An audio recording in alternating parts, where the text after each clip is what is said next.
Hello everyone, today we're going to be building, whoa, oh, I bought the wooding. I think one day I was just like, I have extra money, I'm going to buy wooding. So I did.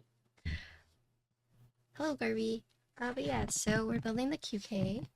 The Notion page is already up, so if you wanted to see which other content creators are getting the board and which color they have, I believe Apiary has the same color as me, but let's just open it.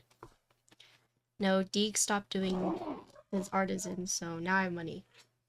And I never win bongos, so. Alright, here we go. So, as you can see, this is a big case. Deeg retired? I don't know, I just haven't seen him in a long time.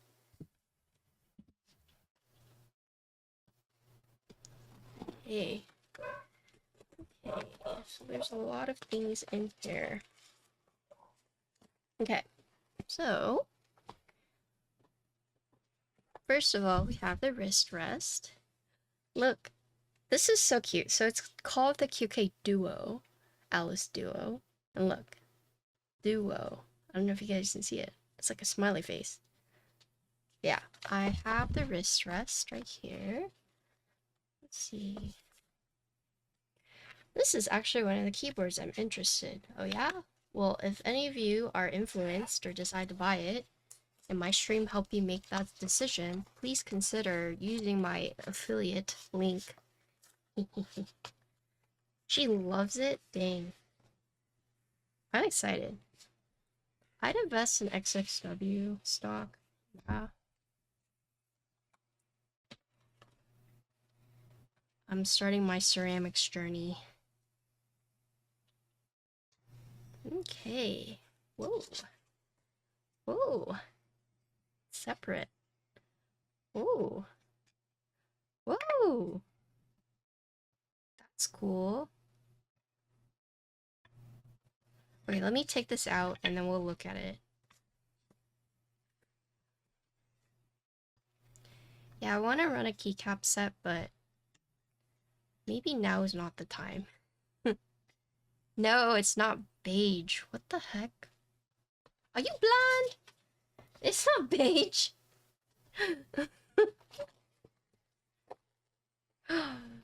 Oh! Yeah, I have the pastel yellow. Okay. Yeah, I picked it. I actually reached out to QWERTY Keys. And it was like, hey, I don't know if I'm on the content creator list, but can I be? Okay, so we got the accessories in here.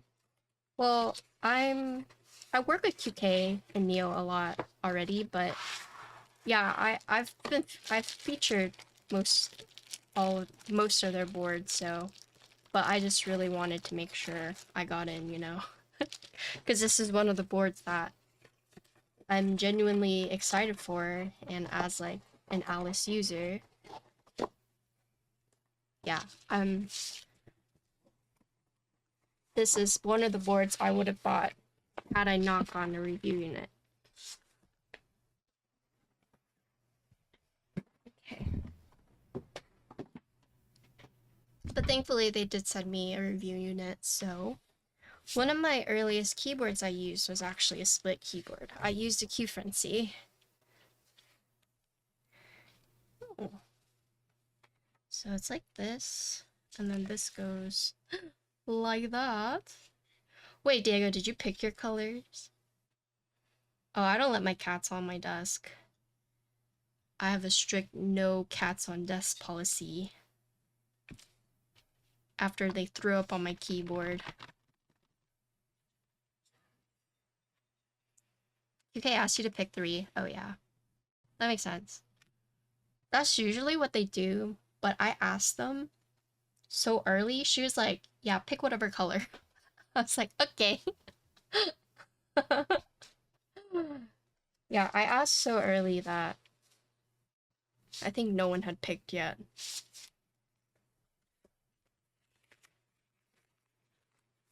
Okay.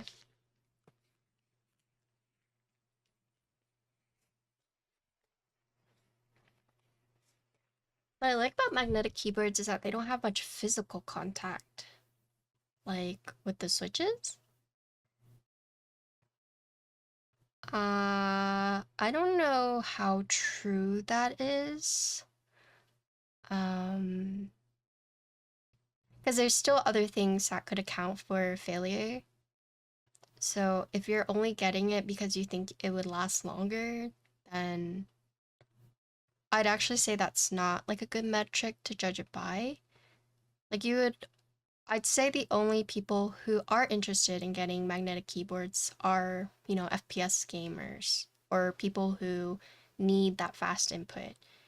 And if that's not what you're looking for, in my opinion, I think, I would get a keyboard for function and also for aesthetic and how it feels. And I think magnetic keyboards are so far behind in many of those aspects that I'd only get it if I was like an avid gamer. So I would not get a magnetic keyboard based on the contact the switches make because there's still other things that could go wrong with it, right? But if you are a gamer and that's why you want it, then yeah, that makes sense. Okay. Boop, boop. Okay. So there's a lot to look here, or a lot to look at here. So today we're building the QK Duo Alice. I have the pastel yellow. The group buy will be going live April 17th, but content creators are starting to come out with their reviews already. I think like Tyler Keyboard has built it already. Yeah, a few streamers on Twitch have built it. Diego has built it. I watched some of his stream. But yeah, let's just look at the case. So I'm just gonna do one at a time. They are pretty much similar, mirrored. I mean, the layout's a little bit different, but we'll just look at one at a time. But yeah, so this is a split Alice keyboard, right? And the neat thing about this one is normally with these keyboards, you would need two cables, right? So you would need one main USB and then you would need the TRRS, or I always forget the name, but essentially you would need a middle cable connecting the two, right? You could theoretically use like three, so like, or you could theoretically do like one and one, but when you see split keyboards, you see one and then one like this, right? But this one is unique in the sense of that it actually uses a wire, or it uses a receiver, right? So these are going to be wireless, right? And then you plug in your receiver to receive the input, right? So while this is a split keyboard, there are actually, I'd say, three main components, right? So you have the first half, the second half, and then you have the receiver. The wrist rest, I don't know if they automatically come with the board. They might be optional, but let me just double check. Okay, yeah, so the wrist rest are $45. Yeah, so these are, right, optional. But for me, this is the first of its kind that I've seen, at least with the enthusiast level. So that's why it's so interesting, right?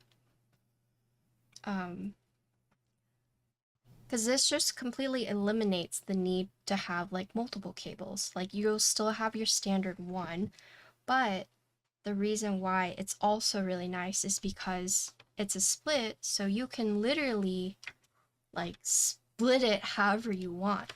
Because say you were to have the middle cable, like you wouldn't be able to game like this unless you had a cable this long. But the fact that it's wireless and that it's split, you can literally position it however you want it to be, right? And not have to worry about any cables interfering. So pretty excited. I don't know how the lag connection stable is. Maybe I'll do a key and see how it is. Yeah, I don't have a comment about the input lag quite yet. Diego says that it holds up, so we'll see. But yeah, so this is the case. So the left half, the right half. You can see it has a column right here. There's no column on this side, so it's not exactly a symmetrical split, right? You do have like the 4 keys right here. So I'll just lift this up. So here's the left half, right? So you can see it has like the tilt like an Alice does. There is a button right here in the middle that's interesting. I don't know what it does yet. We'll figure it out. But nice little, you know, badge right here. Duo! That's so cute. You don't see this badge on this side, right? So they're not identical splits, right? No spoilers, yeah. I wonder if this is like something we can bind or almost like a receiver, you know, to make sure that it's like connected. But we'll see. But yeah, here is the front of the left one. So you got the column, you got the badge, you got the button, you have the Alice slant. Oh, let me take off the foam. I made a mistake when I reviewed one of the Neo boards. I didn't take off the film, so I was like, yeah, I have the PVD because that's what it looks like. And turns out I didn't. I had gold. It's just the film was so misleading. So now I will be sure to take off the film. I didn't do it out of just like, I knew it was going to be a shiny weight and I didn't want to scratch it. But I made this mistake of just assuming I knew what the color was underneath. So now I won't do that.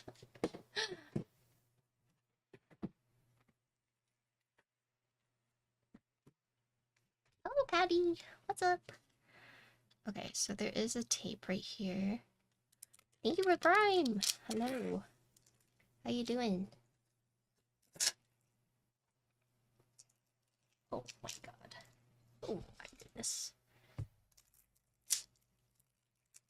I'm alright too. I posted my ceramics progress today on my Instagram. That was really fun to make. I had to write a script. I tried to like do it on the fly and I've noticed I say, you know, like, or basically, or I use a lot of filler words. So I definitely wrote out a script and just read it so it wasn't like too like on the fly. I do that with my keyboard reels, but I thought like I could YOLO this. I was like, you know, I'm a Twitch streamer. I know how to talk consciousness of, you know, I know how to just talk and like just keep talking, but no, it was definitely not the case. So I wrote a script. All right. So now that we have no protective covering, let's look at this. Okay, so here's our front. Here's the side. Okay, so there's a lot to point out. So first of all, you can see, right, you have this little pseudo seam right here. You can see where, I'm guessing this is 3 pieces, right? So you see this piece is actually not the same as this one, because if you look in the back, you can actually see it's disconnected, but there is 3 pieces. So 1, 2, 3, right? This is the bottom one. And it seems like there's just like a hole right here. I'm not sure if this is like functional or if it's like design choice, but yeah, it's a yellow. But you do see the 3 pieces on the side, and we can look at the other side. So this one does not have the hole on the outer side. Right. Here's the back. Whoa. There's a lot on the back. So each of the pieces has the 4 feet, so you have 2 circular and then 2 rectangular, right? So they're not identical feet.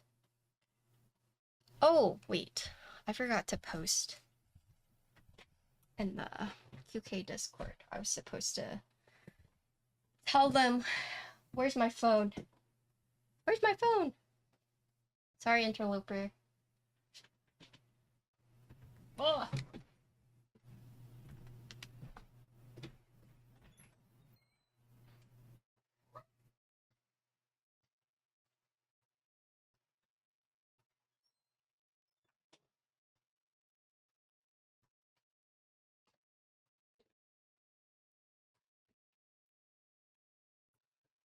Is the center of the back a big foot? Let's see.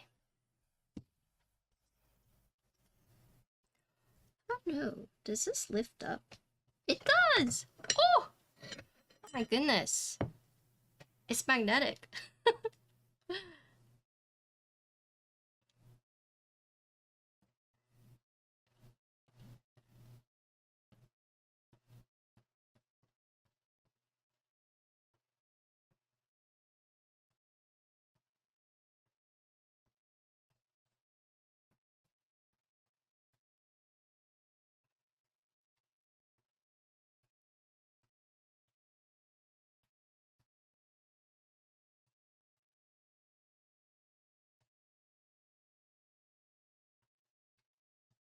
Okay.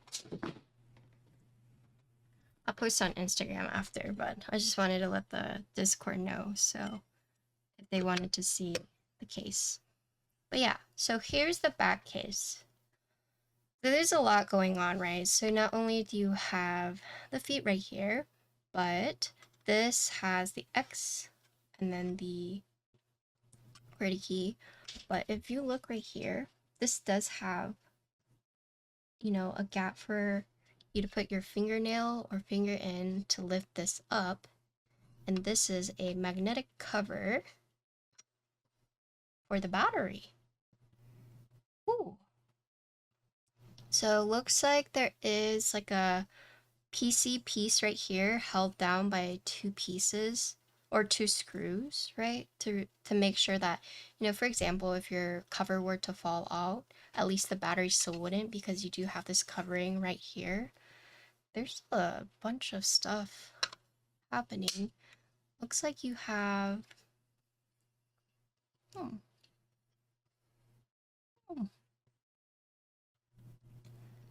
it almost looks like this should come out, but let me see.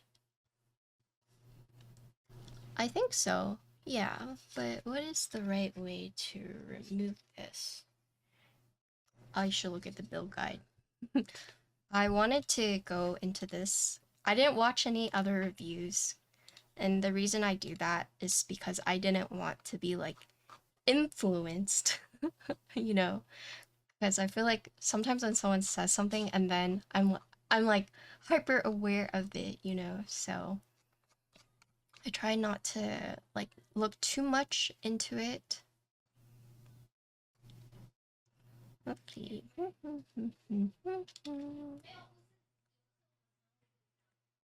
Kind of same, yeah.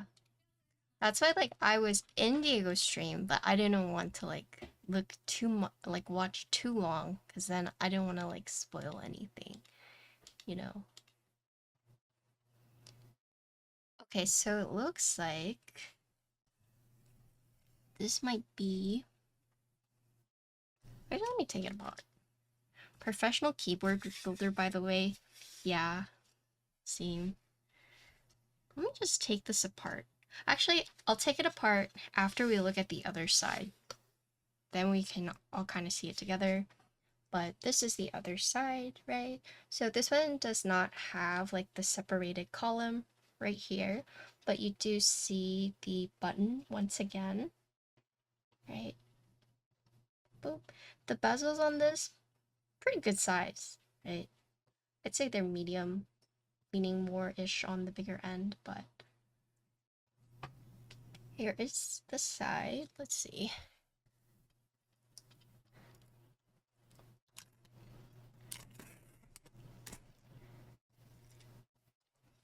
Okay. here's a side, like thick bezels. Here's that side. So you do have some symmetry going on here, right? So these gaps are going to be on the inside, and then there's no gap on the outside. And then the back, so symmetrical to the other one, or similar to the other one, right? And then here is the USB port side, so you can see the receiver. Oop. And it's interesting because this is alu. This looks like a PC, but it's different material, is what I'm trying to say, right? I'm guessing this is to avoid any kind of like case interference, which is why they use a different material, but pretty neat. And then here's the front lip. So you can see that the top piece encompasses like the bottom piece, but not completely. You do see a slight little ledge right there. Okay, but yeah, let's just disassemble all this and like figure out. Okay, so we've already established that this is the battery cover. It is magnetic, right? You do have 2 screws that hold this battery in with this like PC tab. Take this off.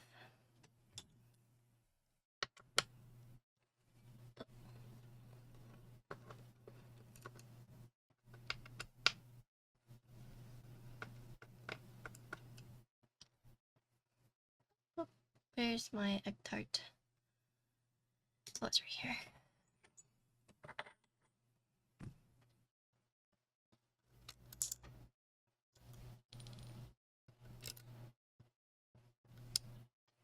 Oh, those are some pretty strong magnets. Okay, so here is the little tab I was telling you about. So in the event like this comes off for whatever reason, like the magnets, you still do have like extra security. And yeah, I think this is just where the battery is secured in from. I don't think there's like a need to take it out. But let me just unscrew this side.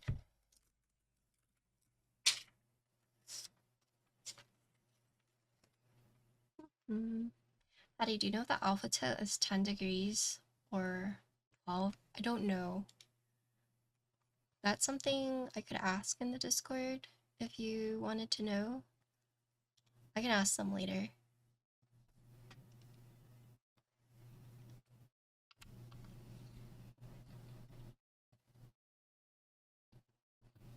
Okay, so let's take off all these screws and see what we're working with.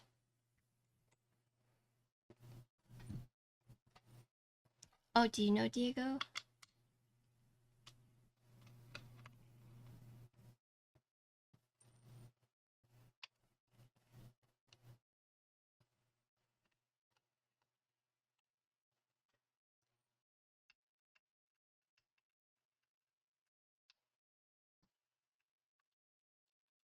Looking internally, we do see grooves, right, for the alphas. There's a lot of tiny screws in here. So for case screws, it looks like there are 1, 2, 3, 4. So 4 for this one, and then this one is, looks like 3. 1, 2, 3. Right? So this one is a screwless case design. Screwless as in like you don't see any on the back, but they're hidden in the front, right? But I'm taking these little screws off for science. Doing it for science. But if you wanted to open the case, right, you would need to remove the 4 on this side and then 3 on this side. Also, if you're new here, I'm deconstructing the keyboard just to see like how all the pieces like fit together. This is not necessary when it comes to building the board, but it's just something I like to do so I can really look at the inside of it all.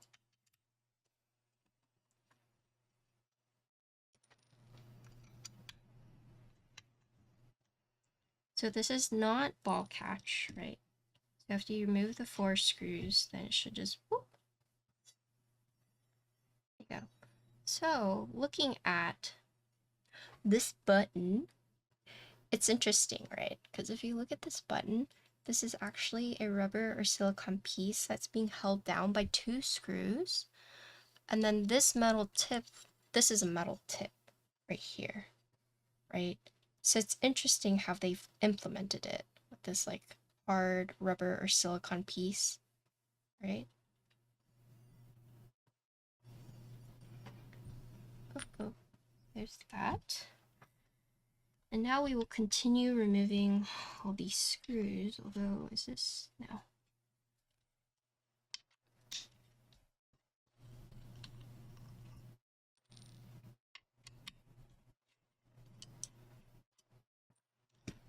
Does this come off?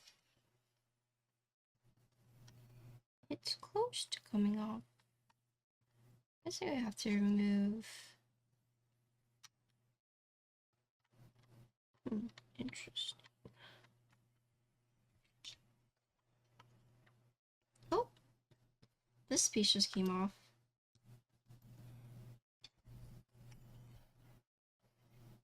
Let me remove these. I wonder if Owl QK is watching me right now like, oh god, what is she doing?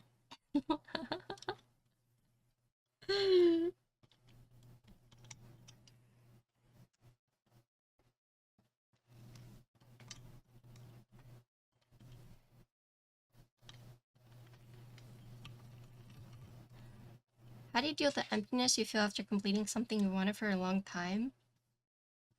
I mean, don't most people just find a new thing to long for in that case?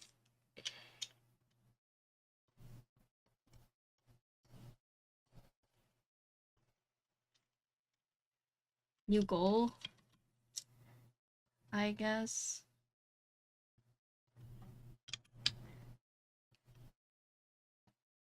Also, that sounds so cryptic. Are you okay?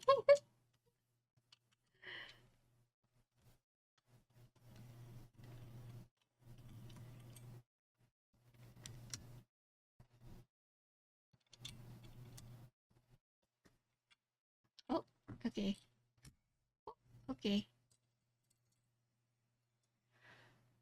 Okay. So we have deconstructed this, and it's very, very complicated looking.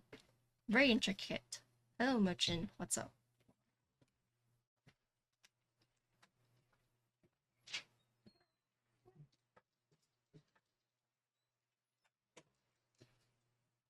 Hey, baby. Okay, so I've taken it apart. I would not recommend doing this if you don't... Yeah, I just wouldn't recommend doing this unless you really have to, but as we were talking about earlier, whenever I pointed out that there was the top piece, there was like a mid piece, and then the bottom piece, well, turns out there's going to be more than the 3 pieces, right? So you have the top piece, right? You have the middle piece, the tray piece, right?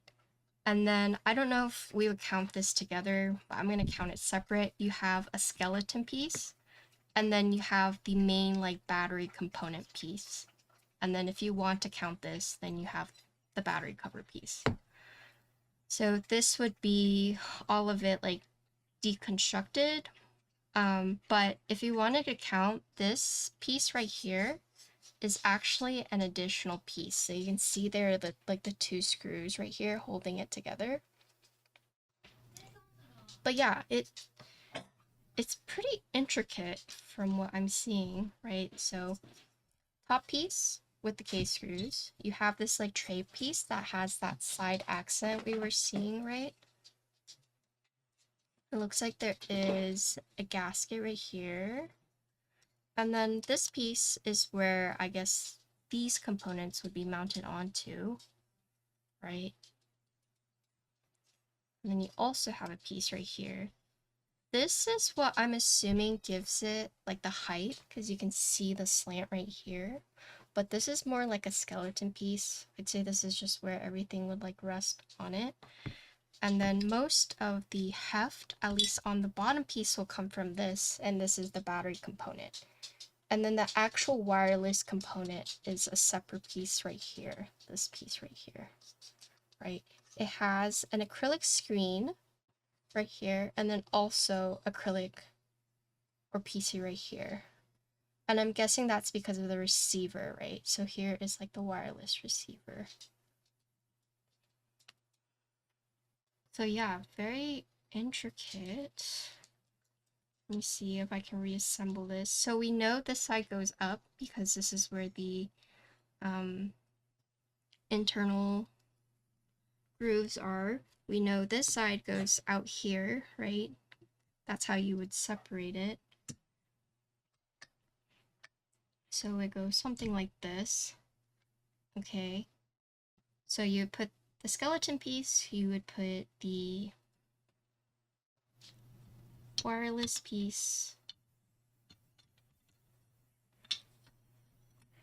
and then maybe we have to like finagle this in like that. Okay, so it's interesting. It's interesting, right? Because we're able to remove this component from right here, but if you wanted to remove this component, you would have to undo more screws. So this almost acts like a hook. So what I mean by that is, you know, you would put this right here, and then you would have to like hook this underneath this piece like this, and then you can put it down. So they've accommodated for the metal to metal contact by adding the force brake pads on it already, right? Because the more separate metal pieces you have, the more contact places there are. So they have accommodated for that. So you'd essentially hook it in like this. And then afterwards, you should be able to put this piece back on, right?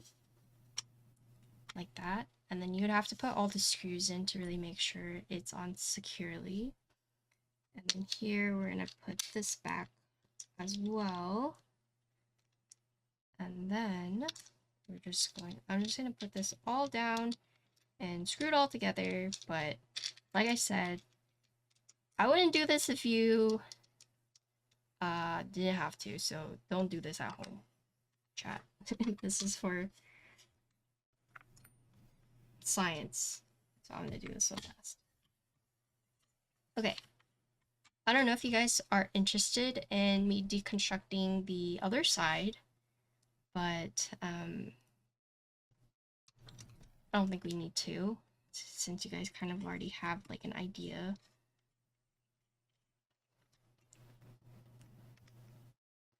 Yeah, that's why I have a lot of trays to kind of keep me organized, I'd say.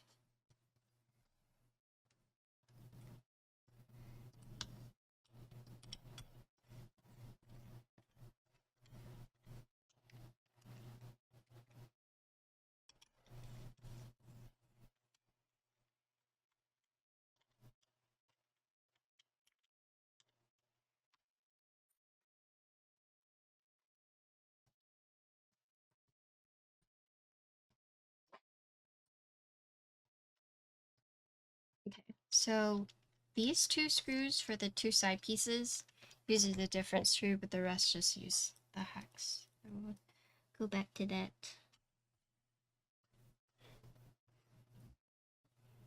Oops.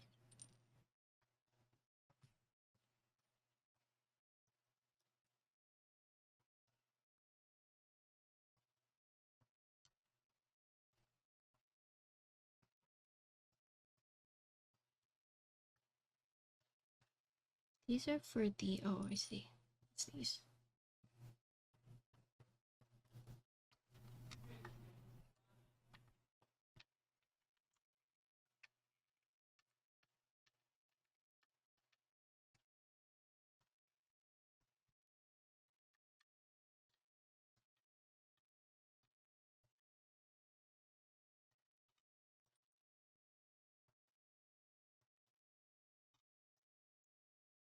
It's this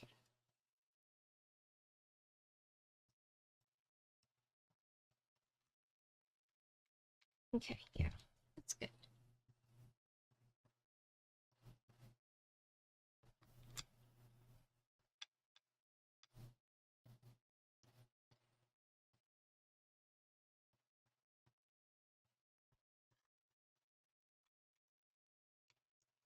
So if you happen to take this apart for whatever reason, to give you a point of reference in case you get confused, is the smaller flatheads will go right here, and then the longer flatheads, the two will go up here.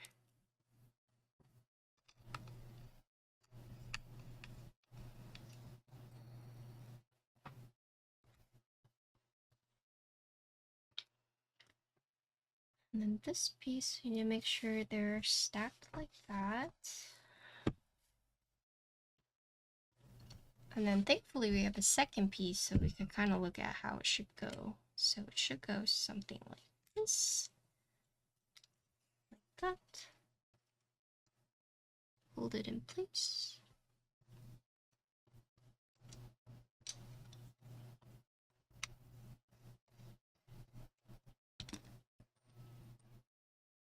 Okay, nice.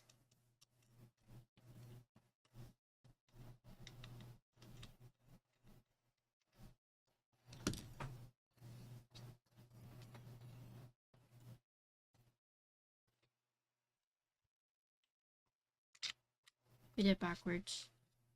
It should be mirrored. Right.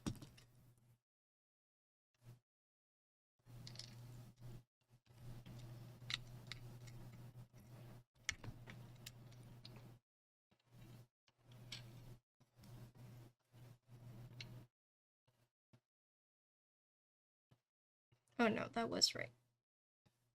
Yeah, so you can kind of tell, or you can tell how it should be aligned because you have this and that right there. I thought I did it wrong because it wasn't mirrored exactly, but it's actually correct.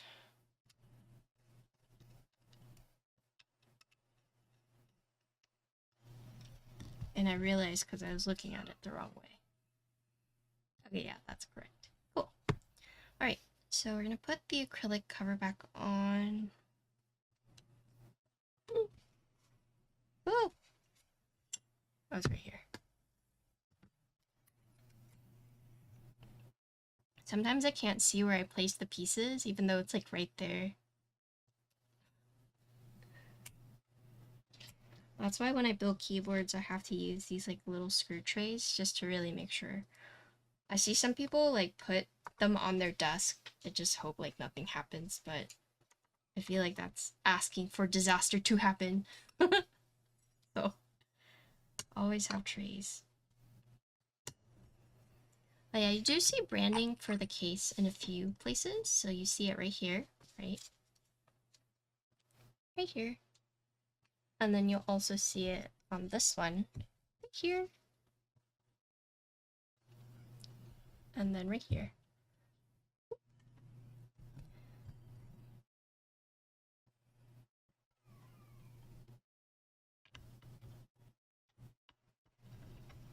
Okay. So I'm not gonna disassemble this side, right? Just because we've done it this one. I do wonder if this badge is like removable, but we will see. So that's the case deconstructed. Let's look at the wrist rest, right? So the wrist rest are two pieces, right? Or two main components, right? So you have this nice like PC top, and then you have the matching to your case, right? I think this is starting at $45 from what I saw on the Notion page. These feet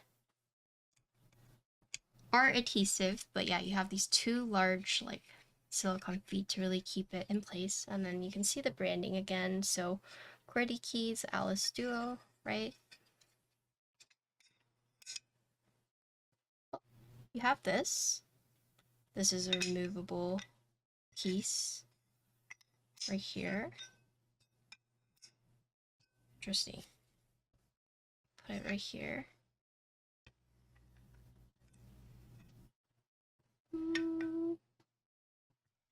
I wonder if, yeah.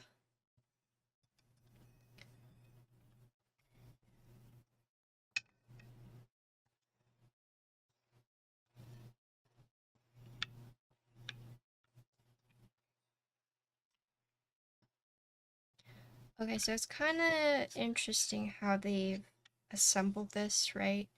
So you have this PC piece, right? You can see they've added these gaskets, right, on the front part, right? And then if you look at this bottom piece, they've actually have this rubber piece right here. So I'll just pull it out, right? So you can see this little rubber piece right here. And this would align with the side of the PC. Because I don't know if you guys can see those grooves right there, but that's what this would align to. So this creates like that friction you would feel whenever you would put the PC case or PC top back in like that, right? So very interesting. There are no threads in the PC top, right? And there's like no magnets. So to keep this piece together with the aluminum bottom, they've opted to use like a friction silicone piece on the edge, right? So you'll find this right here and right here. So you can see like this one I took out, but this one is in, right? So whenever you would push it in, the PC part already has the grooves so that it will like friction fit in. Cool. And then this is non-adhesive, so whenever you are like assembling or disassembling this, you just want to make sure that this is in place, right? You can see on the side where it has like the little cutouts for the little door stoppers, doorknobs. And because it's not adhesive, right, you can just like push it in.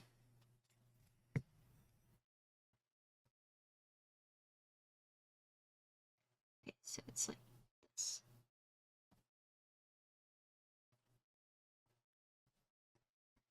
Pretty interesting way to basically work around like adding like thread holes into it, right?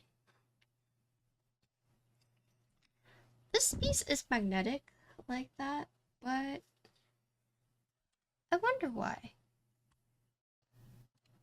Did they mention anything about this?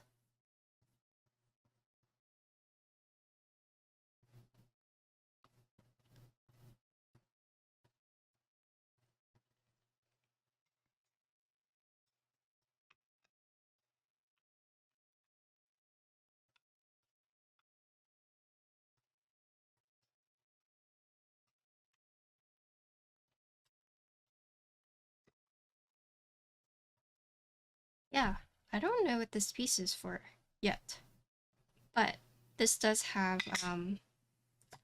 oh, is it for that? No, it is. Oh, oh. You guys get it? That's interesting. Okay, so I figured it out. Basically, this little piece is for the angles on the wrist rest. Oh, okay, so yeah. So if you look here, right, you see how it has the rectangle right here, and if you look at this, this has the rectangle. So you could fit it in like a Lego piece, right? And so there are two things to help you align it, right?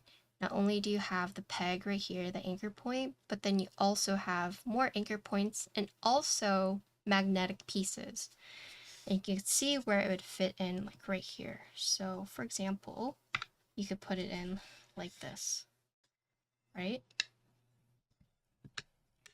And so now it would be slanted like so. Ooh. But if you want it to like go the other way, you would then take this off, right?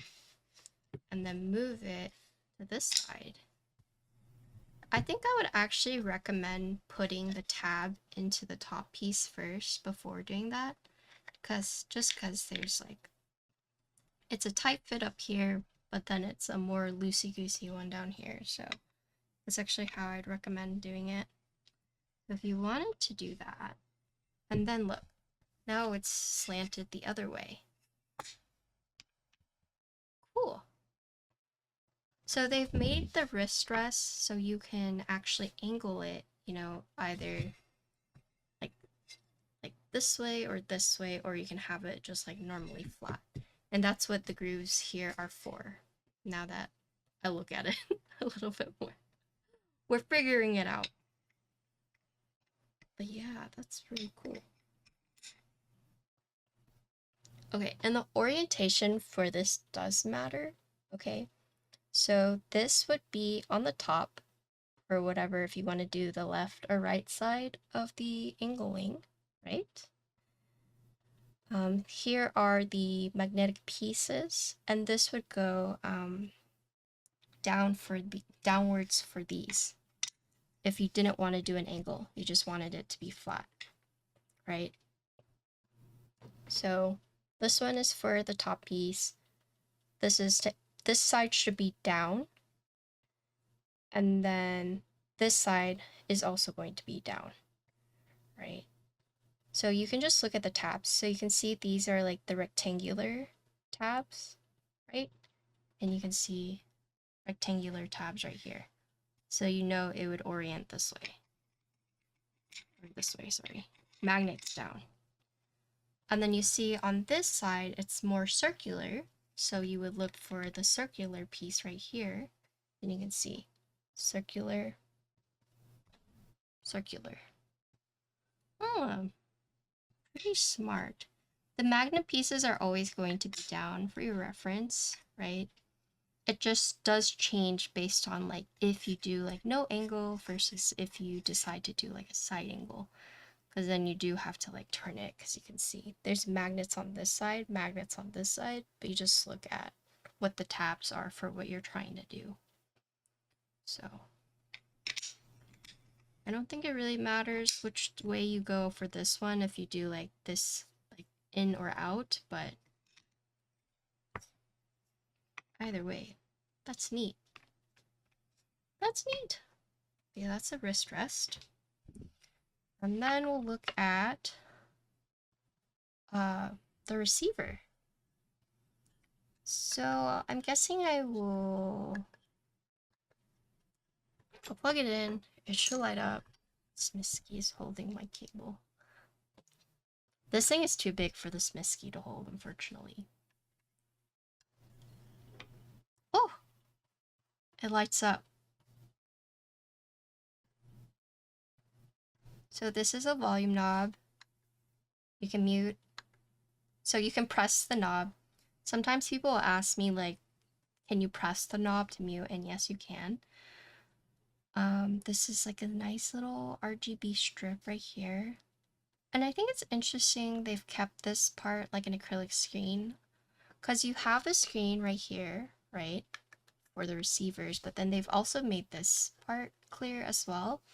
I'm not sure if that's more so for like a design choice or just for less interference, but this one I'm guessing the screws are underneath the feet, maybe? These are adhesive feet. I'm kind of scared. Oh, they're not adhesive. They're not adhesive feet. Good thing we checked. They are actually friction fit feet. They're so tightly friction fitted, I thought they were adhesive. Which makes me want to check these feet. As I said, these feet were also adhesive, but they might not be. Let's see. Oh, no, these feet are adhesive. Okay, so these are adhesive, but these are not. Which is, I feel like that's a small little detail that makes it feel a lot better, right? Yeah, these are wireless split. So they hit the screws underneath here and they made it like the friction fit feet. So if you ever needed to take it off, you could, but it is a very tight fit. So in the event like you ever need to, for whatever reason, change out the wireless board, right? You don't have to worry about the feet adhesive coming off. However, on this one, there's really no need to ever take off the feet unless you just hate feet. Then that one is adhesed on, right? But you're never going to like take them off then. It's neat that they've thought about that detail, in my opinion.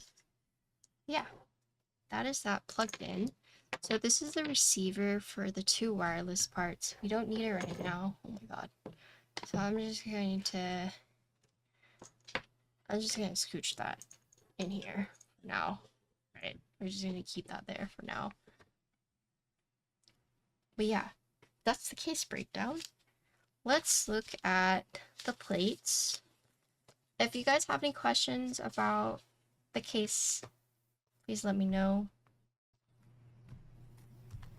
We can look at it, but be most of it. Oh yeah, I have the LED cable. It doesn't come with the LED cable. I just have that. So I didn't mention this, but they do have connectors, right? So this would go like here. Boop. And then you would put it like right here.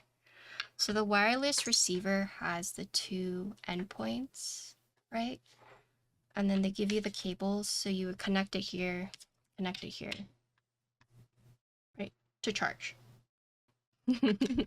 ah!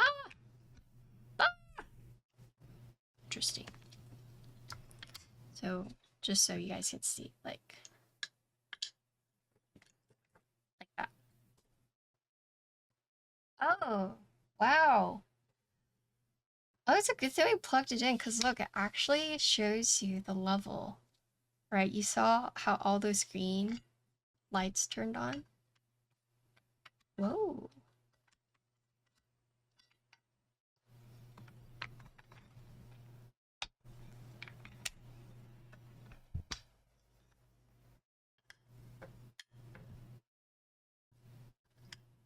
Whoa!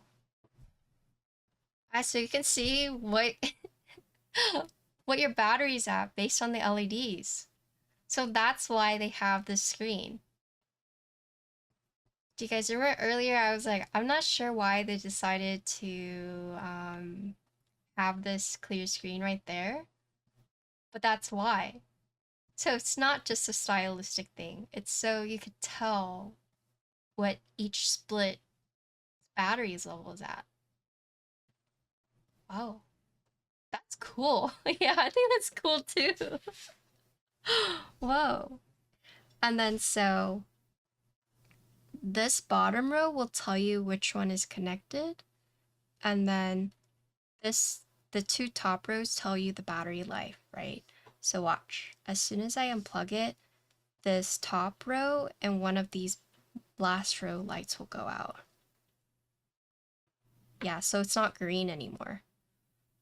And now it's off. This is still on, but now we know that only one part is connected. And then take this off. Now none of them are connected. Yeah, so these are what's charging it. You don't, it's wireless, so you don't need these for it to use, or you don't need these to use it. This is the receiver, right?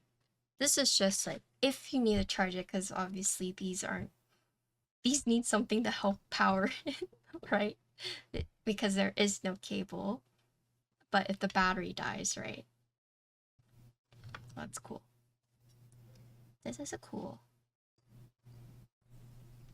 Yeah, if you guys have any questions, please feel free to ask and I'll look into it. I use xinxinwong referral for kickback. Thank you! That actually helps me out so much, so I appreciate it. Yeah, if you learned something or if this review is what convinced you to get it, like, please consider using my affiliate link. I can send it.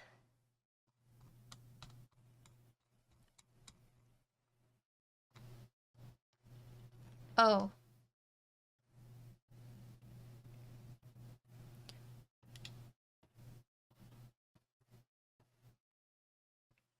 You didn't? Wait, yeah, I have an affiliate link. Well, you're just saying that? Well, thank you. Yeah, I have an affiliate link.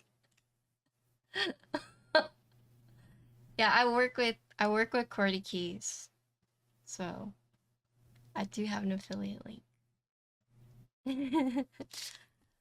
Yeah, that's really neat. Oh yeah, you guys do have to wait. Yes. All right, so let's look at all the plates. So I have 3 plates this time. It looks like I have PC, I have FR4, and I have aluminum. What color are you going to get? I don't know if I mentioned this earlier, but I have the pastel yellow, but there are a handful of colors. So there are 10 colorways. You have so for the spray coated colors, you have pink, pastel yellow, cream, black, and mint. And then for anodized colors, you have lilac, ice blue, sand gold, red, and a silver. Yeah.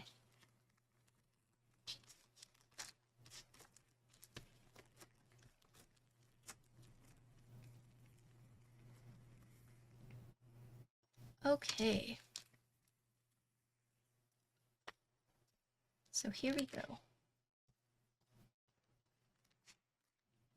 All these plates with no food, I know, right? I have curry. I'm thinking black or ice blue. I almost got ice blue to review. I wanted yellow, which I got, but I said for whatever reason, if yellow was already taken, I would want ice blue or the spray coated mint. So, yeah. So here is the plate. So before you guys are like, oh, that's flex cut, these are actually going to be for the LED diffusers that you saw with the Neo. So we'll see it again here, right? So these aren't flex cuts for the plate, they're for the Alice gaps. So if anyone has ever used an Alice with the angle and the tilt, there is gaps between the keys. It's kind of like a black pit, and so for basically to fill that space, right? So we saw this with the Neo Ergo, is they've added LEDs, right? And there is a diffuser piece, so it's not just like boom in your face, but yeah, these are for the diffusers so that the black gaps with the Alice split is now filled with lights. And you can turn it off if you don't want it, but you can also have it on. So it's almost like a different version of like per key LED, right? Pretty cool. I'm guessing, so this is actually backwards. Whoops, that's backwards. But, yeah. So you do have this for an LED strip, right? So it will shine through. This is for, I'm guessing like the badge right here, you could see right here. Whoop. No need for an actual key, but there is a cutout for that.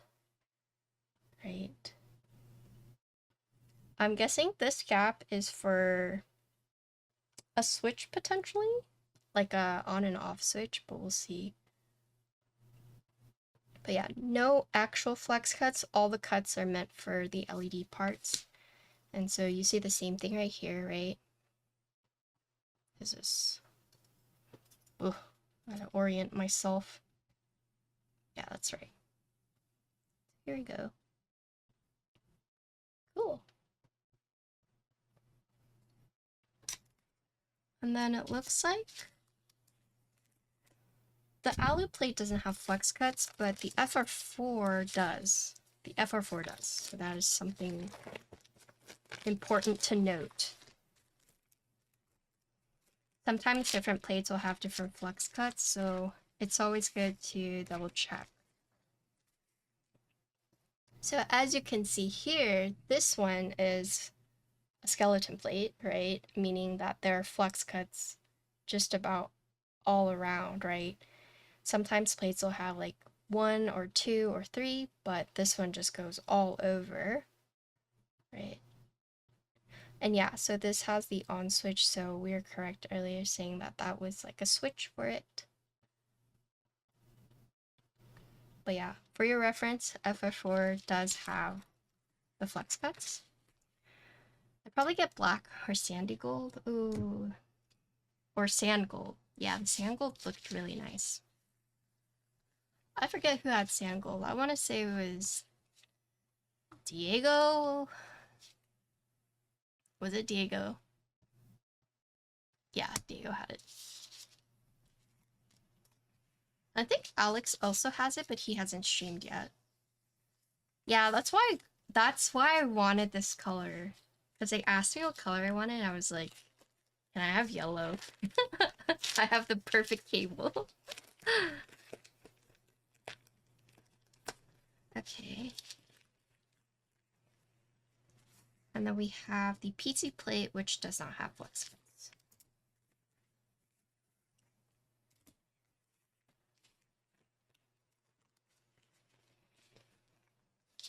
Yeah, we figured out the tenting on the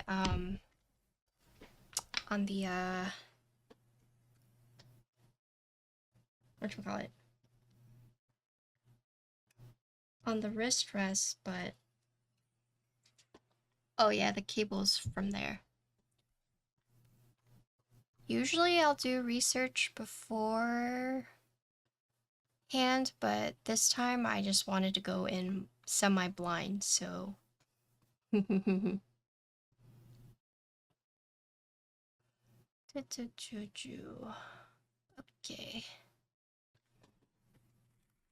Yeah, so we have 3 plates, so we're gonna do a lot of sound tests today. I'm gonna do with foam and without foam for your guys' reference.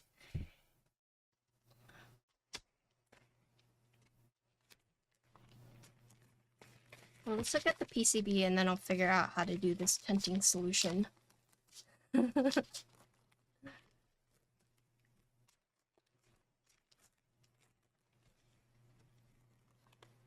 So it looks like you got all the standard foams, right? You have the plate foams, you have the case foam, you have PE foam.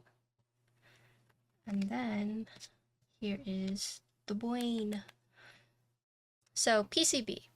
So no flux cut on this PCB, right? Here you see the LED strip I mentioned earlier. This is the gap for like the badge area right here on the case, right? This is the key for the button, or this button on the case. And then here is the on and off switch for that. Let's see. Let me make sure. How many PCBs are they offering with this one? So they're offering a 1.2 dual mode flex cut hot swap. And they're also offering a 1.6 dual mode non-flex cut hot swap, which is the one I have, right?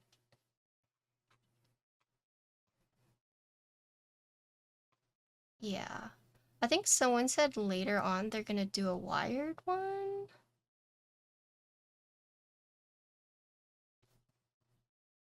I don't see that.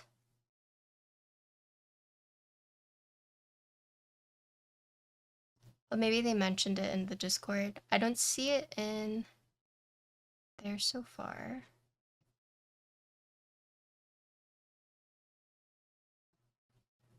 Yeah, I was thinking the wired would kind of defeat the purpose, but on the QWERTY or on the Notion page, it's saying there's going to be a 1.2 dual mode flex cut and a 1.6 non-flex cut.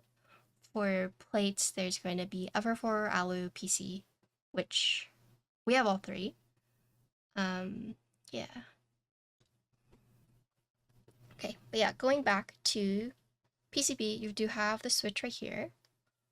What does the button do again? I don't know. I haven't plugged it in yet. It's a secret, apparently. We'll figure it out.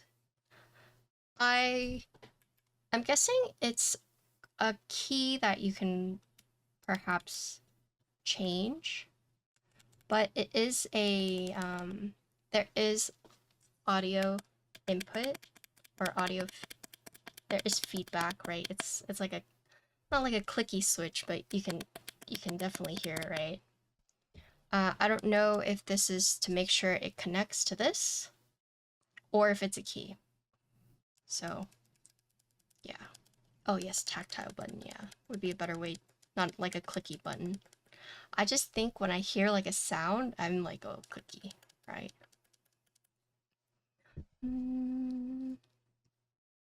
Yeah, I'm not seeing anywhere about offering a third PCB later on, but maybe they mentioned something in the Discord that I didn't see.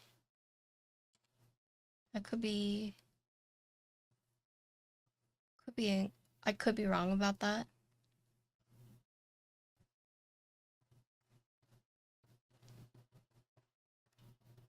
Yeah, I don't see it.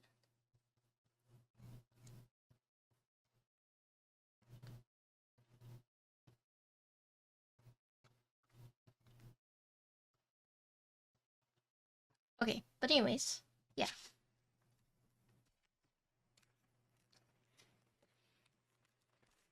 The biggest thing to note is that if you want flex cut, you would have to get a 1.2, and then if you want non-flex cut, you would get a 1.6, so vice versa. If you want 1.6, it's going to be no flex cut, but if you want 1.2, there is going to be flex cut, right? So same thing you see here, you see the LED strip, right? This is the pogo pin connector for the case, right? You have the two buttons, so you have the on and off switch for the wireless. You have this button right here.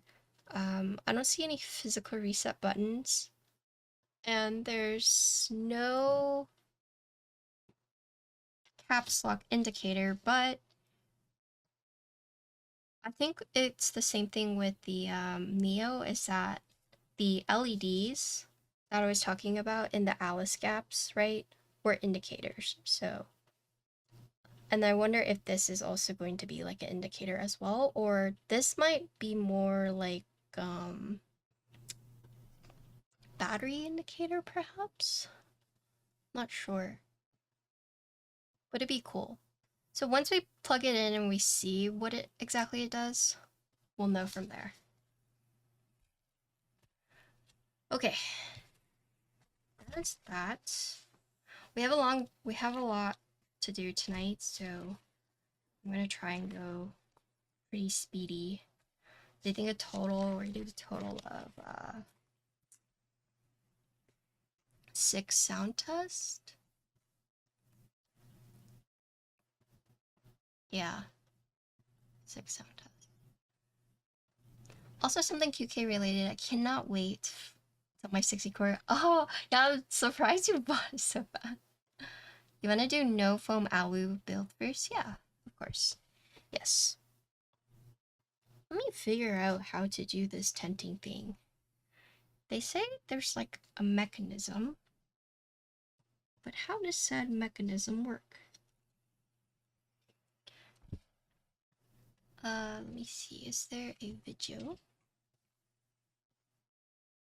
So the idea for this is that it should just pop up, right?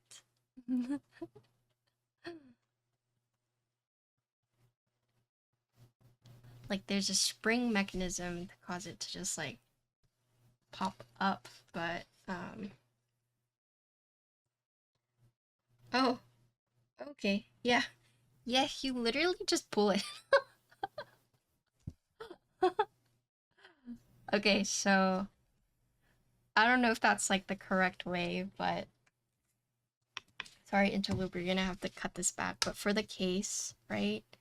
So another selling point for this one is not only is it wireless split, but you can tint it, right?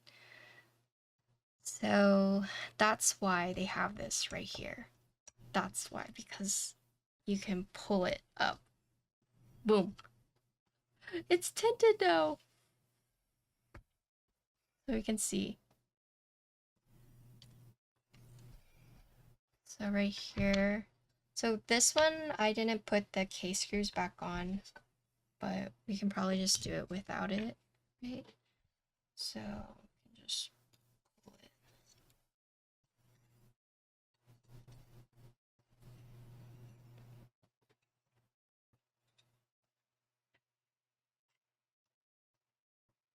Yeah, so like that. So they're saying there's two tenting angles. So you have the 0, which would be flat like that, or you have the 5, which is like this, right?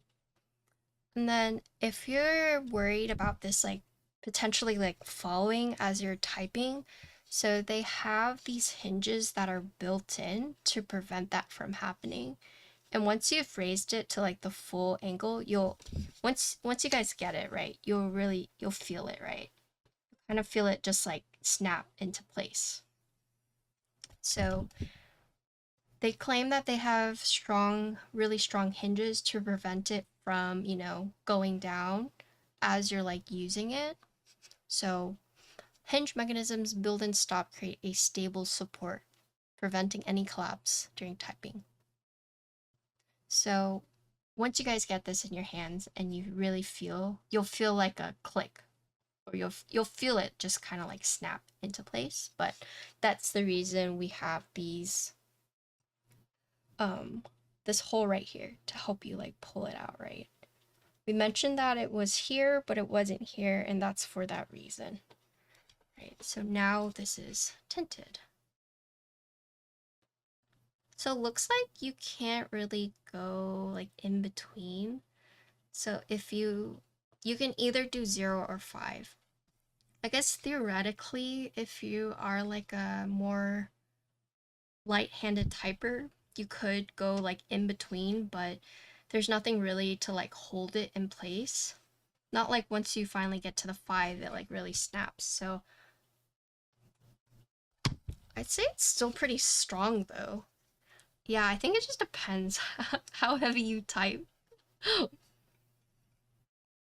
yeah, say you want like a halfway angle, right?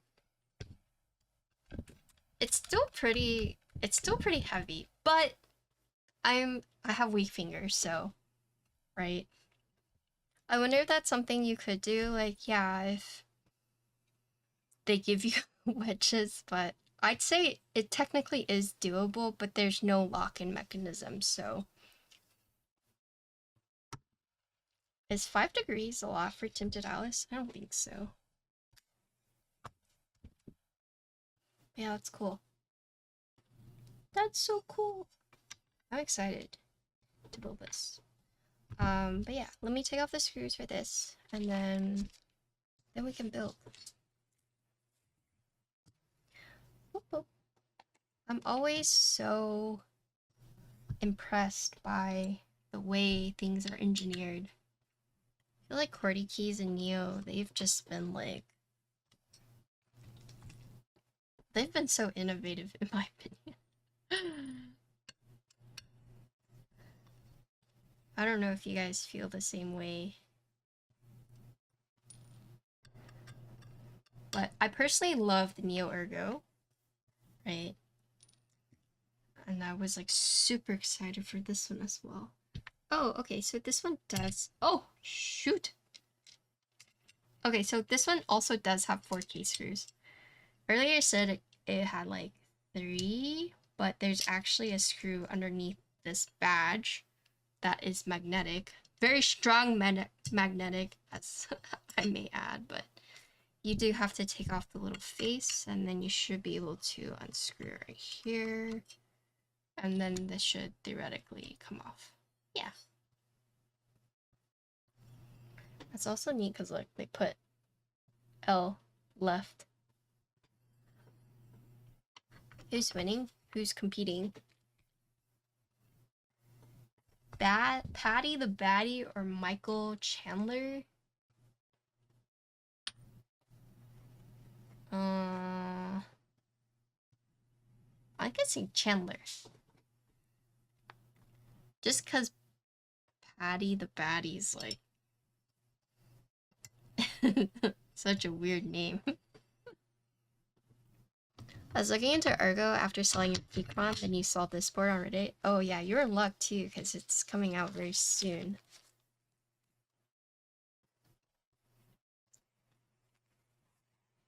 So in terms of PCB layout, right? You can split the left shift. You can split the backspace. You can split the right shift. You have a very interesting right-hand row. You can split the backspace. Oh, look at this PCB. Oh, they did this so. Oh, okay. So I didn't talk about PCB layouts, but for the hot swap, you can do stepped or regular caps. You can split the left shift and the right shift. You can split the backspace. And the reason why you have this funky right-hand row is because you can either do arrows, right?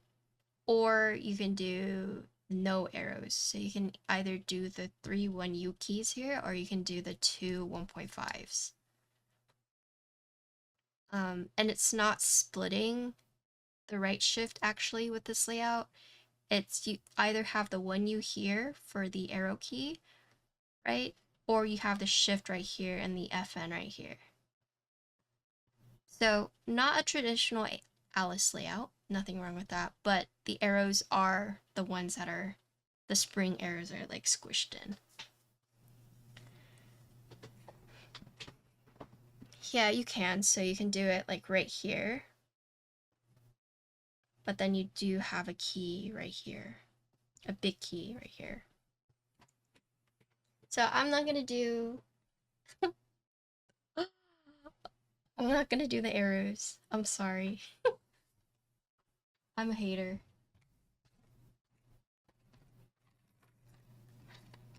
I mean, I like arrow keys, don't get me wrong, but I just don't like the squished arrows.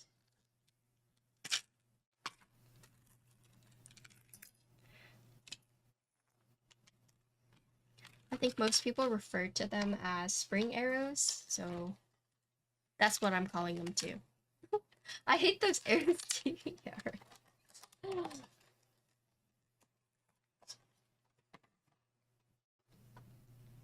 Yeah, but do you guys know why they can't do that? It's because for the tinted boards, if you were to put the arrows out on the side, it would no longer be symmetrical, and also it messes with the tint, right?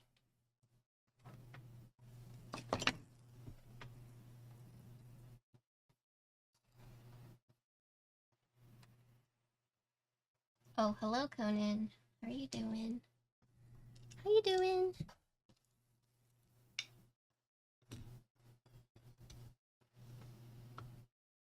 Oh yeah, there's like these pill pocket things you can get for dogs, like the greeny pill pockets.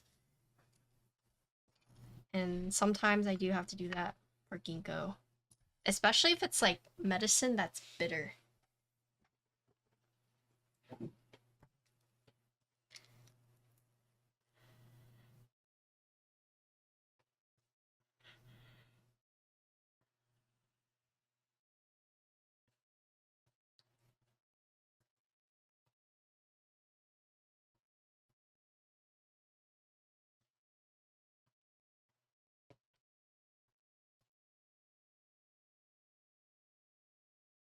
Your dog?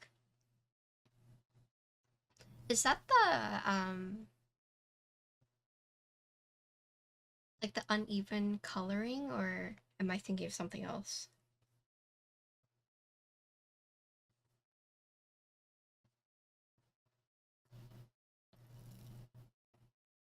Oh, that's...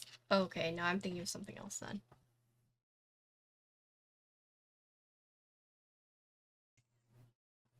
Bald? Although you can't just say that.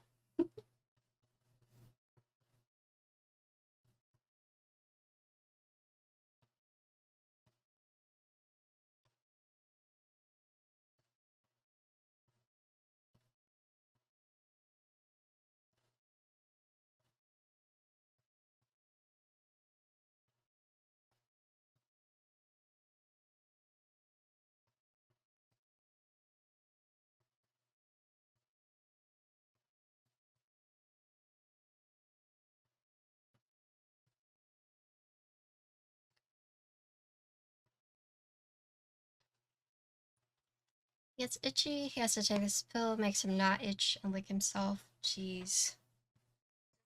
Oh,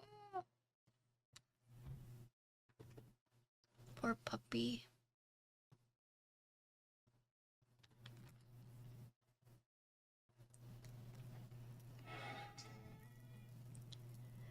Have you guys ever had to deal with impacted hair follicles for doggies?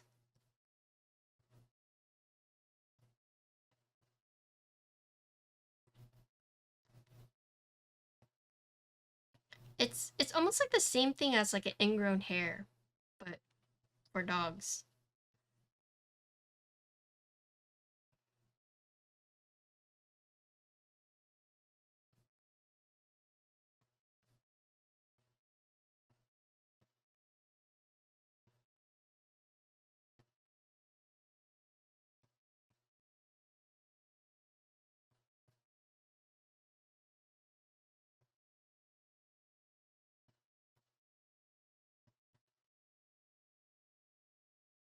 Also, sorry, I'm just posting on social media real quick.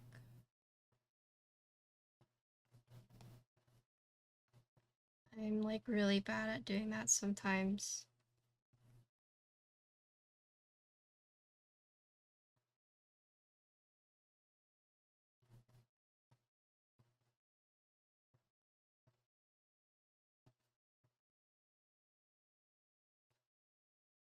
Paste.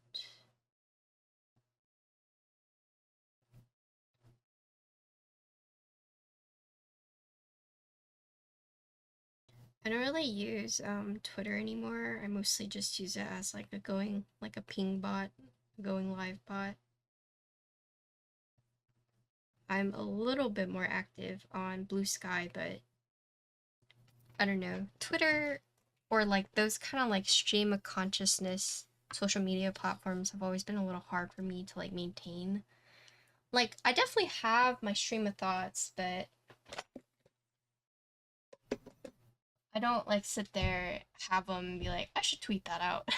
I guess I just don't have that like mindset. My Blue Sky is just xinxinwong. It's the same. I'm the same everywhere.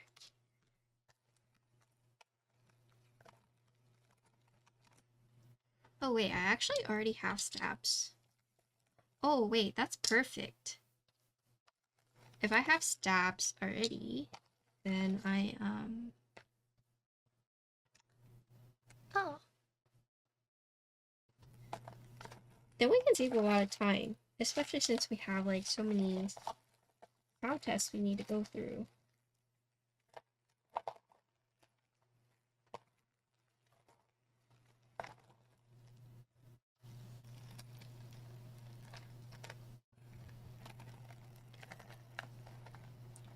Okay, so technically, if I split the shift,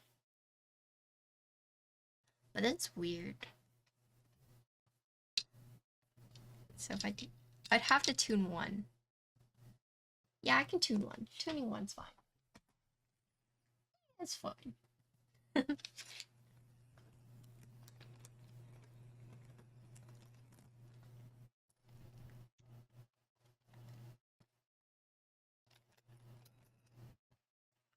uh,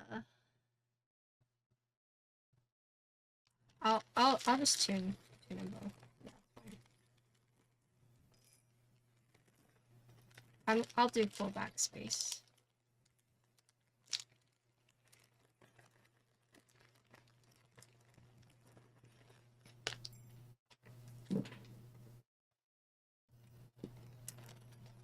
Alice look a little weird for me.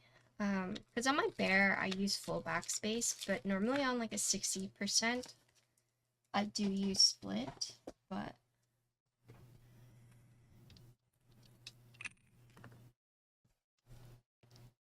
it's just going to be more natural for me because of my bear. Although type K, I do have split backspace, so.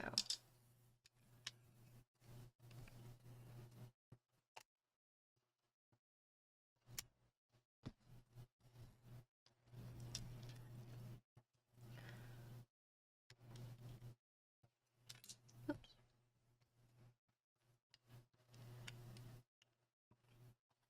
I do prefer split backspace usually. Hello, Koala.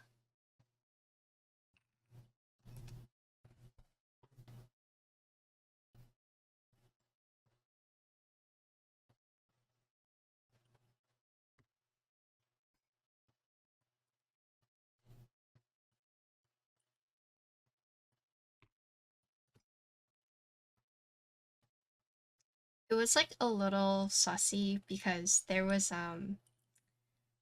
like on, oh god, should I even say this?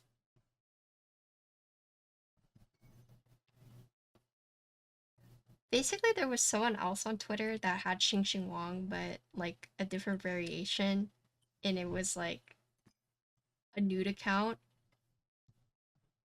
and someone was like, is this you? And I was like, what kind of question is that? Like, that was not me.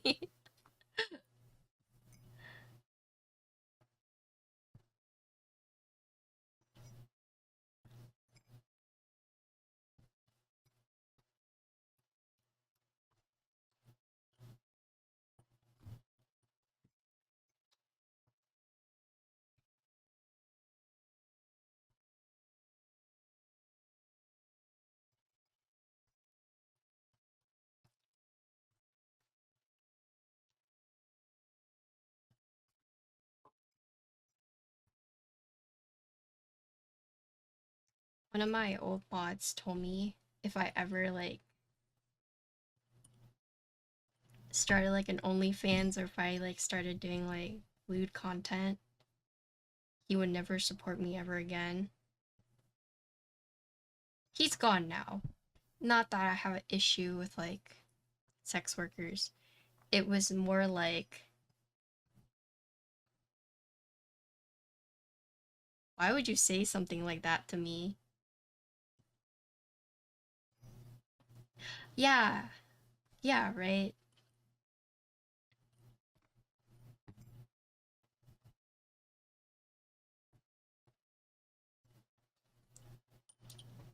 But you know what I've noticed? It's always the people that are most vocal that like are the ones subscribing to you.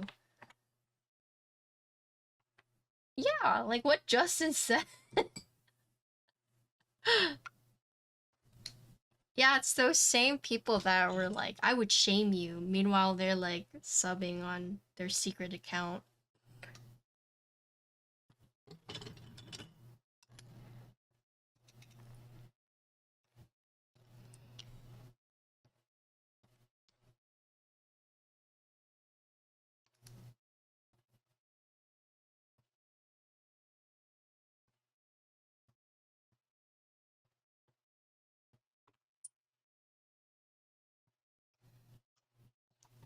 Yeah, it's just projections.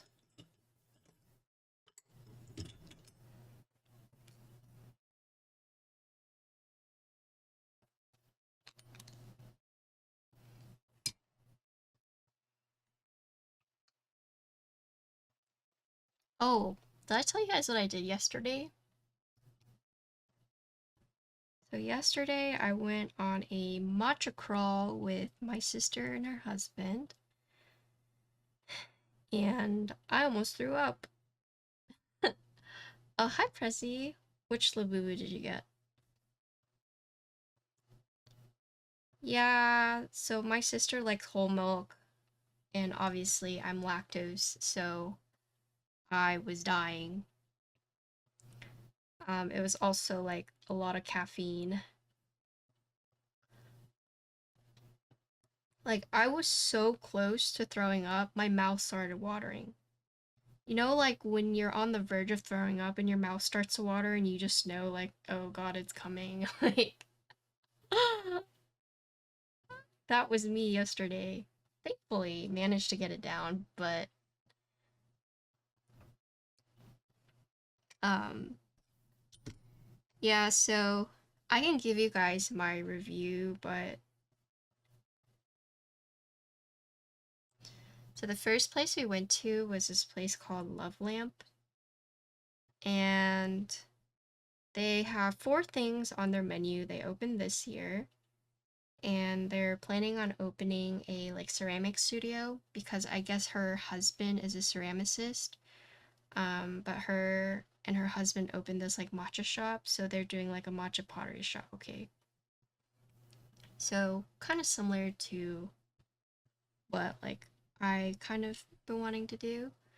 However, they only had 4 things on their menu, and I've had them before, but the first time I had them, I had one of their like specialty syrups, and it was like way too sweet. So I told my sister, like, oh, last time I got this, it was way too sweet. So if you're gonna get something here, like maybe you should ask for like half sweet, right? So we went in, my sister got the matcha latte like by itself, and I got their matcha frozen limeade, which is basically like they took like limes and ice and blended all together with like matcha, which I enjoyed. Um, my sister got whole milk and she asked for half sugar, and she just like hated it. But here's the thing, it's like out of all the places that I got to watch prepare, um, like they actually prepared it the more traditional way. These are TX stabs, TX clip-in stabs. So I gave her props for that, but their ratios were just a little off because they used like the bigger cups, but they didn't use enough matcha, so it just ended up tasting like green milk, unfortunately. The way they prepared the matcha and everything was fine, but it's just like their ratios weren't correct, so it just tasted like green milk, right? And my sister was very critical about that. She was like, if you only have matcha on your menu, it better be right, you know? Plus, they've been open for about 4 months. And, basically, she said that for a place that only does matcha, like, it was bad. And, like, I can kind of agree with that. But I do give them props that they prepared it in a more traditional way, right?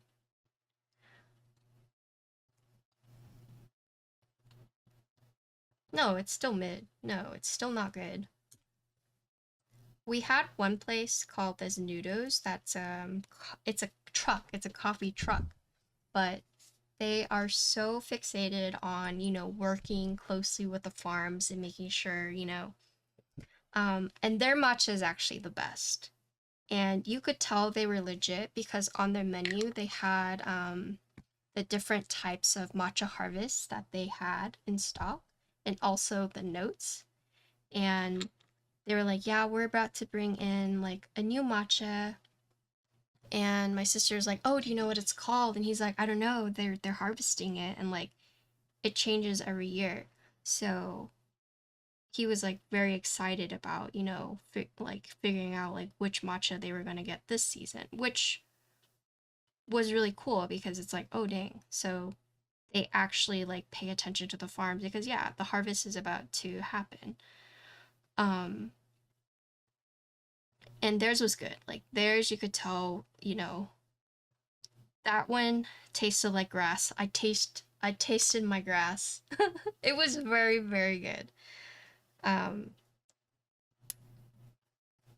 so we went to Desnudo. The only thing is that it's a food truck, and there's always a long line, and it's like kind of far away, so it's kind of a pain in the ass to get to, right? So it's not necessarily like easily accessible. Like you do have to like make a journey of it. But it was good. It was really, really good.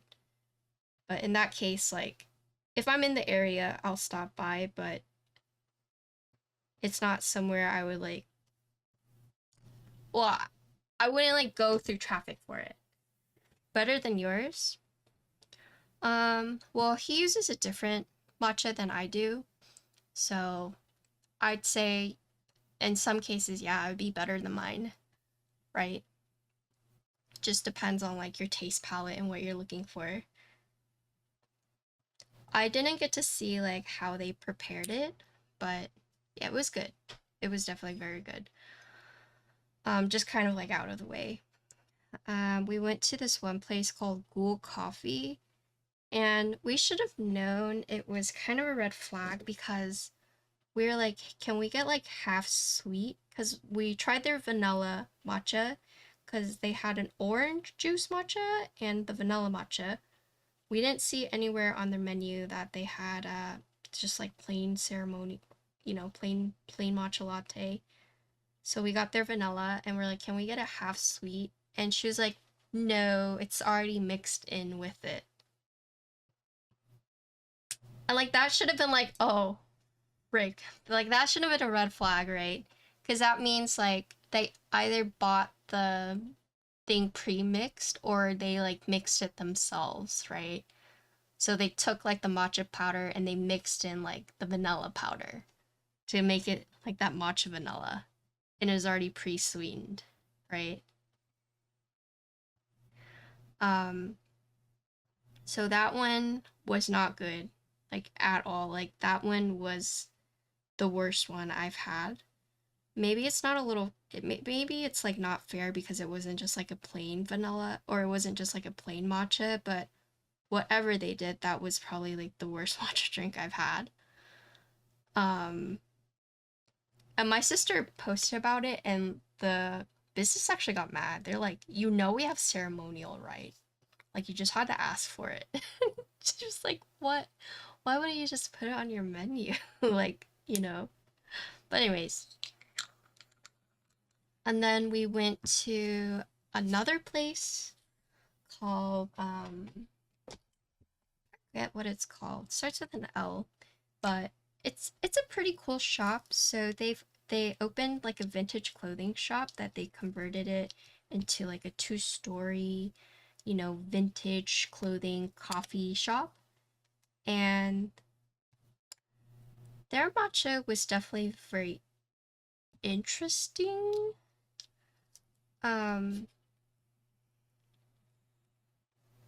Yeah, sure. But here's the thing, we asked for half sweet and they gave us like extra sweet. And unfortunately, like they put so much sugar in it that you couldn't even taste like the matcha until like the aftertaste, right? And then as I was like sipping it, it tasted a little bitter, like they had burned it.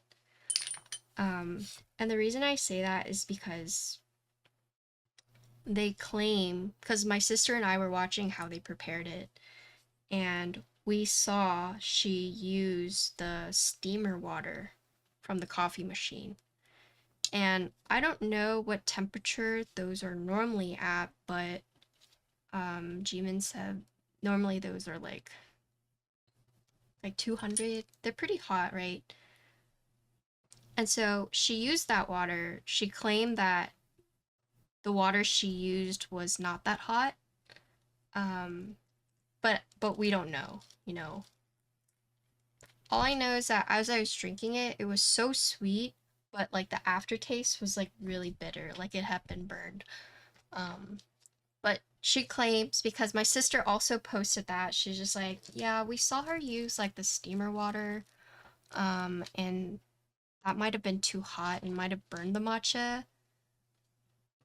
but we're not sure. It just had like a bitter aftertaste, which some do, right?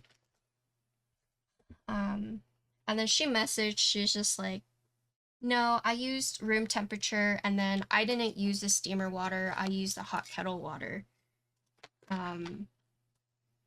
She's like, I use the room temperature water to make it into a paste, and then I use the kettle water to bloom it. But she said she didn't use the steamer water, but we quite literally watched her use it, right? So it was in that moment where we're like, oh, okay, you know, like, I mean, it's fine, like, whatever. But that one was like too sweet, and my sister pointed out, she was like, it's too sweet, and she's like, and I had asked for half sugar, and she's like, oh yeah, sorry, I probably, like, I made a mistake on your sugar. She pissed off a lot of businesses yesterday, just FYI. And then we went to one place called Two Hands.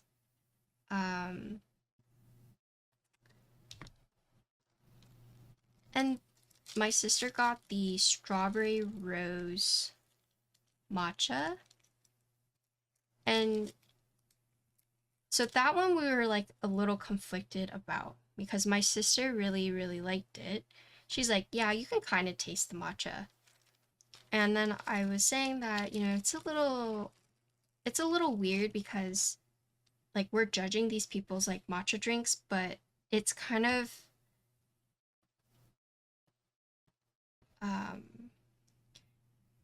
it kind of throws off the results when you get like a matcha with a flavor.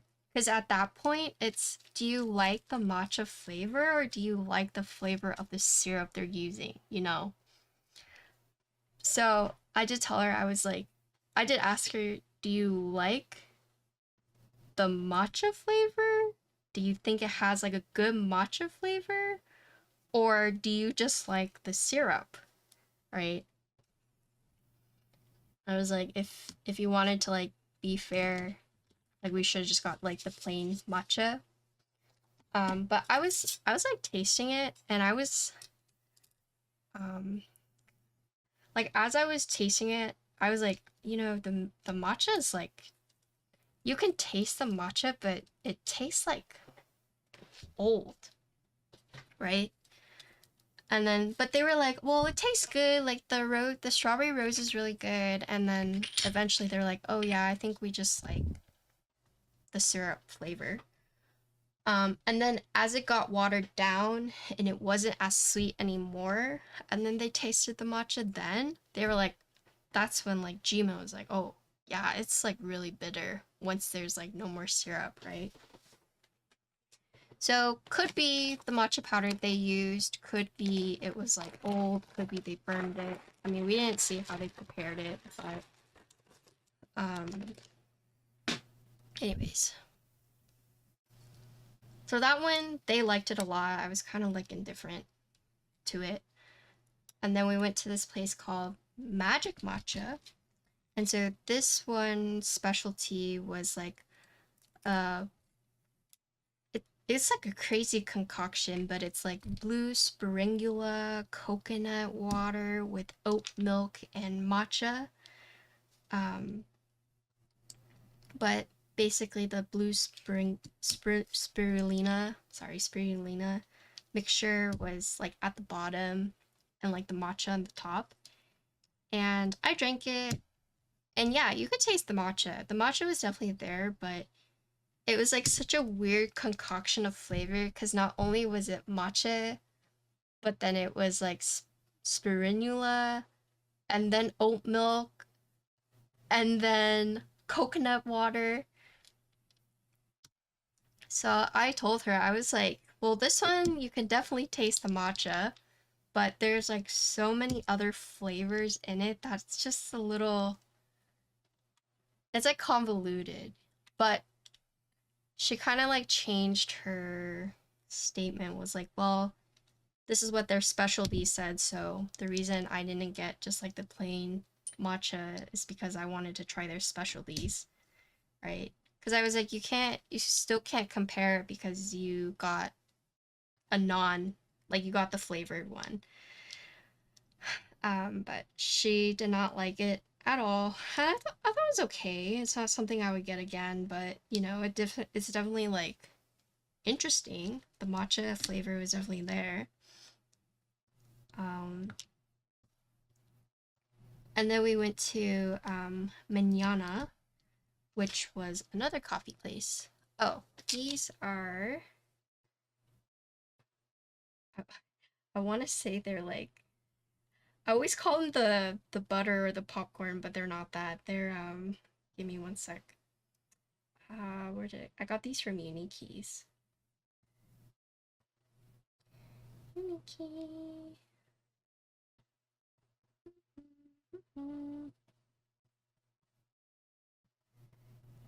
Hello, Ben.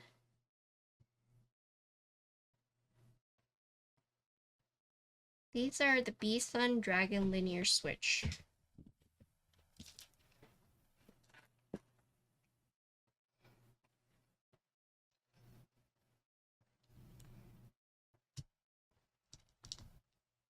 This board doesn't have 2Y. Yeah.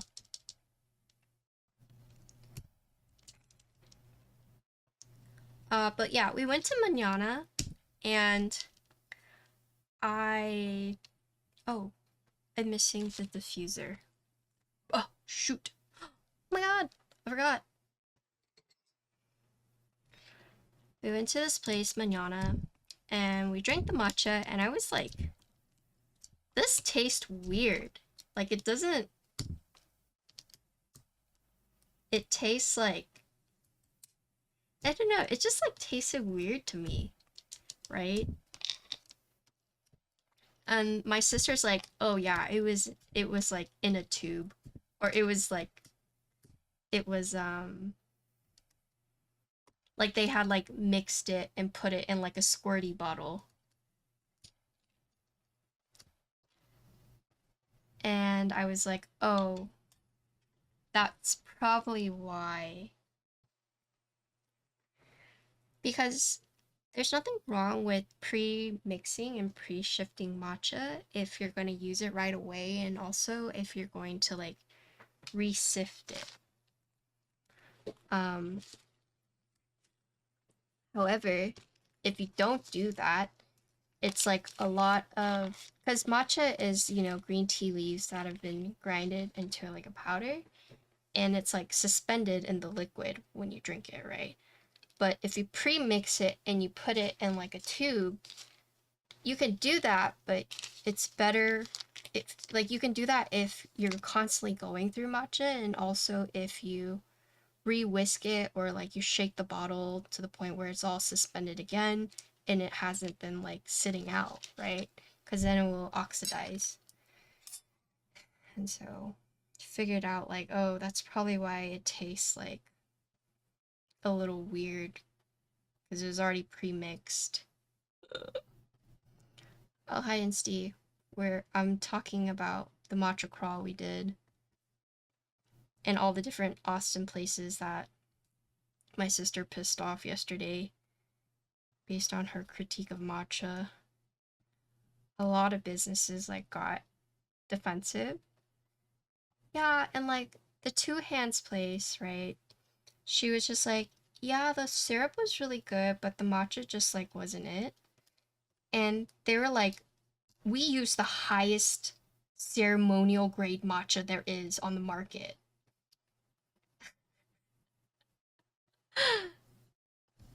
And I was like, okay, well, that's like such a blanket term. Like,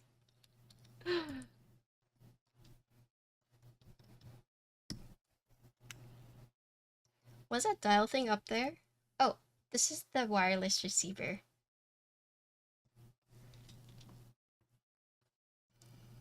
So for those who don't know anything about matcha, ceremonial grade is just like a buzzword used for marketing. Ceremonial grade just means that you can drink it like by itself, like in a ceremony, right? Like that's what it's intended for.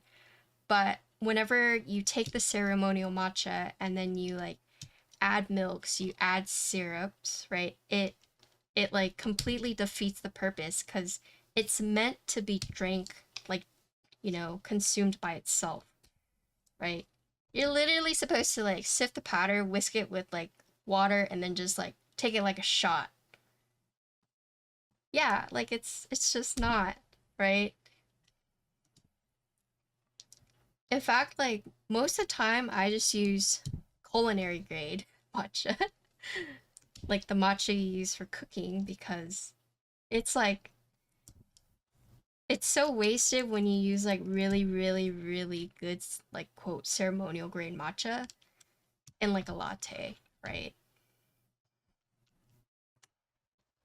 So the fact that they just got so oh, guess what? The drink was like 10.50. 10.50. $10.50. And they're like, we use the highest ceremonial grade matcha. And it's like, I'll show you what it looks like. This is what it looked like. It was a strawberry rose matcha. This was 10.50.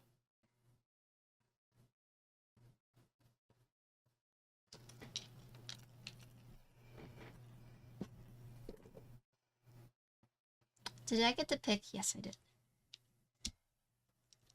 So the owner did get like very defensive about it. Was like, we use the highest ceremonial grade matcha. And just like the other business where we're like, oh, and see, this is gonna make you mad.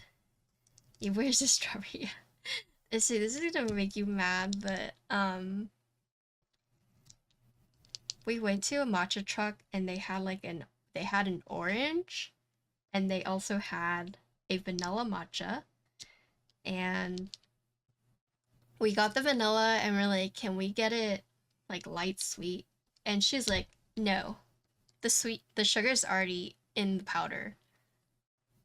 And we were like, oh, that's not a good sign, right? That one was by far the worst. And my sister said like on her story, like, oh yeah, this one was not good. And they're like, we have ceremonial matcha if you ask for it. This was the vanilla matcha.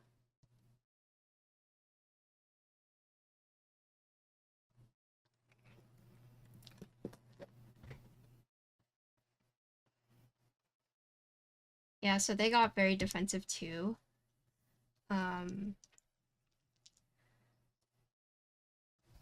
yeah, and the nice thing about Manana, the one place that I said had really good matcha where I was like, yeah, this is great.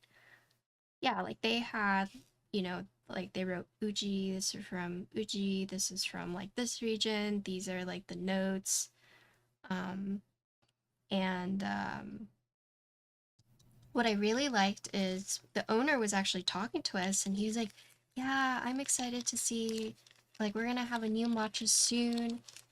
And my sister's like, oh, which one? He's like, I don't know, they haven't harvested it yet because every year it's different. And he was like, well, we're gonna get that in soon, so I'm really excited to see like how the harvest turns out. And you could tell, like, oh, this guy knows what he's talking about. But that's like one of Desnudo's like biggest points is they're very like, you know, they work with the farms directly to make sure that it's like, you know, fair labor, etc., all of that. And just like talking to the owner and like hearing like him say all of that, I was like, okay, yeah, they're legit, you know. And matcha isn't even their specialty. It's coffee. That's a thing. They have like 10 coffee items and only like 2 matcha ones. But even with the matcha ones, they're like worlds above like the other people. Um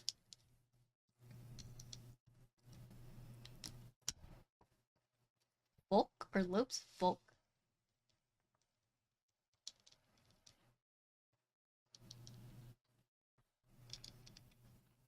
I have the boss quest.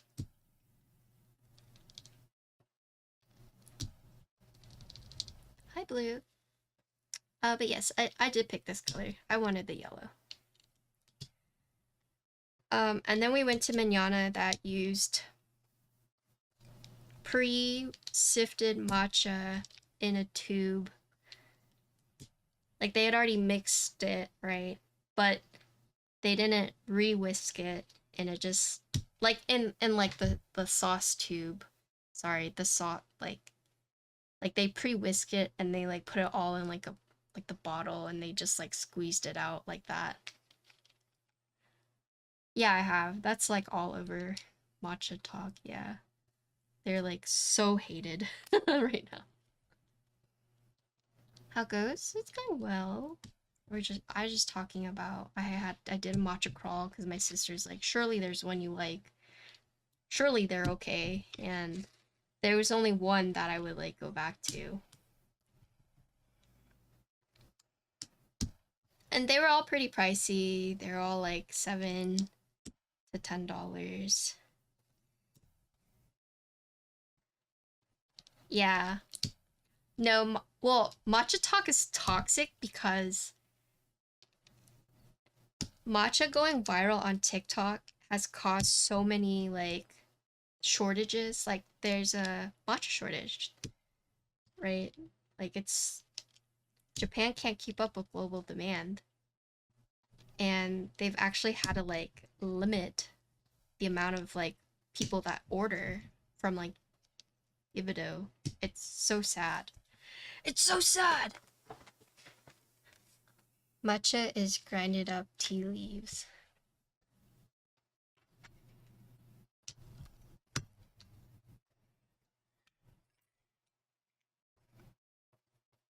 Yeah, so this one store in Austin had it all stocked. They opened it online. It's all gone. It's all gone. It's gone. I didn't even have a chance. It's gone. No, you're good.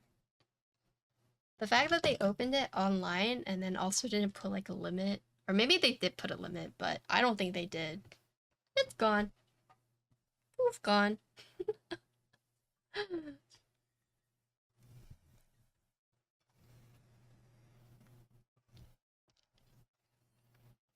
Aren't they making plans to increase production? Yeah, but you're not going to see it until next year because this harvest is already about to happen.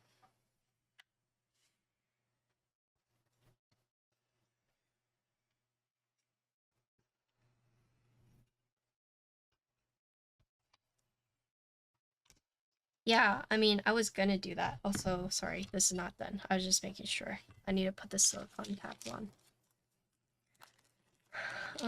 So this one has 2 duros, right, for the gasket tabs. Let's see, you have the...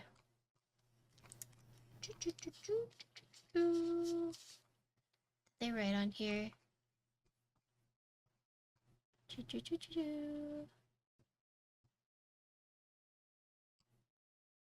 Huh.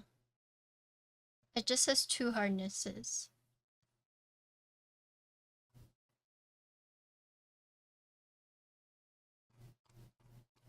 Did they say the harness on here?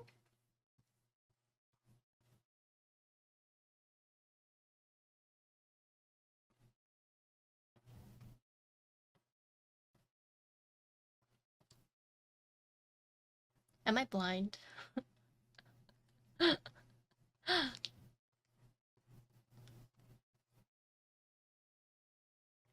Okay, but either way, they have 2 duros.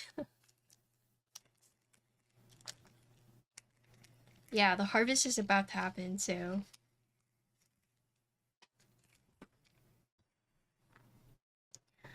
Okay, so for these ones, you can tell the difference between the two. You have the little tiny, so I'm guessing this one is gonna be softer. Yeah, this one's softer, and then you got the big thick. This one's gonna be harder, right?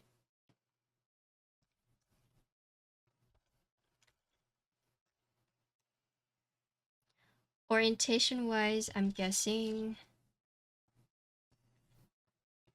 it'd go like this.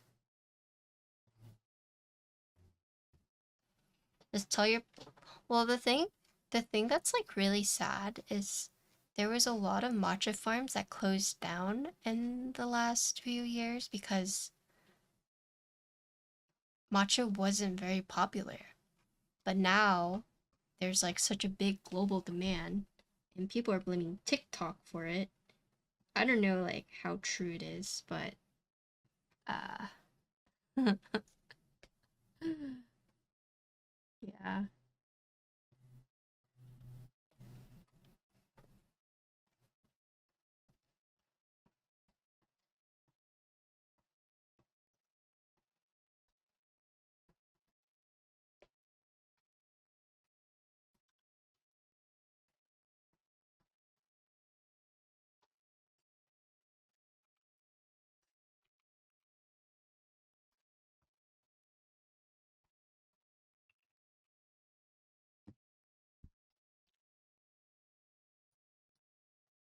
Not necessarily even.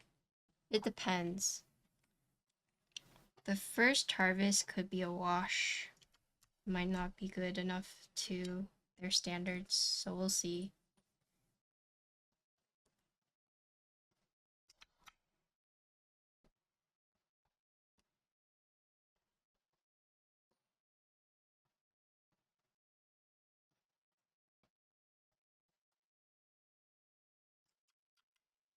As reading in Japan was going to implement new regulations for foreigners, they will be paying more than locals in places like hotels. I mean,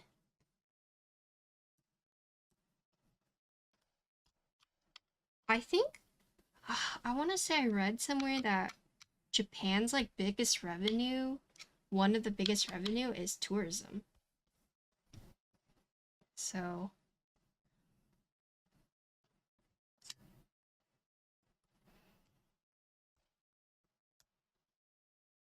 it lives. It lives.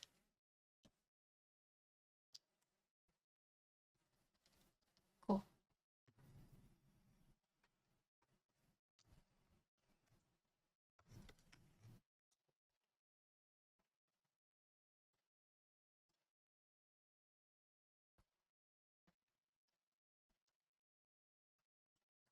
But you know what I've been drinking? I've been drinking Senta.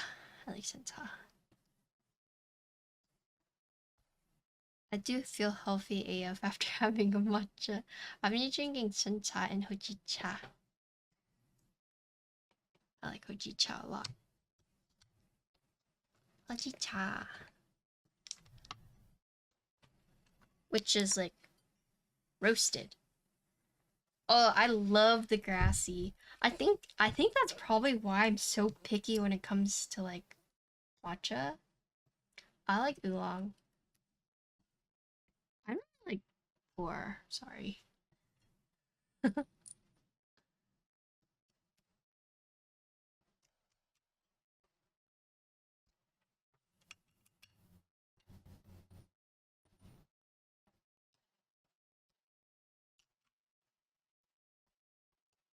Hojicha is good.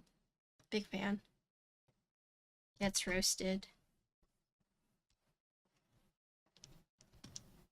You're drinking pour right now? Oh dang.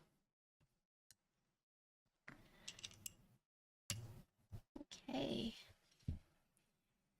Put the diffusers in.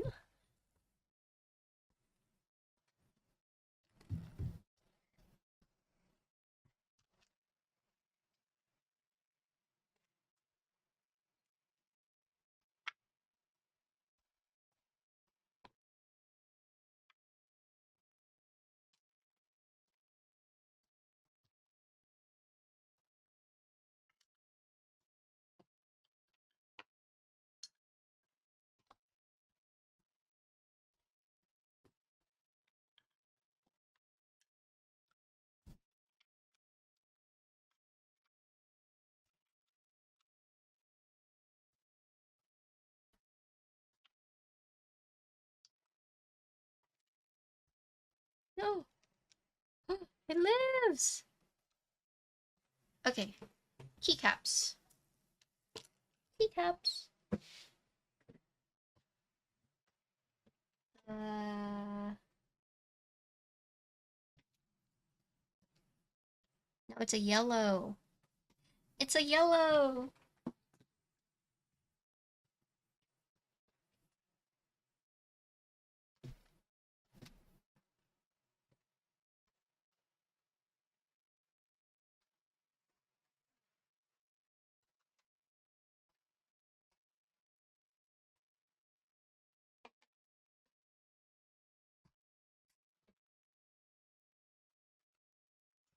Oop.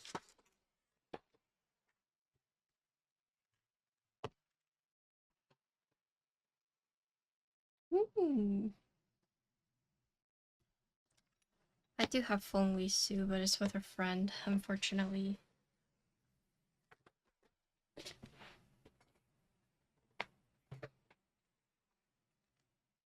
It's a little too bright, right?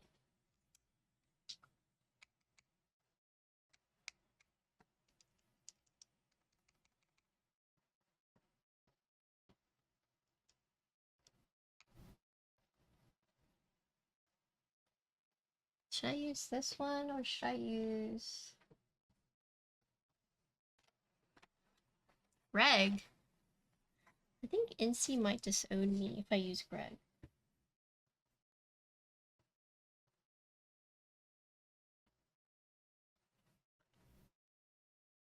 Lychee? Hell no.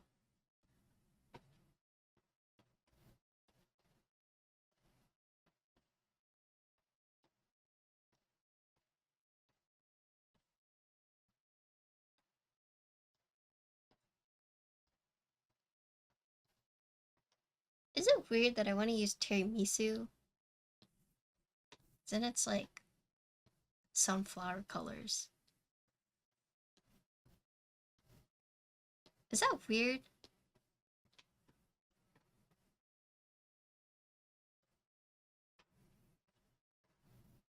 Well,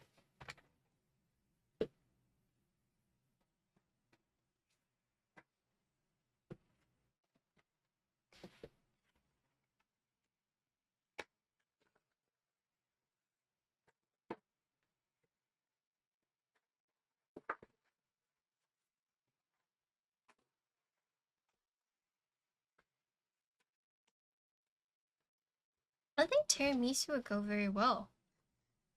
Okay, I'm gonna turn this off. Dots.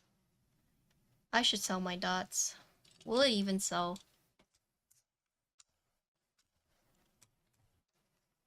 I feel like I bought into it because I was like, oh my god, dots. So iconic.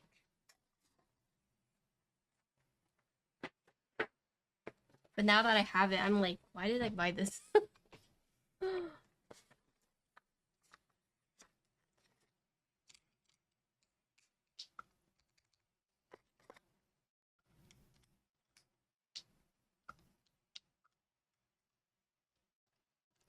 It kind of reminds me of Pum Pum Pudding. Thoughts? Mika, no.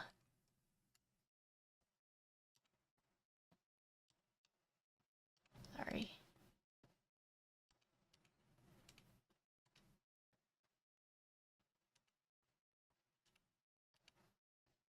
I messed up. Hold on.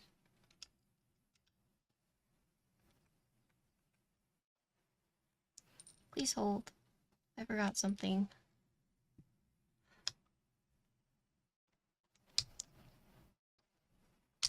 This is tiramisu.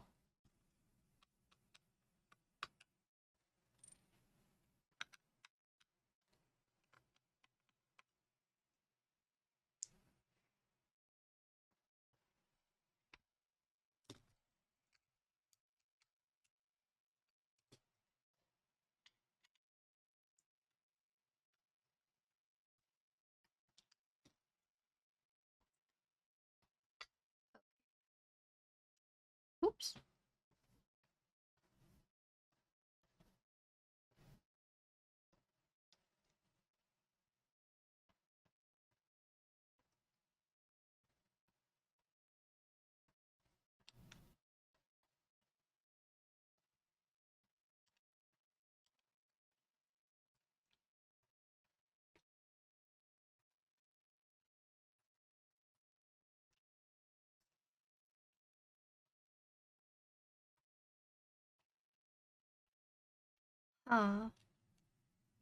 Did they change this?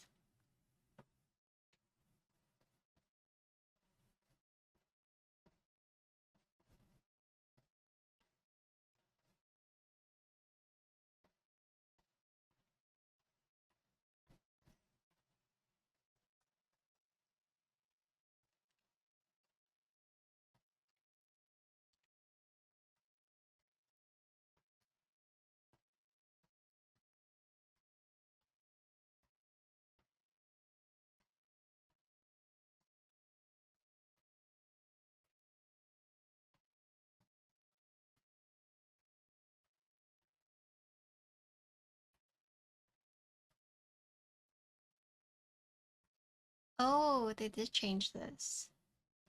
Okay. Oh, okay. So no, I didn't forget it. Okay. Okay. Good thing I checked. So the reason, I thought in the render video this was a tab, but they've actually changed it, so. The biggest thing is just making sure all the gaskets are in, yeah. So that's correct. Hello Jedi, how are you doing today?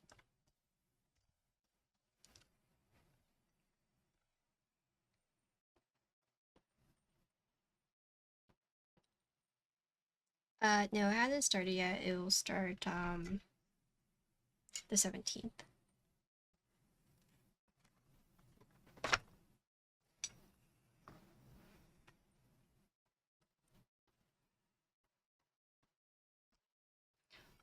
Oh, you're just in time. We're about to do the first typing test.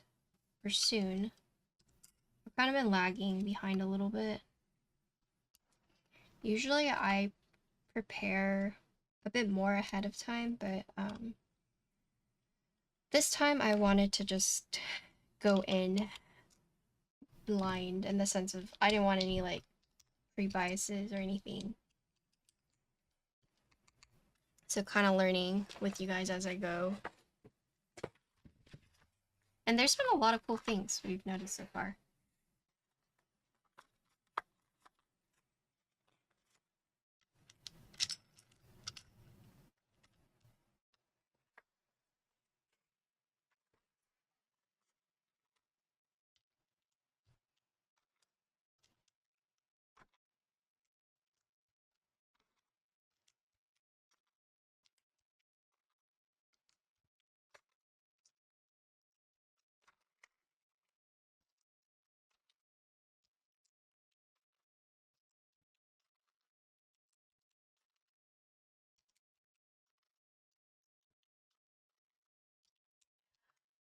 I like it. It reminds me of Pum Pum Pudding.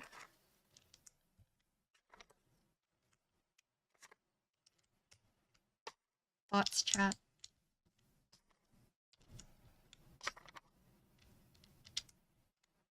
No thoughts. Okay.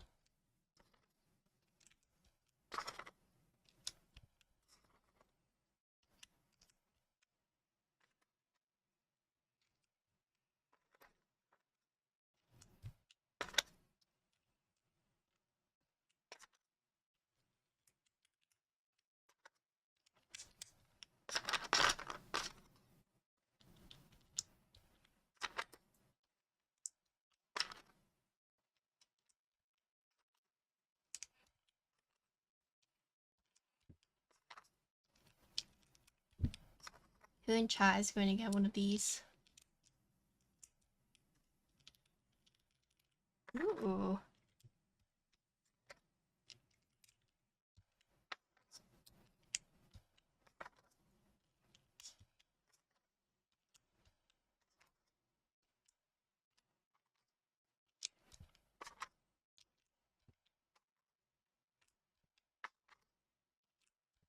thought...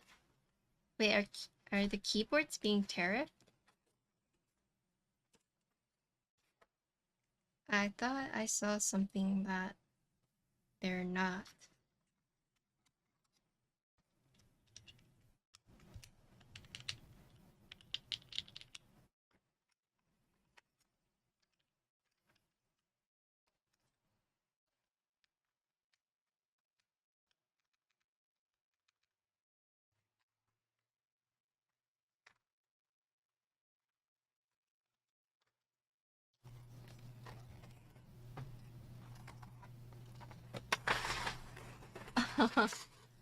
Oh, the Matrix, I saw. I think Alex is gonna be building it. Wait, okay.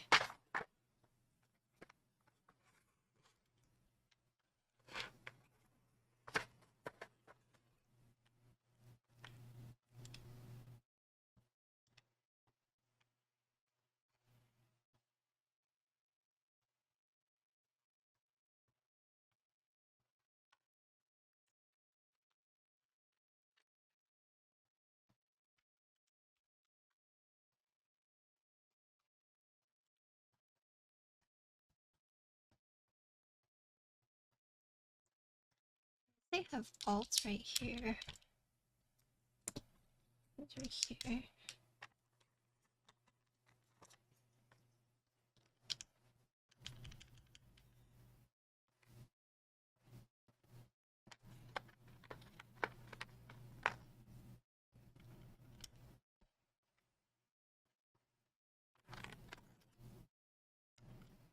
Huh.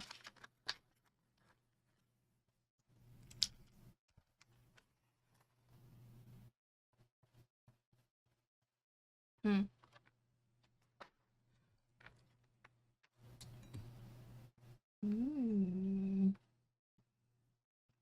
Ah, this is a little strange. So you're gonna have the 1.25 right here. But if you go this way, then you have 1.5 here.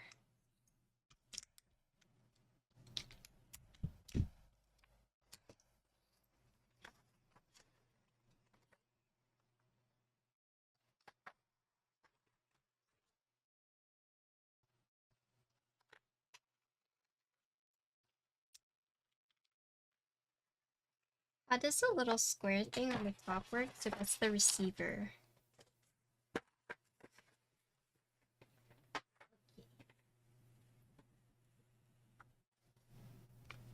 That is the receiver.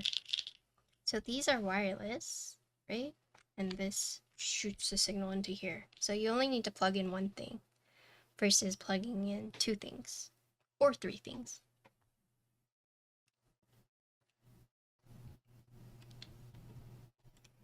These wires are for charging.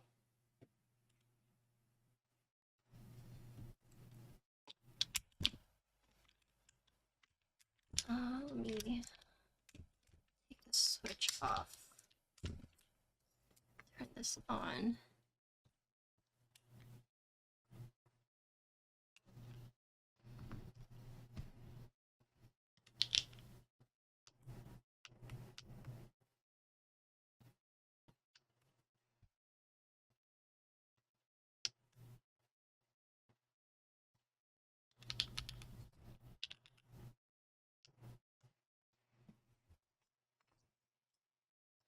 Okay.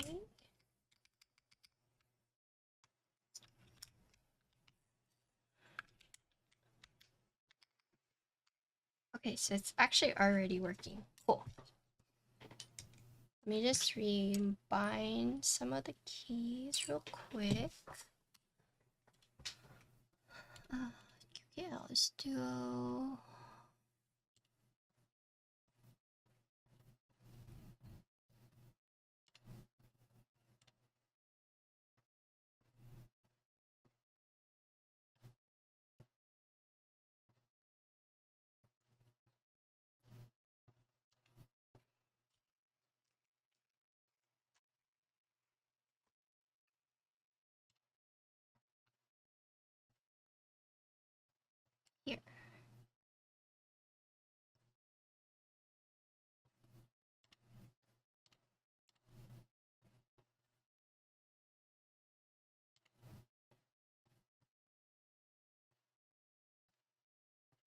I thought the center buttons all look the same for tinting. No, you can remap them. I do have Su, but not here. So, here you guys go. So you can remap these keys. So, for example, this I could do like print screen, and this could be pause. Or I could do L and then an O and just go LOL.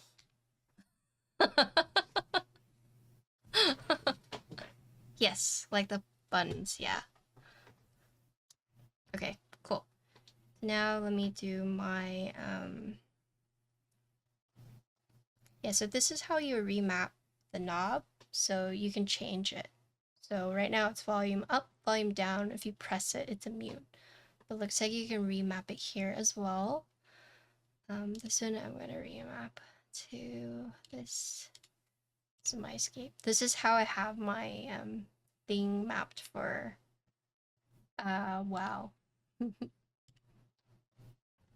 Okay, do I have 4 brown artisans? Surely I do.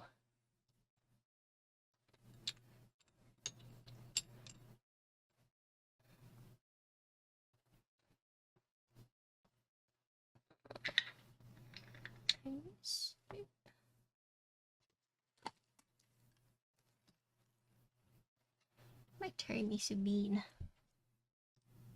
I see it. They made the change away from arrows. Oh yes. Layouts. So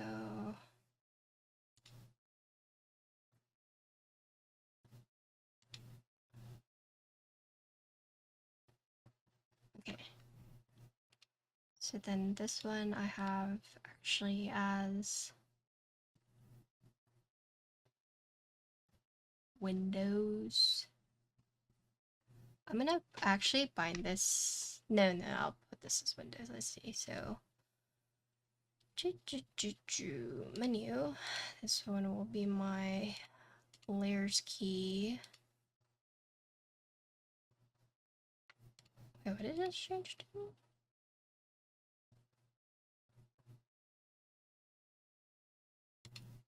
Okay, whatever. And then this one, right alt. Alt. Oh, window. Oh. Just do right window.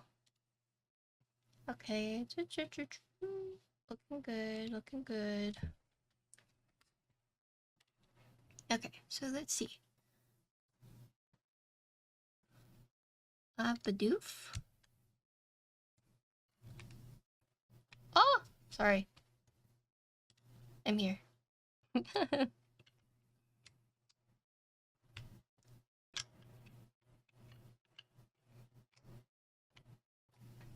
Yo, I'm back. Okay, what do you guys think? Alright, so for those who were asking how do you tint, so there are 2 different things you can tint.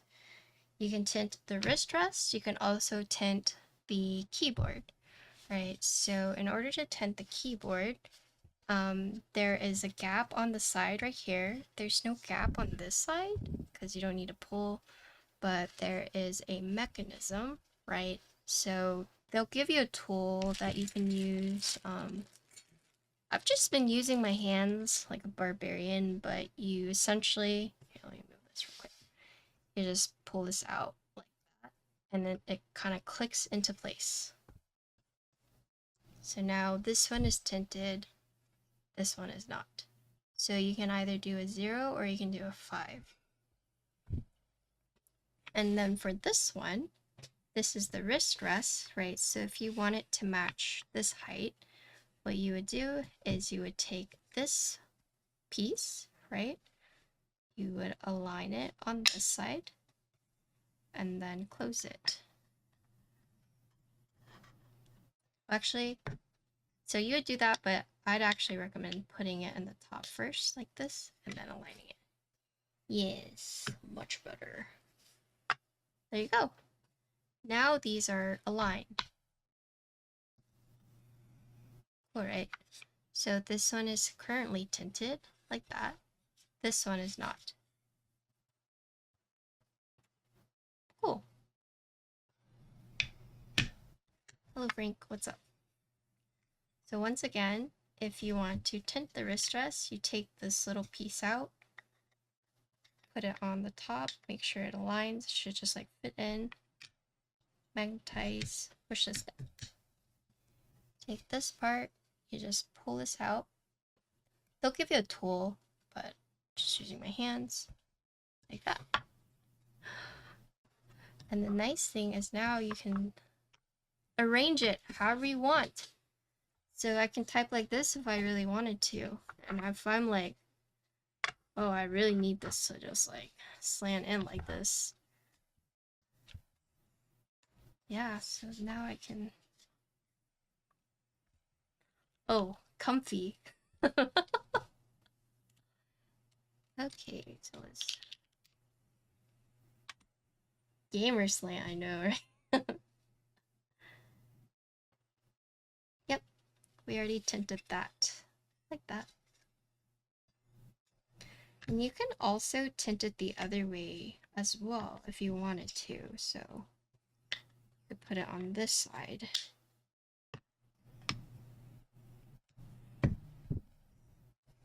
So this is more comfy for you.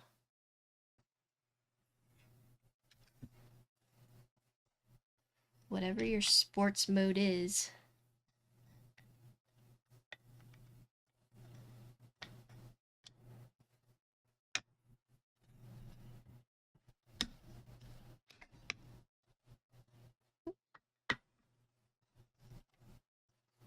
Are you the fastest kid?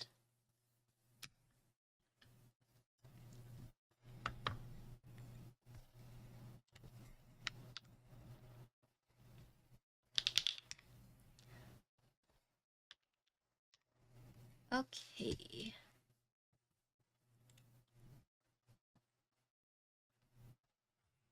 Did we change the build command?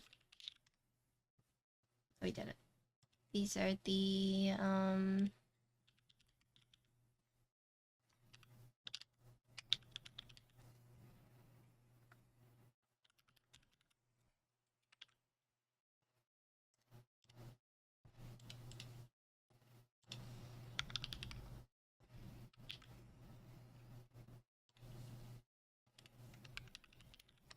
okay. So this first one is Alu no foam. Alu no foam. And we are tinted.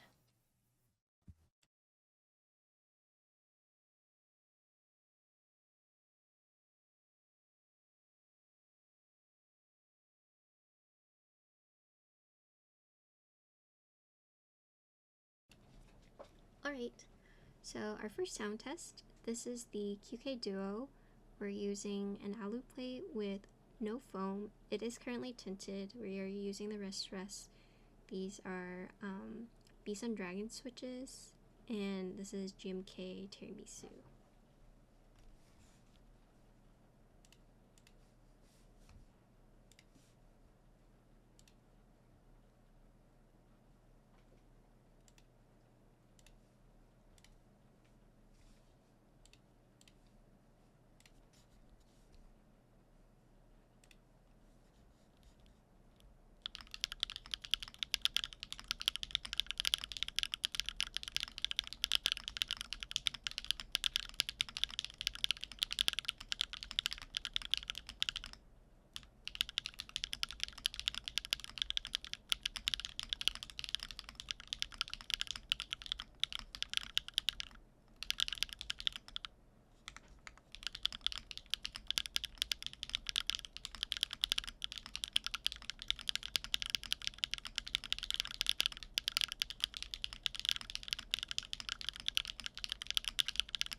I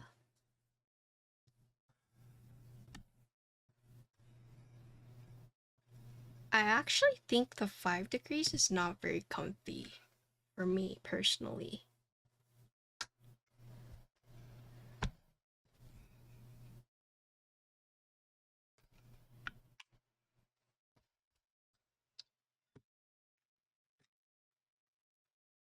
Or maybe I need to slant the wrist rest the other way, but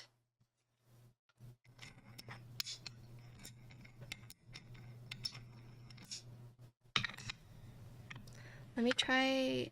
I'll do the next sound test without the tint and I'll see, but the tint was not very comfortable for me.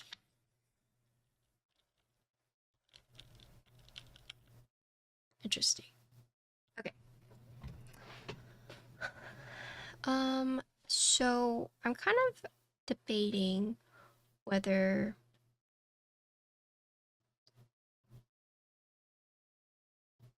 how do I want to do the typing test?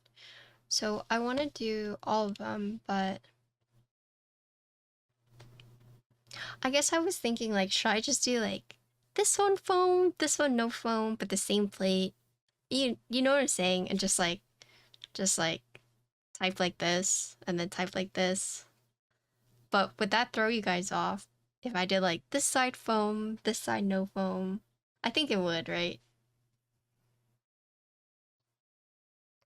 The cool thing about these like half keyboards is you can do that. But it would save me a lot of time. Hold on.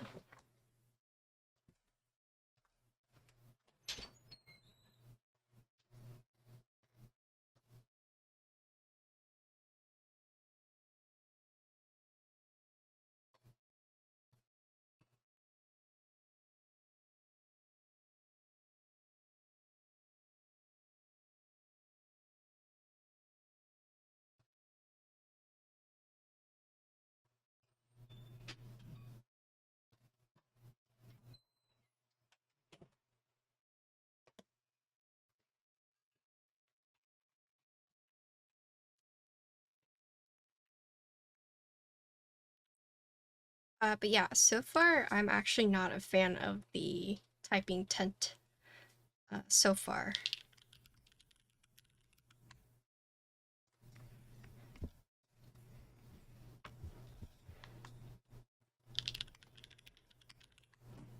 Yeah, I think the flat actually feels more comfortable for me, but we'll see.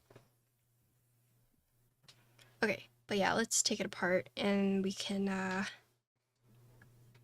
guess all I need to do is take this off, right? Yes, okay, cool. Okay, so now we're gonna do it with foam. Let's see.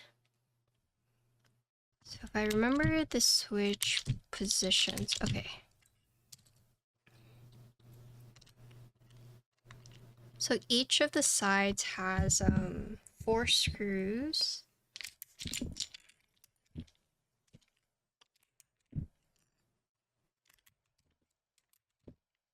Okay, so it's right here.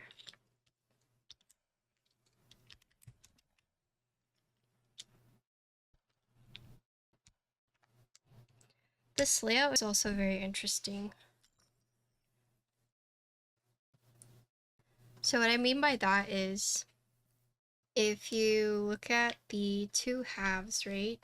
So if you decide not to go arrows, like what I did, this side is going to be 1.25, so these two, but then these are going to be 1.5.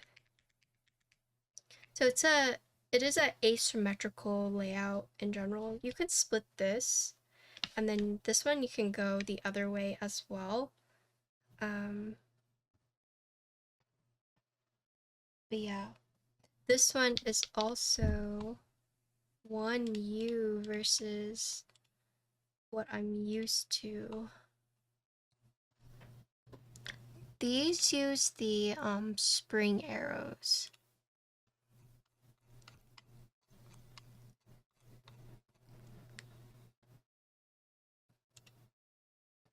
Yeah, so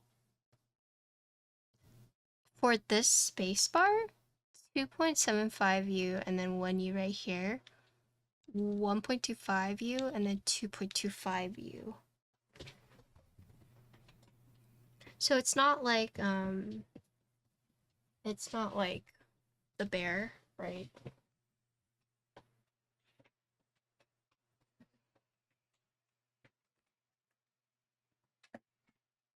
Yeah, it is a funky board. So like if you look here, for example, right? So the Alice layout is a little different. You can see like there's no extra key right here. Instead, they have shifted it. They've shifted the keys over, right? So now you have 2 keys right here and just the 1 key right here, no key right there. This one, they don't give you different layouts for these two, but I mean, it doesn't quite matter because it's the same spacebar size. It's just now you don't have that like symmetry, right?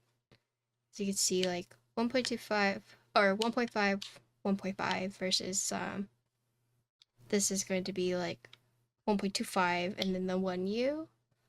Granted, you can change like the layout on like the bottom row for some Alices, so some people do this. And then yeah, so then you have the 1.5, 1.5.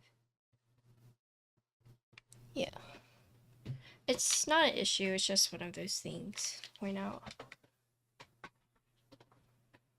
Definitely a funky layout. But if you're removing the board, or if you're trying to take the board apart, you'll have to remove the escape tilde, the number 1 key, the 5 and the 6, this key right here, so the Windows, and then the Alt and the spacebar, and then this key, whatever you end up binding to, because the screw is actually hidden underneath this badge, right? So you have to take this badge off in order to see that screw.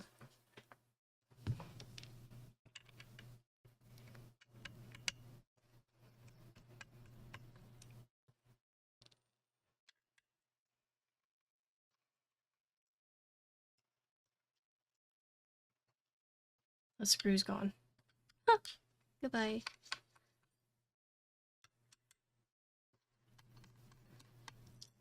Oh, that screw's also gone. Goodbye.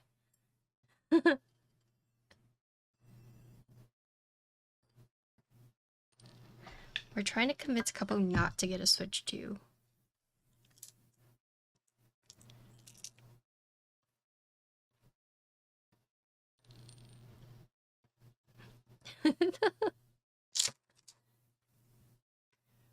Okay, so let's do case foam and plate foam.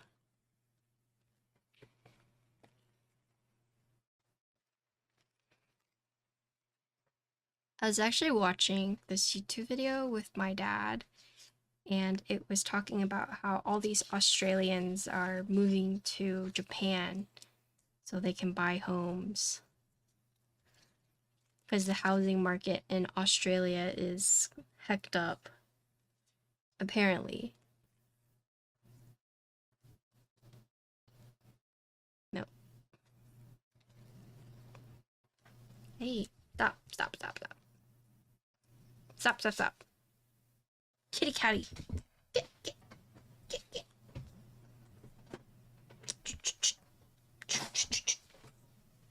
Oh my god.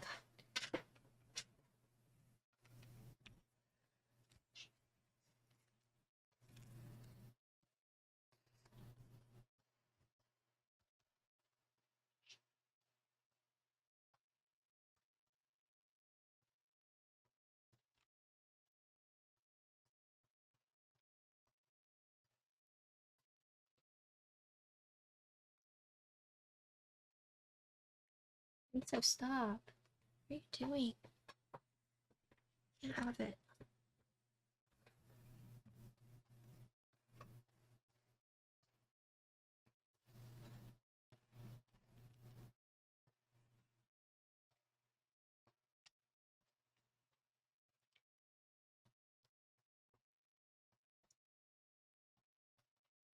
Yeah, I heard like a lot of the homes are like abandoned, people are moving to the city.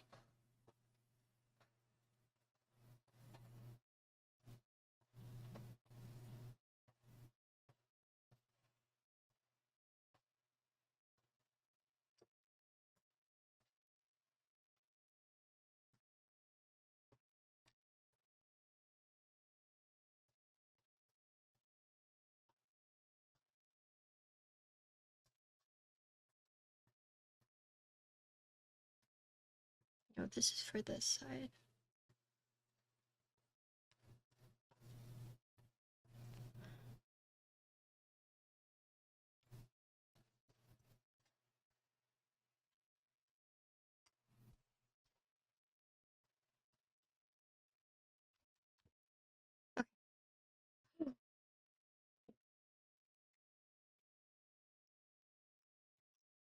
And then for this side, if you're trying to remove, I have to remove all the keys eventually, but it'd be the 7, the 8, the plus, the backspace,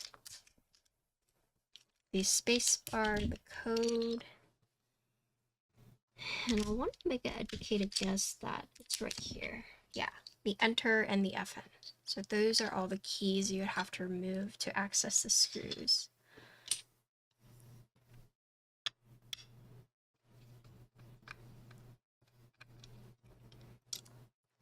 Is the Switch 2 super expensive because of the tariffs and stuff, or?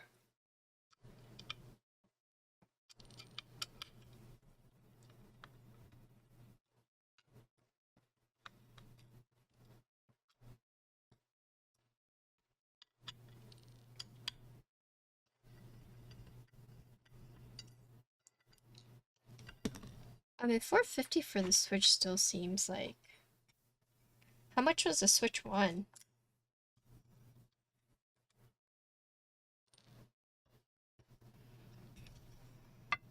My desk is a mess. Holy sugar.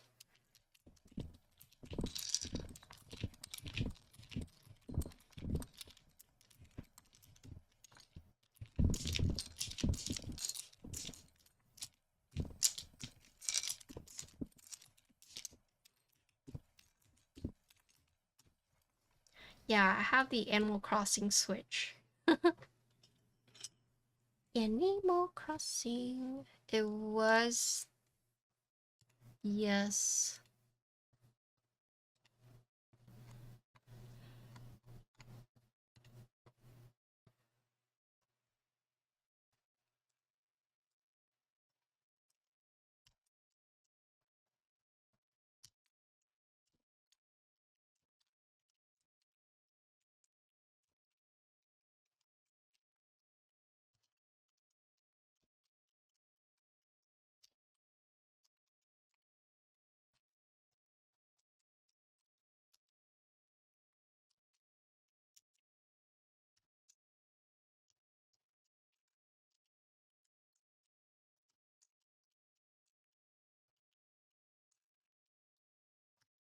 Yeah, I wonder why they raised it to $80. I feel like the most I've spent on a game has been 60. 80 just is like crazy.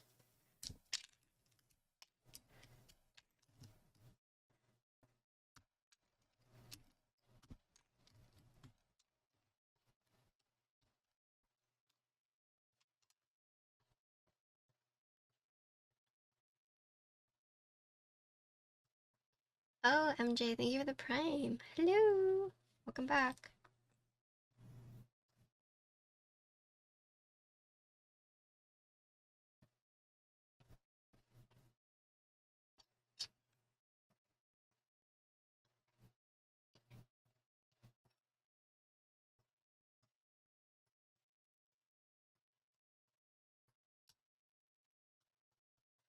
What's the term? Triple A titles? Maybe because I don't typically play those games, so I don't pay that much. A lot of games I play are just like small indie.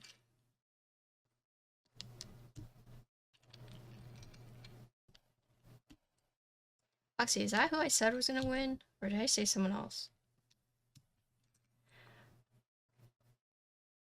Dang.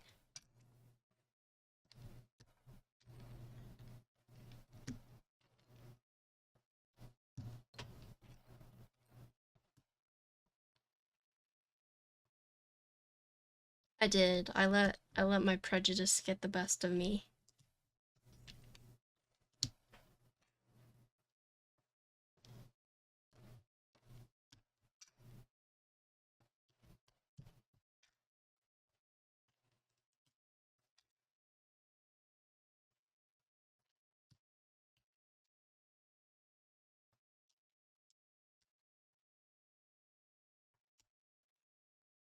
Back in my day.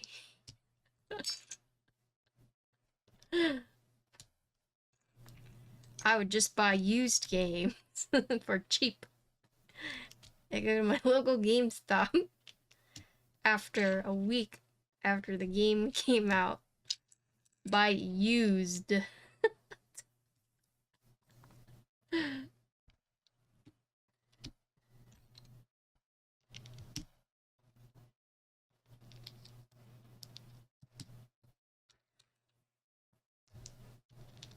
I don't know, all the GameStops by me closed.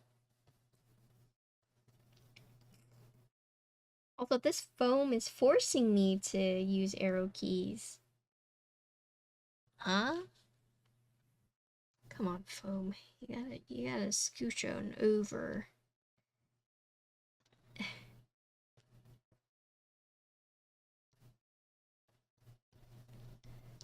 Cut the foam.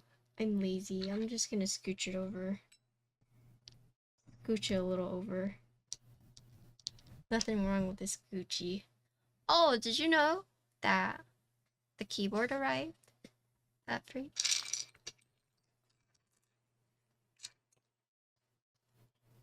It was like in limbo for a little bit. I was worried.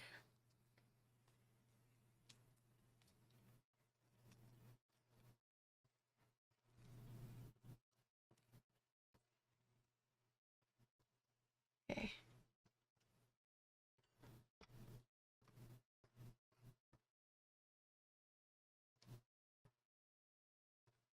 Wait, about the build? Is there something wrong?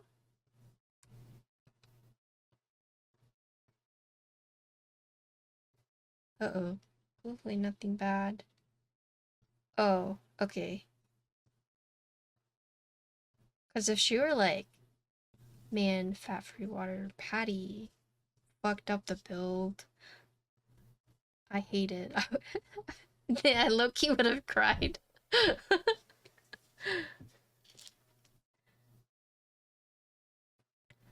Oh no. Can I squeeze this in? No!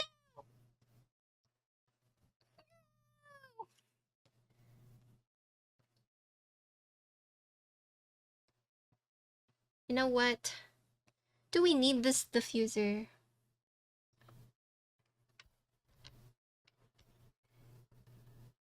Oh, it's pretty bright. Okay, we're gonna... This is not how you do it, but... This is how we're doing it for now. Okay, now I'm just gonna ignore it.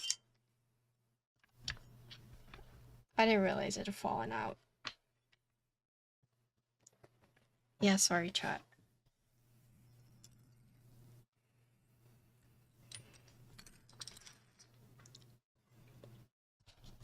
Oh yes, I saw you guys made a Twitter account. Would you guys also consider making a Blue Sky account? Perchance.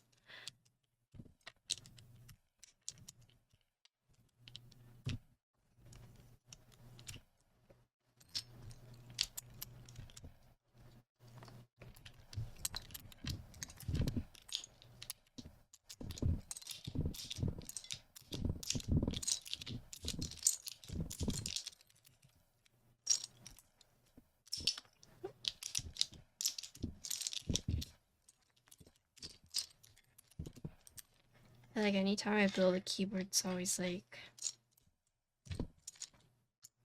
a mess. Did I see it? I did not. Do you have a link?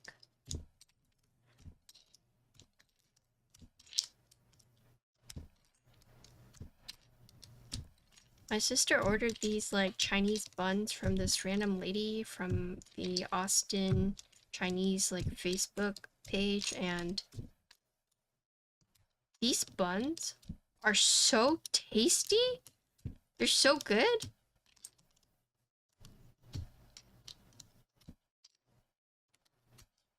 I asked Connor to heat me up one, but we'll see if he forgets me or not.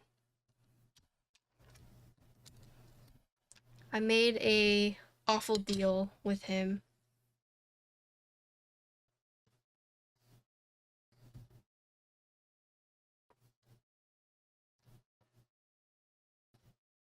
Well, it's not awful, but I kind of like shot myself in the foot with it because do you guys ever get moles that have like hairs growing out of them? And if you do you pluck the hair or do you leave it alone? Like for some reason, anytime I see a mole with like a hair growing out of it, not on me. Like I don't have that problem, but like I just want to pull the hair out for some reason. So he had a mole that had like this long hair growing out of it. And I asked him if I could pull it. And he told me no. So I was like trying to bargain with him. And he was like, okay, how about I'll let you pull it, but then like we can't eat out for this month. Like you have to cook everything. And it was bothering me so much that I was like, fuck it. Okay, like deal. But now I have to cook every single meal and I'm getting tired.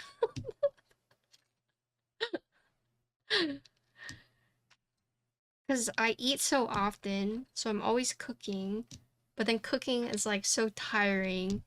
So I have to make sure that I have to like cook a lot. Because I have to cook for him and 2 meals for me. And well, I was eating like 3 to 4 times a day, but now I'm eating like twice because I'm tired. And I don't want to cook.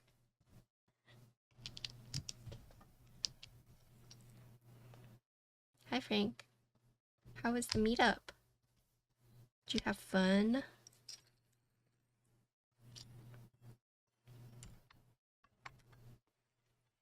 Ooh, glad to hear. Very intimate. Oh.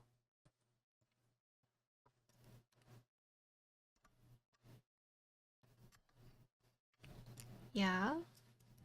Good. There's 2 sessions, right?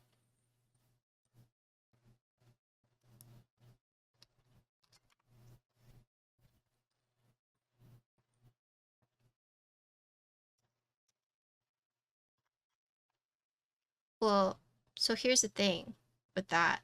I would do that, except I share a fridge with my parents. And when I overload the fridge with too much food, to the point where my parents can't access their food, they get mad. So I have to like play this weird game of, so I don't know if you guys have ever gone through this, but when you mess with an Asian woman's kitchen, like it's just not a good time. So I'm only allowed to cook at my mom's mercy. And if I do anything to piss her off, anytime I cook, I'm just gonna get lectured. So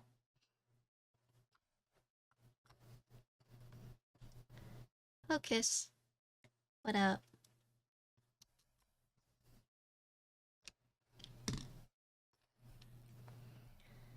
So now I just and the thing is we have 2 freezers, right? We have we have like a fridge freezer, but then we have a garage freezer. However, the other freezer is a meat freezer and it's just always full.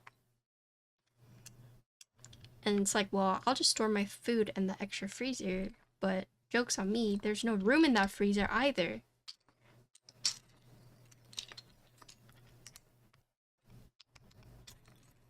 like when I prepare stuff for my pop-up, sometimes I have to ask friends like, hey, can I put stuff in your fridge? Because I have no room here, and if I were to move all my mom's stuff, like, she'd just get mad. Yeah, I don't even offer my mom my cooking. I know she's just gonna be like, what are you trying to, like, do with this? Like, surely you're not trying to, like, have me eat it, right? Like, my mom would not eat my cooking. Not that it's bad. We just have, like, different taste palette. Like, she got so mad at me because I was making a kimchi miso soup. And she thought I was, like, using fish sauce. So she, like, started yelling at me. It was like, ah, why is such a fishy smell? I'm like, I'm not using fish sauce. It's just the kimchi. And she's like, ah, don't do that.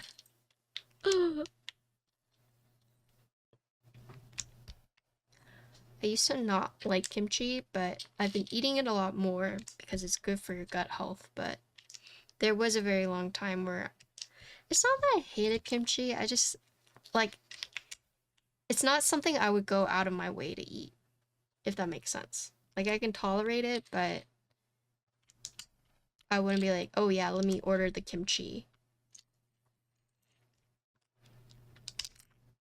But it has grown on me because gut health is important. I've honestly thought about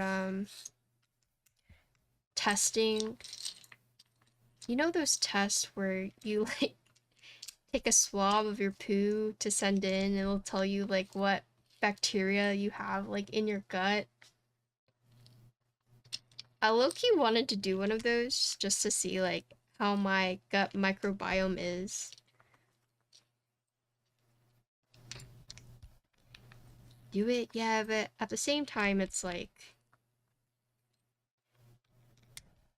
you know, should I really? They can be kind of expensive.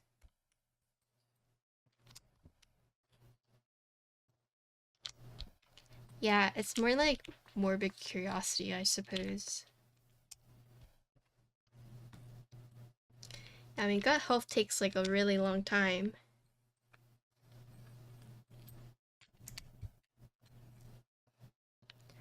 I think I cleared out all my like good bacteria though when I had food poisoning in Korea. That was like the worst food poisoning I've had. Like, I didn't like inari sushi to begin with, like the tofu skin. Like, I could tolerate it, but like I said, it's not something I go out of my way to order. But after that, it's like when I see inari, I feel like throwing up. Like it was like that bad. I don't know. There probably is. Oops.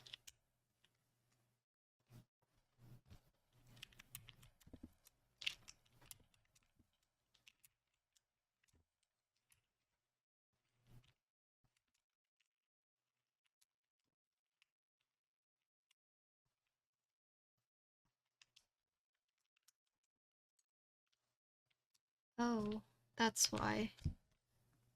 This foam is made for... Yeah, I should have cut the foam. I should have listened. Why didn't I listen? Why?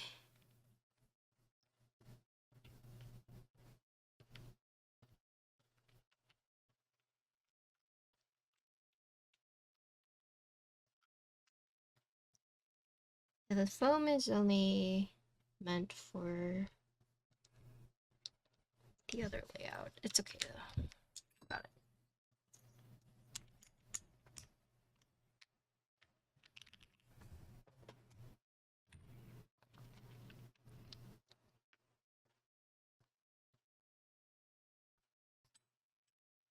I take a pro and a postbiotic.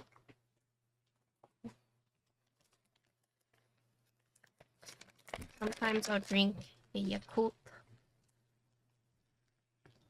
I feel like yogurt's one of those things I have to like be in the mood for.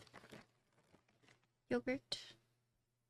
Okay, so to make this work, plug this in.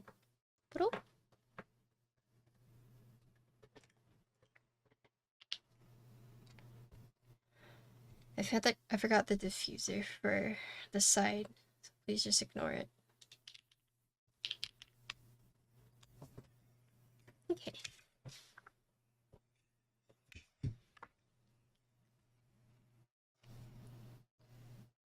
Ooh. I mean that technically makes sense, but also not. Wouldn't it be better to just do a suppository rather than eating it like that? I don't know. Is that like a far-fetched thing to suggest? Like,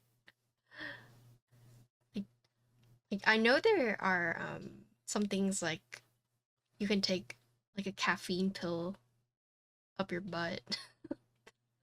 Apparently it absorbs faster. Anyways.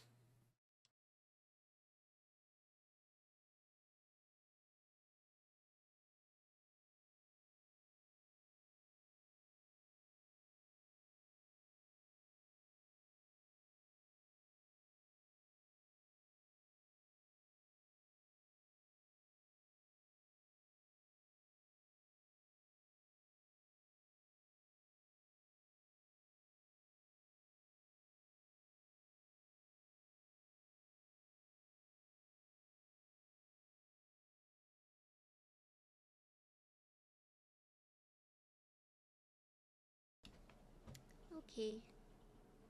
This one I'll plate with the foam. This has no tint.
Oh, it's hitting the case. Ew.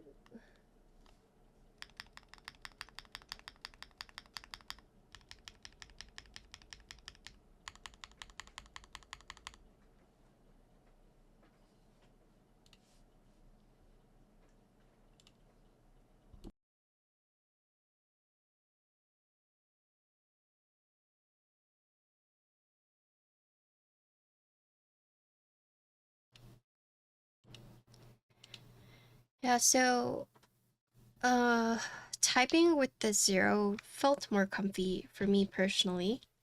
I'm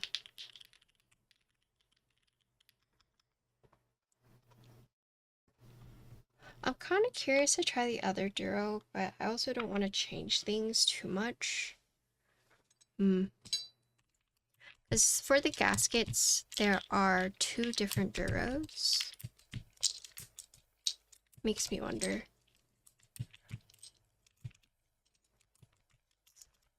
Any drawbacks? So far, I personally did not like the tint. So this one's nice because you can either do the 0 or the 5, but I personally did not like the tint. There's a lot of cool design aspects of the board, but then there are also some where that are not strange, but kind of like, oh, for example, like the wrist rest, right? So it's cool because you can change the tint of it. You can go like this, you could go like this, or you can do the flat. But this is me being like super nitpicky. So for example, when you do this, right? This part just like sticks out like this. And granted, you're like putting it against it so you don't see it, but visually it just looks a little strange to me, I guess. And then it's also, right, I kind of wish they had made this one like a little bit more slanted, because you can see it doesn't like rest flush because of the angle, right? So you can see it's like that. I don't know if maybe I'm like doing it incorrectly, but you see like there's that gap right here.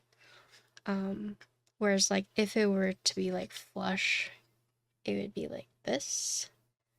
Definitely interesting the way they decided to implement this. But that's just me being like super nitpicky.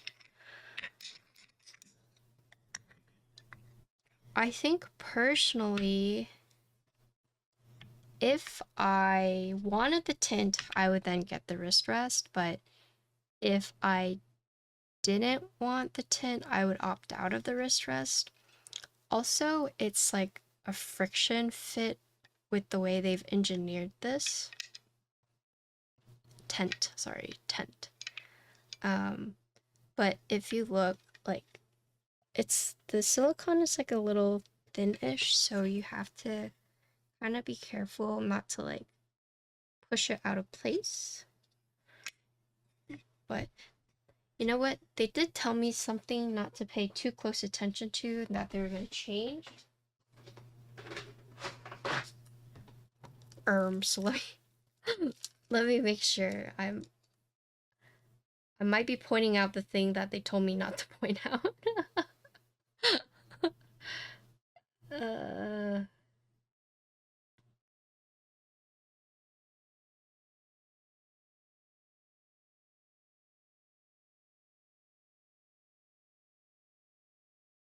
Oh, okay. No, it's different. But yeah, so far, I personally have not been a fan of the tint. But that's just like a personal preference.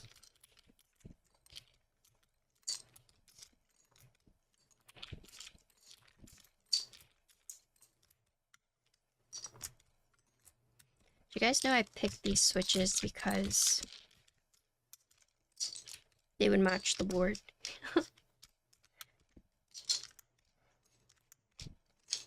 Also, interesting design choice is the layout of the board itself.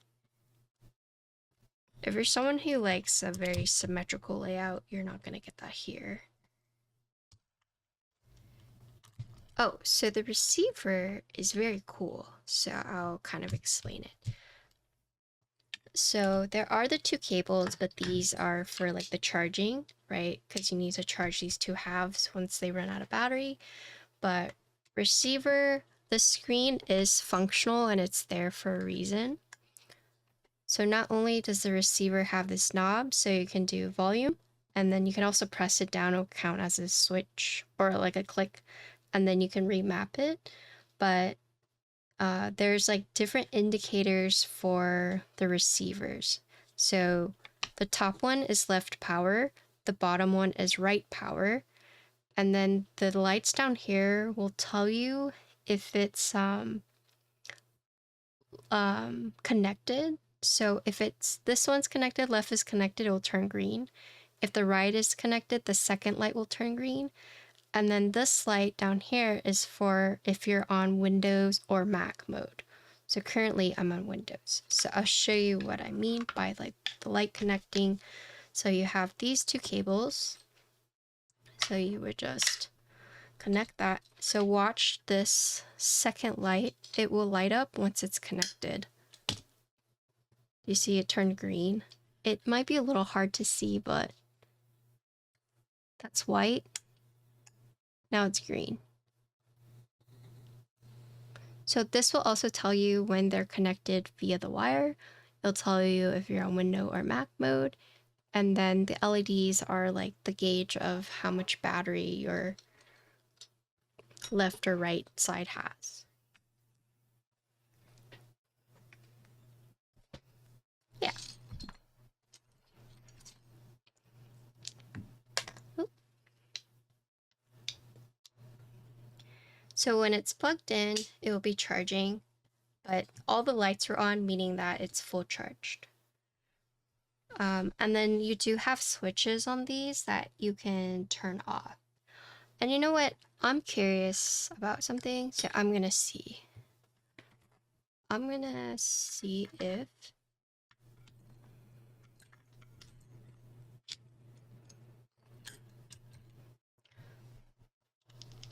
so currently it is connected, but I'm gonna switch this off. Oh, so it still works. So this is a connector too. So I was testing to see if the keyboard would still register if I turned it off. So for example, like, you know, I just type KP, right? This switch is off. I'm gonna take this off, right? Yeah, now it's not registering. So you can technically like turn this off and then plug this in and then type with that if you need. So here I am typing again. Oh wait, I should have just shown you guys in BIA. Here, I'll show you guys in BIA. So right now it's turned off, but it's plugged. So you can see that. So now I'm gonna reset this, disconnect that. Now it's not registering.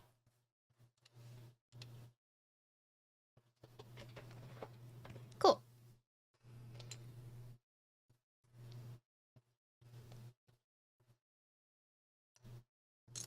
Okay, so I'll take this off. So we have 2 more plates to go. It's interesting they're only offering the 3 plates. Where's my plate toss over here?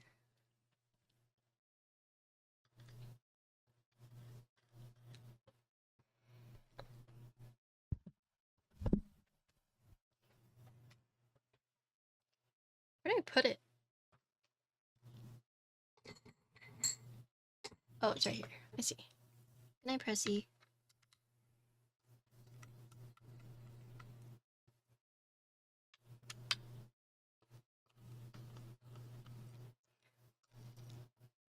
Do you guys want to hear the rest of the plates? Or do you guys just want to hear the 1 more plate? Because I do know it's getting late for some people.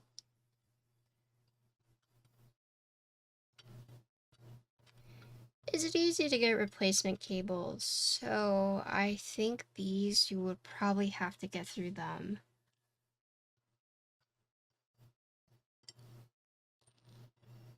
I don't know what type of cables these are, to be honest with you.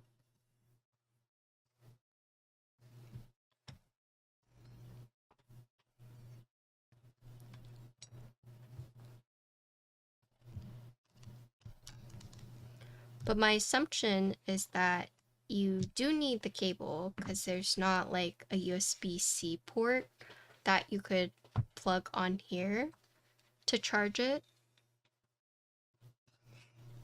So if for whatever reason you're like missing a cable, you do have to, I'm assuming you would have to buy extra ones from them. Unless there's some way for you to bypass that. But currently there's no cable that I see that would allow you to do that. Or no like input. Also, the foam that they give you, at least the ones that I have, it's only meant for if you get arrow keys. So if you happen to not want to do the arrow keys for the foam, you either have to push it aside like what I did or cut it.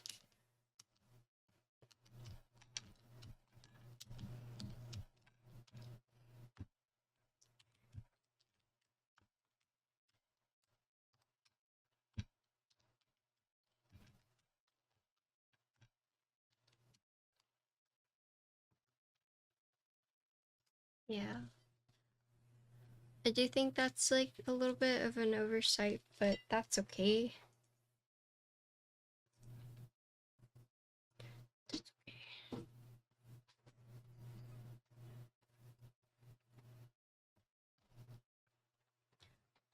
Alright, so now let's do the FR4.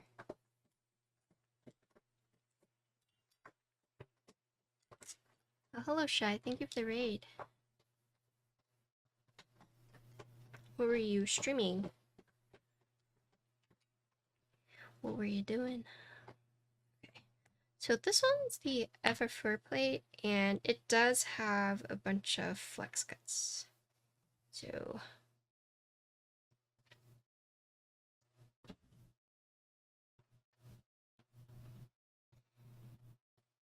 TKL1 PC, nice. Did you like it?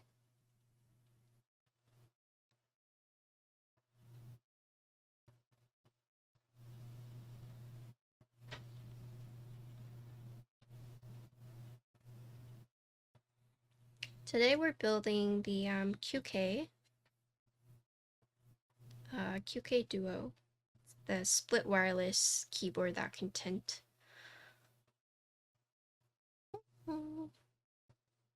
Where's the diffuser? Where is diffuser? It was here. I saw it earlier. Oh, it's right here. Okay.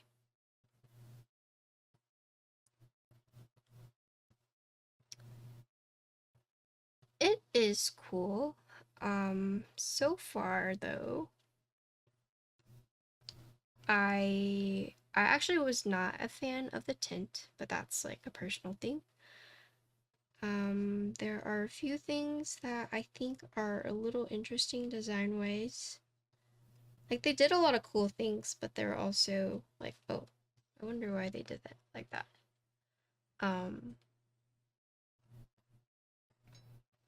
There's also some details. I will probably ask him after the stream about the board. So you guys have had like really good questions so far. The product page is not out, but if you do !build, it'll link you to the Notion page.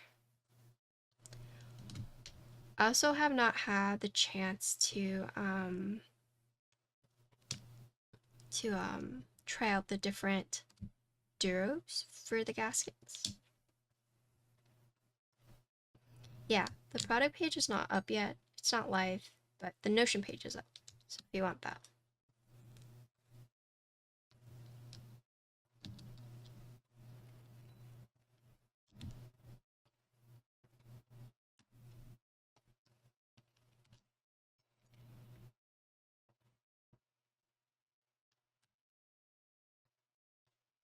So a couple cool features for those who are like just joining in. So the first thing is that it is wireless. It uses a wireless receiver, and the receiver is multifunctional. Like, it's not just there for show. I mean, kind of is, but you know, it also has its own like functions. So it's not just sitting there, right? Also, the layout is, you can tint it. So you can tint it 5 degrees, or you can run it flat, so 0 degrees, however you want. Optional wrist rest that is also has the tinting abilities. While the keyboard can only tint like this way, right? The wrist rest you can tint 3 ways. You can tilt like inside, outside, or just flat, which is interesting to me. I guess it's like one way for you to really find out like what is comfy for you and what is not. It has these like buttons that you can remap as well.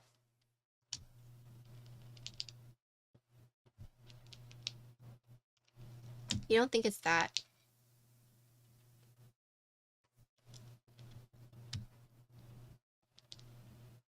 Oh, you think so?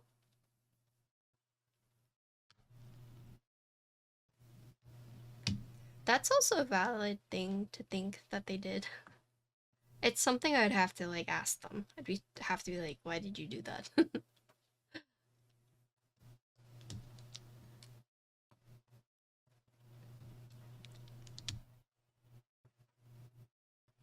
But Oxy could also be correct. They did it just because there's no distinguishing between the left and the right. So they probably just made, or they could have just made it the same. So you could go both ways. I should just cut this, huh?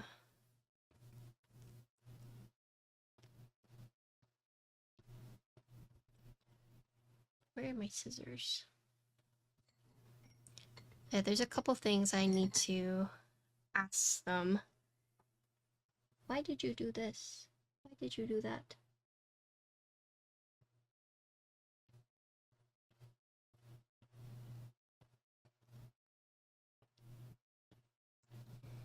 Cat nerd, yeah.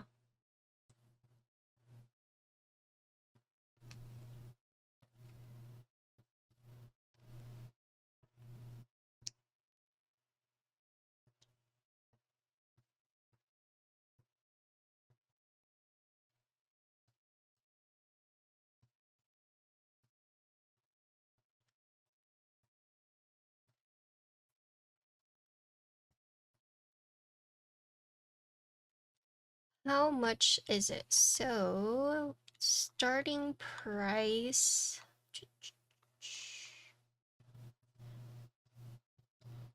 The case starting price is $234, and then for plate it's $20 each. For the PCB, it is $35 each. The wrist rest is optional.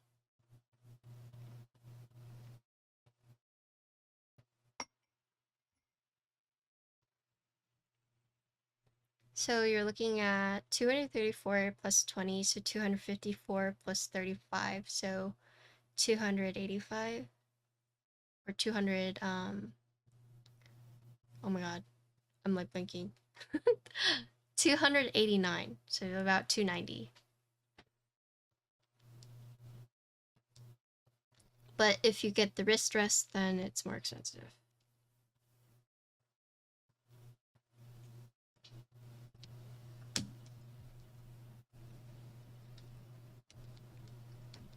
I did that mental math correct, right? I don't know why, but it's just like quick maths like that, I can't do it. I don't know why.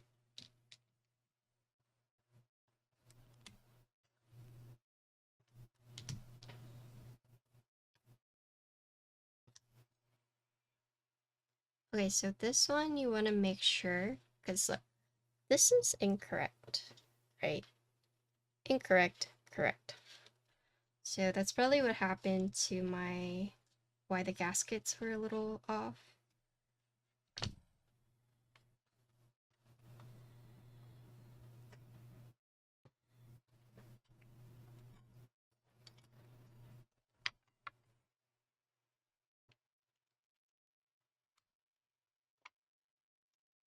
My parents just got an Airstream. Apparently Airstreams are supposed to last like pretty much forever, but they're very expensive. But anyways, so my mom got her Airstream and they brought it home today. She's gonna use it and go camping and stuff.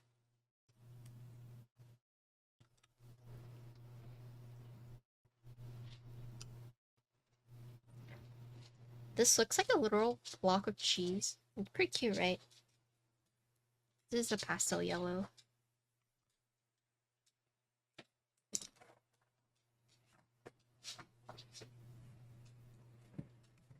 Okay.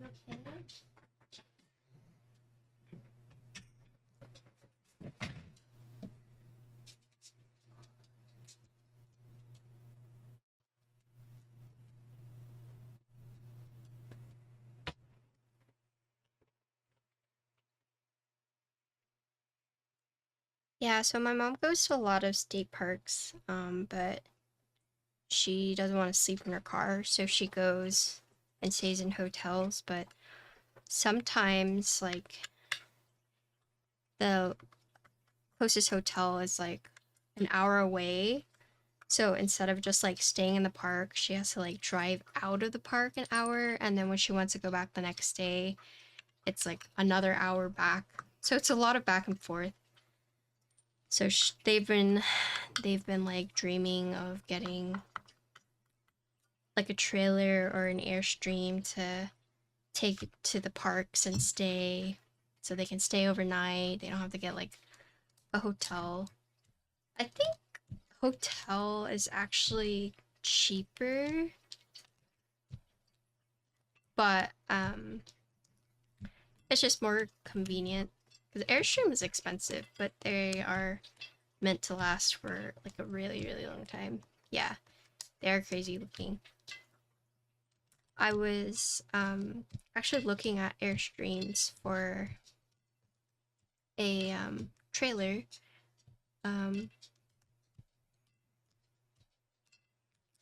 There's this place in Australia in Melbourne called Spitfire Caravans. Those are so cute. I doubt they would bring it to the US, but those like caravans are so cute. If I had like a little, like my little matcha truck in it.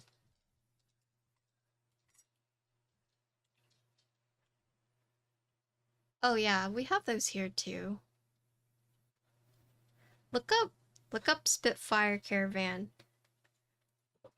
Theirs are so cute.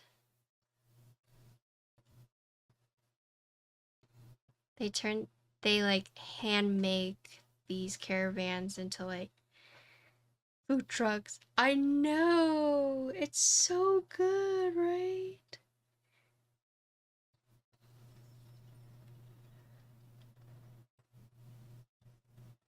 I wonder like if they do imports, how that would even work. I imagine it'd be like really freaking expensive.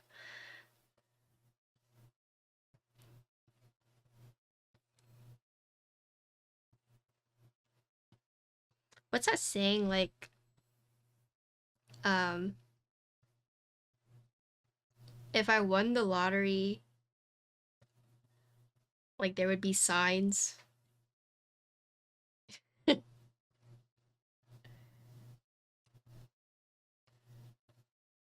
I'd roll up in one of those.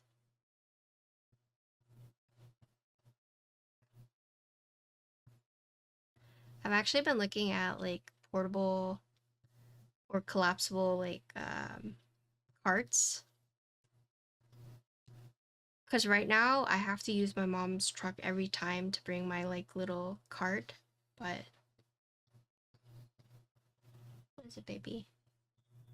What is a king cart?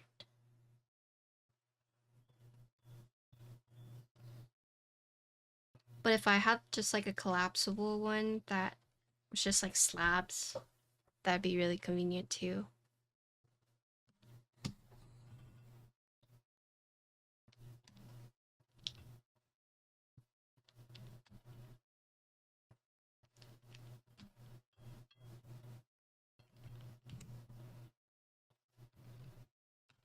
Like I have a little kitchen island thing that I got for a pretty good deal at Costco. Fruit was with me when I bought it.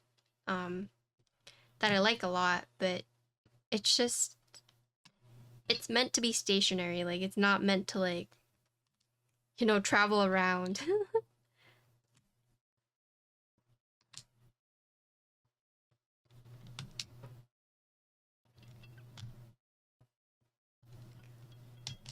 But I don't know if I want to do like a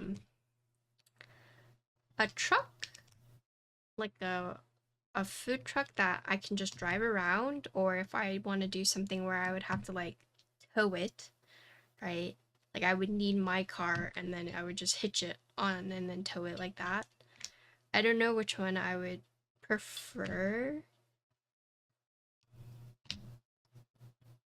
Thankfully, like I do have my mom's truck if I ever needed to tow anything like super heavy, but it would be inconvenient if like she wasn't around and I was like, oh god, I need to move my car. Like that's the reason I was thinking of like one that I could drive around, because I don't need like a big car, right? It doesn't need to be humongous.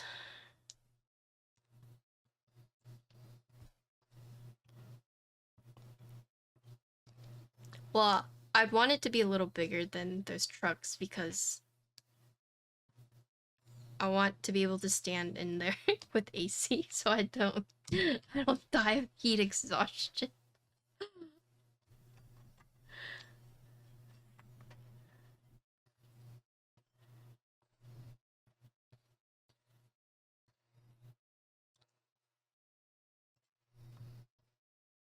Yeah, that's like the tough thing is I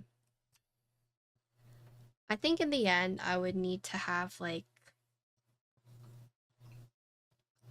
a collapsible like little cart for like markets, and also like a truck in case I wanted to do something like more permanent.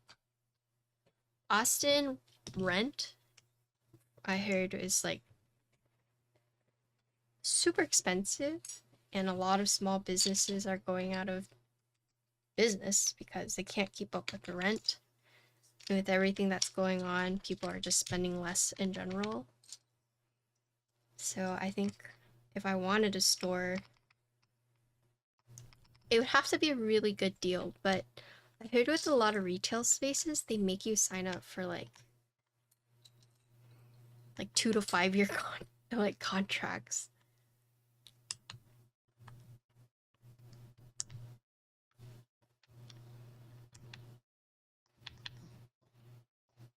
Hmm. There's a ink. Can I go?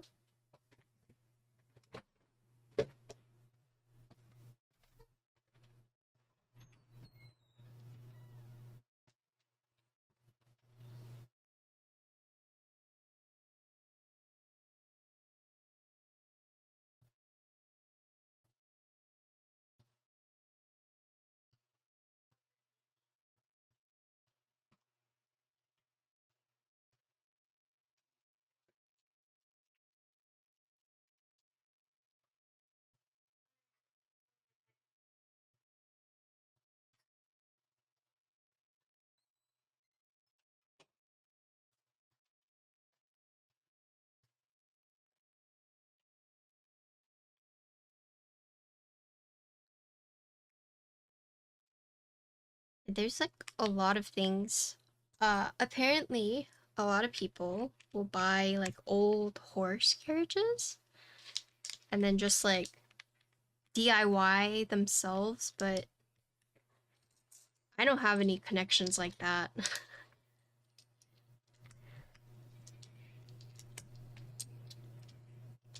And I also don't have any skill sets like that either.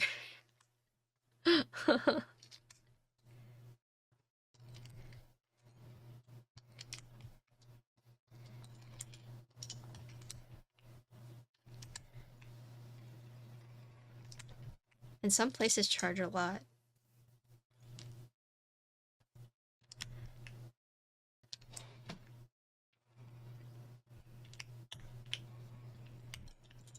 Yeah, I'm gonna be one of those YouTube series where it's like, I bought a $2,000 horse trailer and converted it into a food truck. And then 6 months later, it's like, why I sold my renovated horse trailer and why I bought this instead. Like,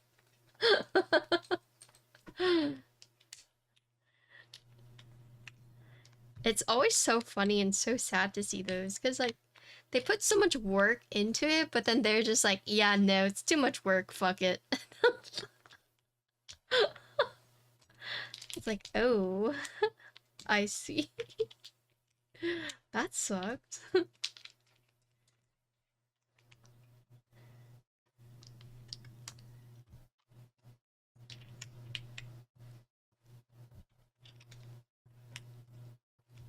Before you guys at me, I didn't want to cut the foam, so we're doing this weird layout.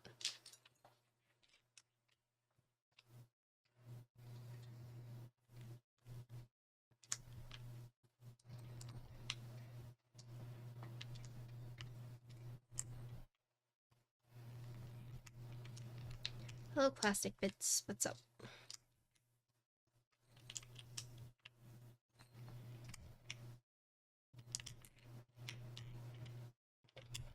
My dad was watching this couple on YouTube talk about their new Airstream and how they took it out to this place out here in Texas. And he was watching it and he was into it until they got to the cooking portion. She's like, yeah, so today's meal is going to be gluten-free and vegetarian. And my dad just got mad. He was like, what the? You're going camping in the wilderness and you're still trying to be like gluten-free, dairy-free, like vegetarian? And he just like immediately swapped it off. Like as soon as he heard like their how their meal was gonna be, he's just like, no, I'm not interested in watching it anymore. I was like, Dad, like I thought you were enjoying that video. He's like, why do they want to eat like that? Just like turned it off. But it did make me crave cornbread, so now I'm craving cornbread.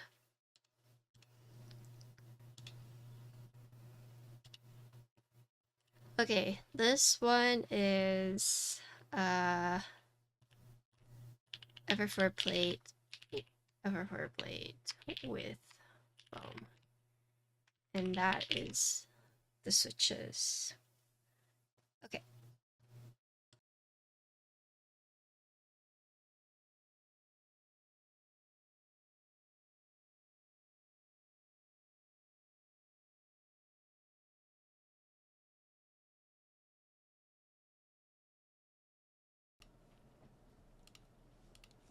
Alright guys, this is the FR4 plate with foam.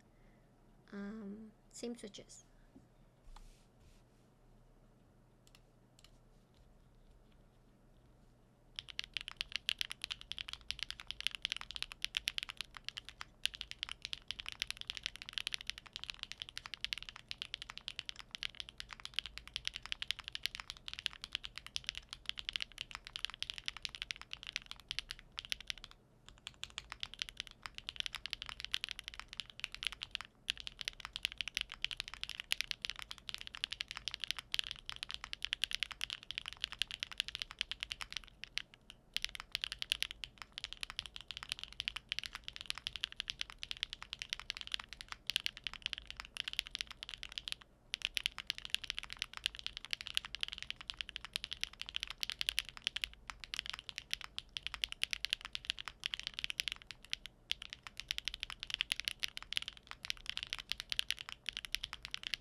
Sorry, my cat started using the cat scratcher as I was doing that.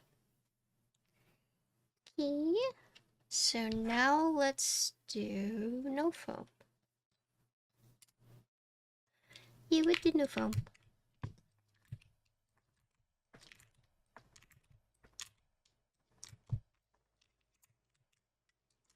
I might need to take a little break to eat because I'm feeling very low blood sugar. Oh, Rumi, thank you for the resub. Hello.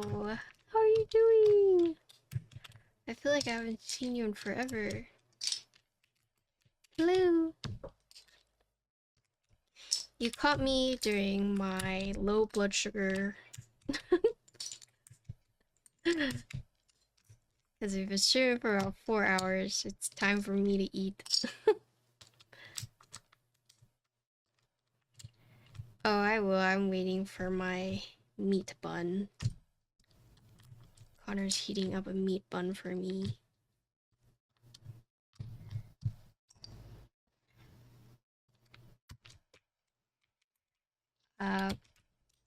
It's a pork and leek one.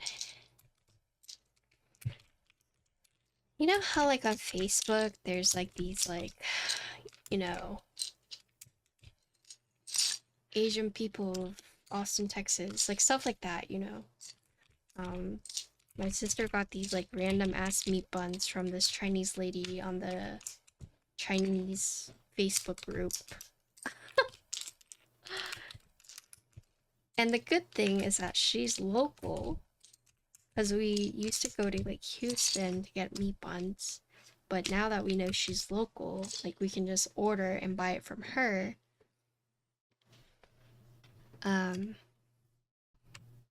But she doesn't do it every week, from what I understand.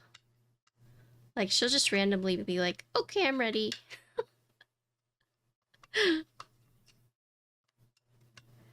So you have to like be on Facebook.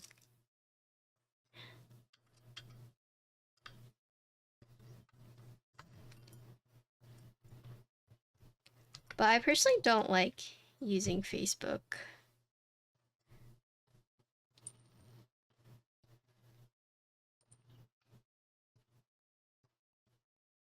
I only still have my Facebook for Facebook Marketplace.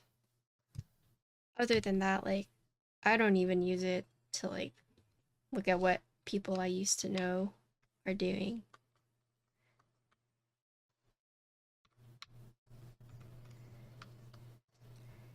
But I feel like I have gotten to that point in my life where, you know, a lot of people were getting married and having kids, but I'm starting to see a trend of a lot of them divorcing now. And yeah, it's kind of interesting. I definitely saw more divorce news than like, oh, I'm getting married, or oh, we're having another kid. Which is just kind of sad, I suppose.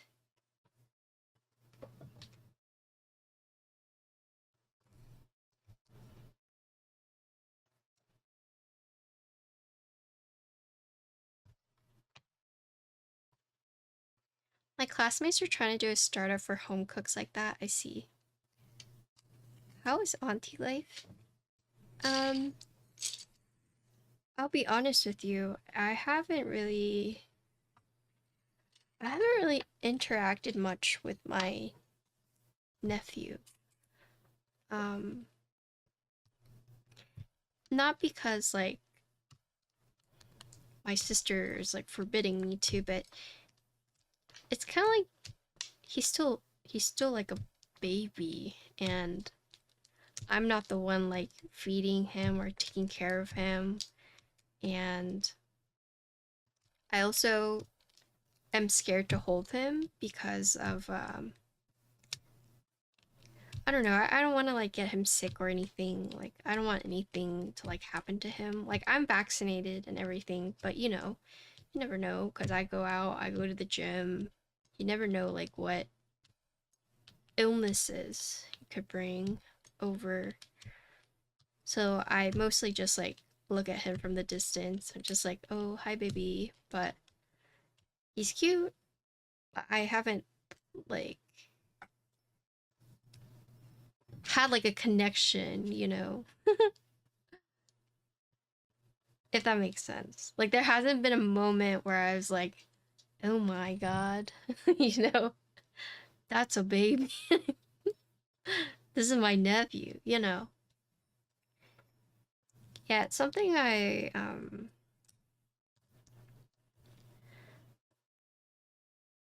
like a little wary about.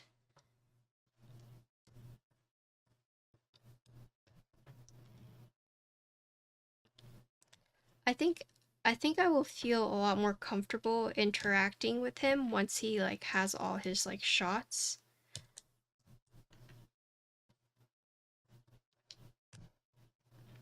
But I also just don't feel very much for babies in general. I think some people predicted that um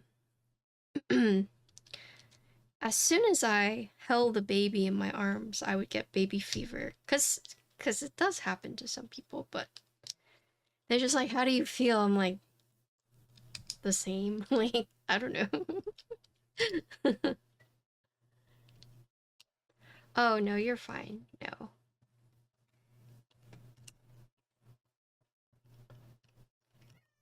As long as you don't kiss the baby or like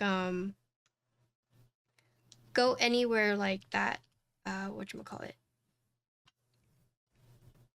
You know, as long as there's no like which I don't want to say like oral contact, but you know what I'm saying, like touching is okay, but you know, you shouldn't be like kissing the baby and like potentially getting like those germs on them.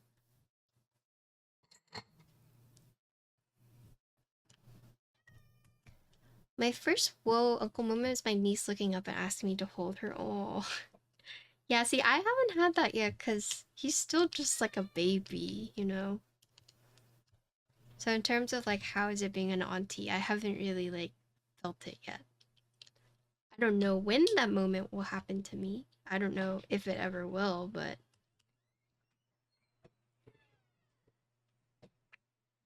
I imagine once he can start walking and talking, I'll feel more connected. Thank you.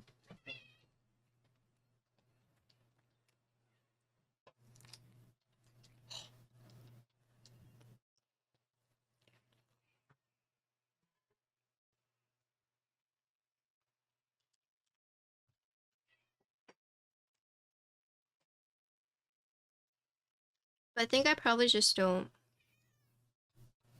feel the same connection because like number one, I wasn't the one who birthed him, so I don't feel that like physical connection. And I think I forget who, but they asked me like, yeah. Been waiting to come in here with you. No, she wanted to go out. She's been waiting by this bathroom door. Has she?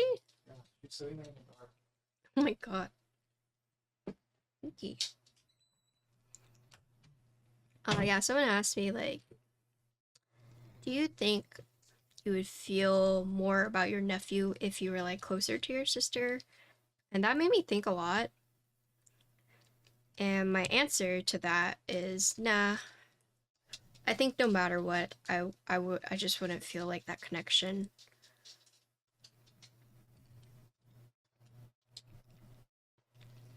That was me. Oh yeah. Yeah, no.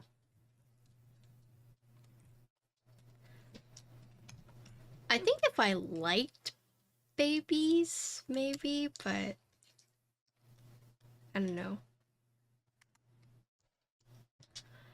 I think I just don't have that sense of hmm,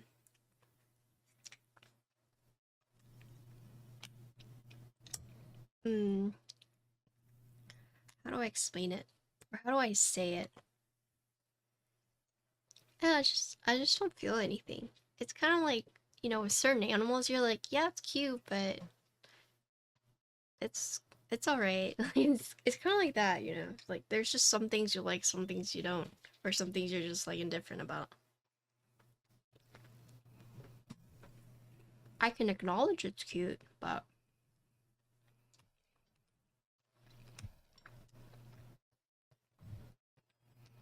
trying to, like, eat my meat bun while taking the switches off.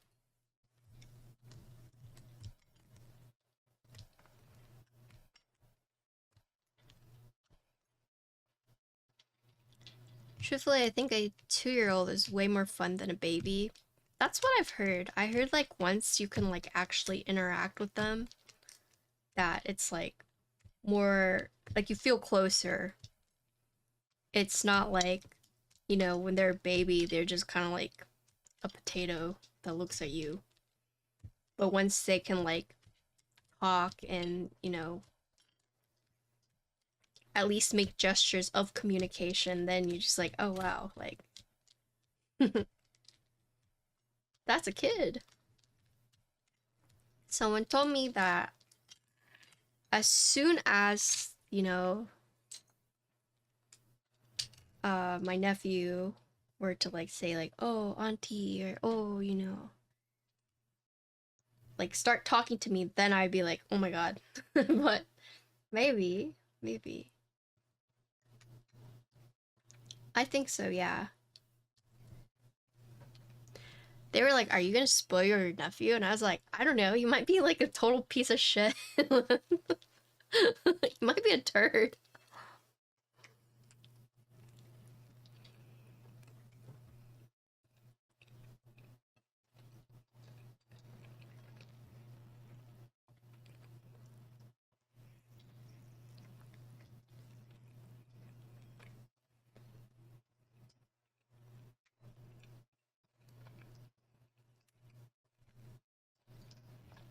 But the thing is, like, if for whatever reason anything were to happen to my sister and her husband, like, I would 100%, I would 100% take care of him like he were my own child. Oh, Tony, thanks for the resub. Thanks for 37 months. Hello.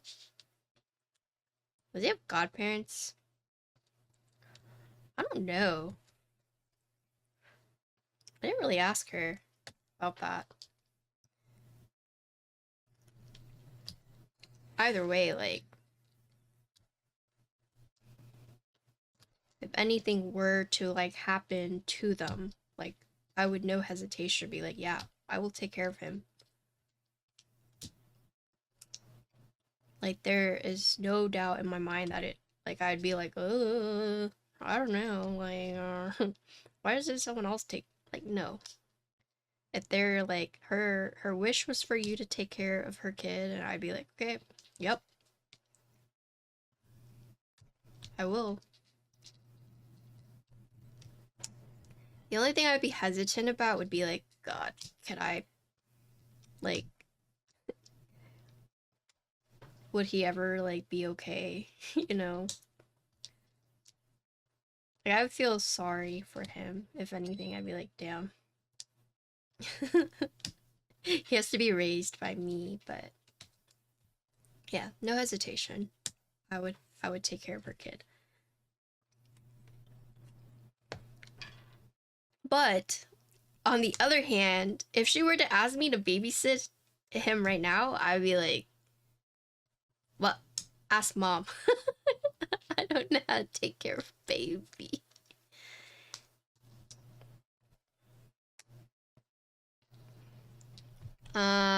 Did you get scammed or are you scamming me?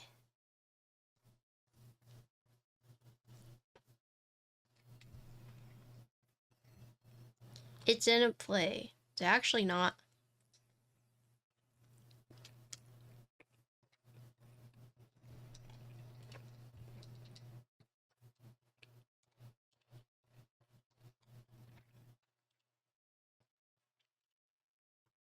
Okay, I'll give you a free one.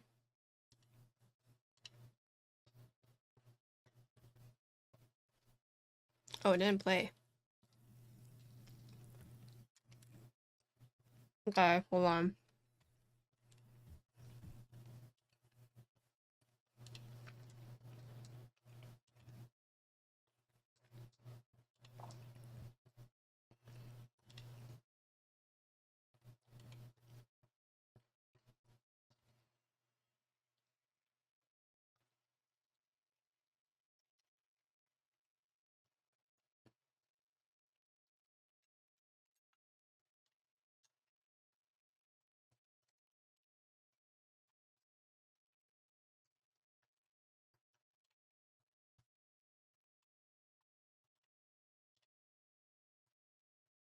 There you go.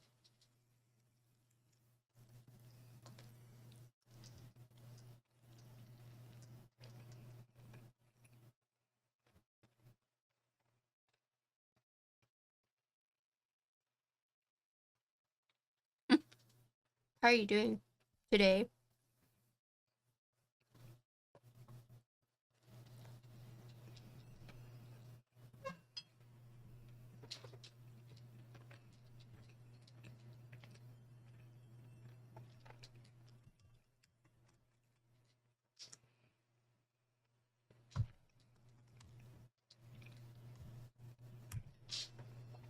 Oh, does it really?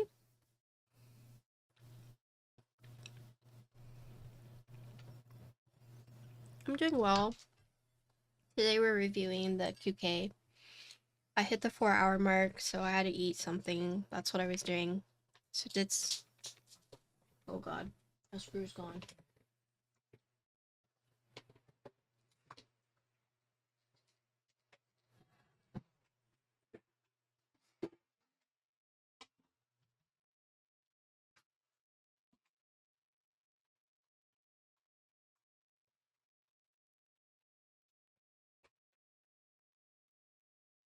Oh, I found it. Wow, actually found it. I guess I will get a little personal with you guys, but I did kind of have like a little small breakdown the other day. Mostly because you ever stop to think like what you're doing with your life? Yeah, I couldn't fall asleep one of these nights and I was just like reflecting on what I've done so far. And I just kind of felt like I haven't done anything. It's hard to, you know, really see like the big picture when you're so zoomed in because it's your life, but it was definitely in that moment where I was like, what am I doing with my life? Like, are you meant to have done something?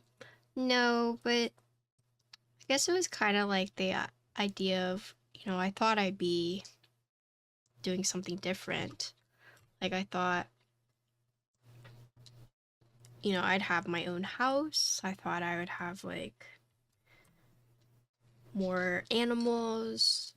Thought my stream would be like more successful, or I would be doing something like different. And I just got like really overwhelmed because I want to start doing like the pop-ups, but it costs money.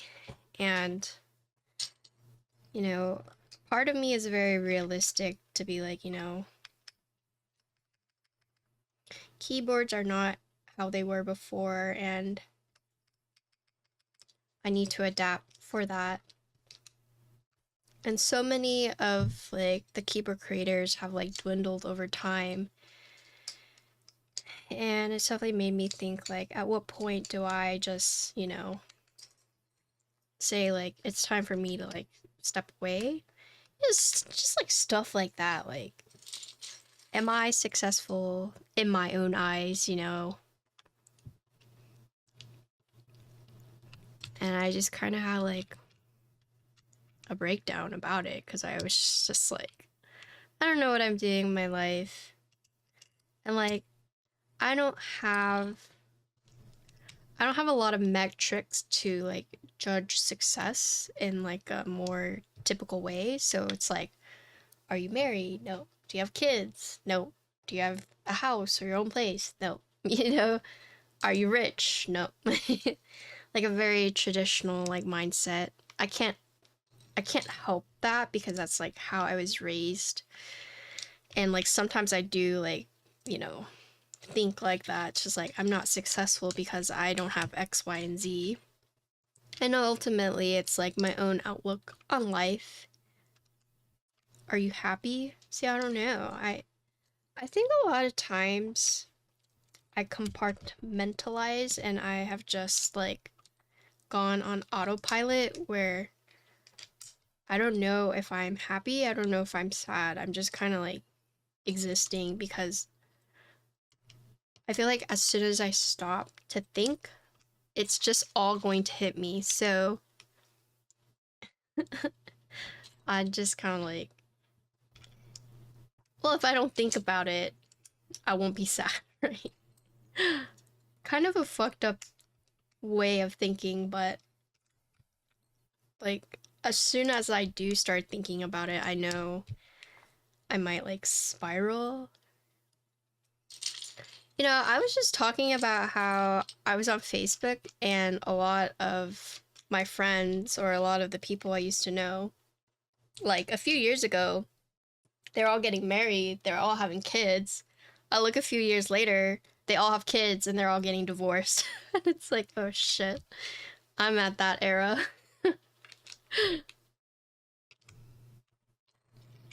Like, it seems like everyone is getting divorced now.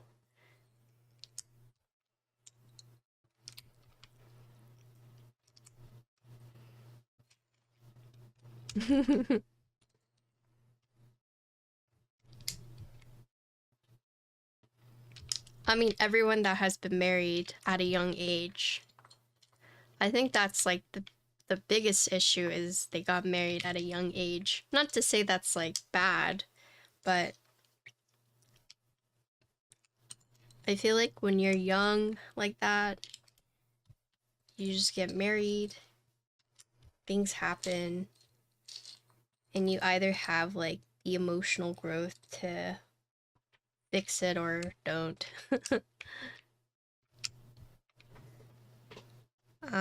I had people I knew like getting married right out of high school.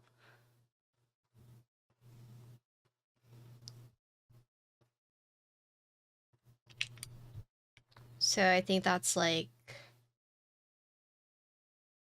17, 18, 19. Like within that time frame.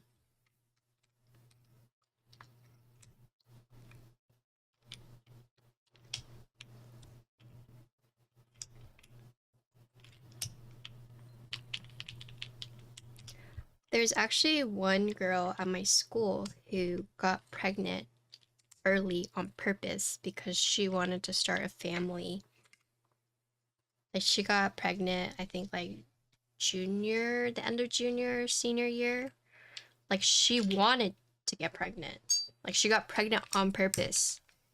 And her boyfriend were like so sure they were gonna like stay together. I don't know if they actually did, because I mean, I guess they never really paid too much attention, but when I heard that she had gotten pregnant on purpose, I was like, whoa. That's rare to hear. Most of the time when you hear people getting pregnant at that age, it's like an accident, but no, she got pregnant on purpose. And I don't remember if her parents were okay with it or not, but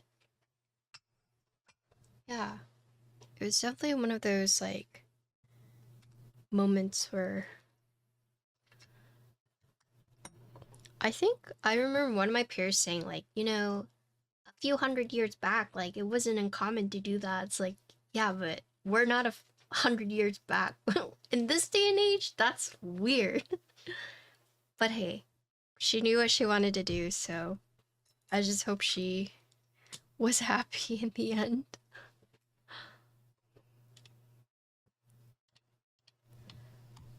Okay.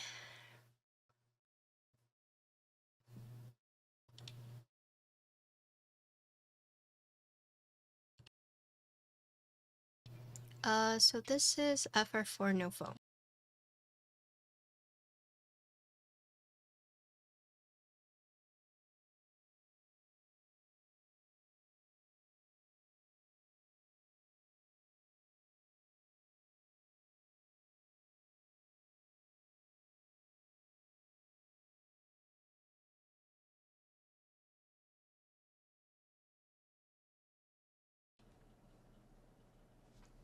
Alright, so this one has no foam.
Okay. This space bar keeps giving me problems, but I think it's because I flip it.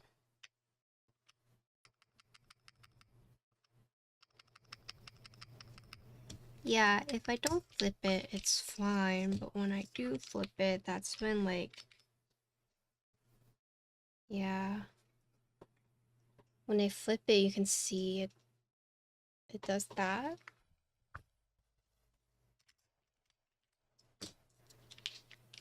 I'm a spacebar flipper, but when I don't flip it, a little better.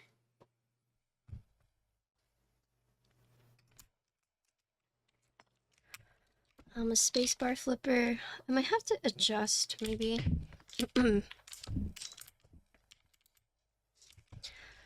Alright, team, we got one more plate and then we're done. Can't all be perfect. Yeah.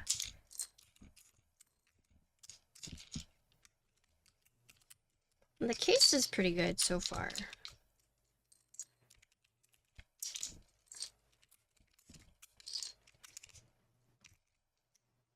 Yeah, anytime I crave something sweet, I have an internal monologue of me saying like, oh, bacteria in my gut, they're hungry again.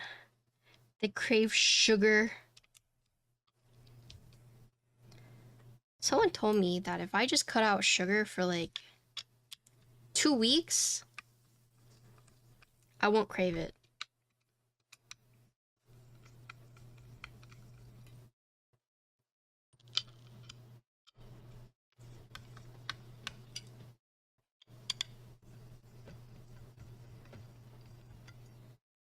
That seems hard.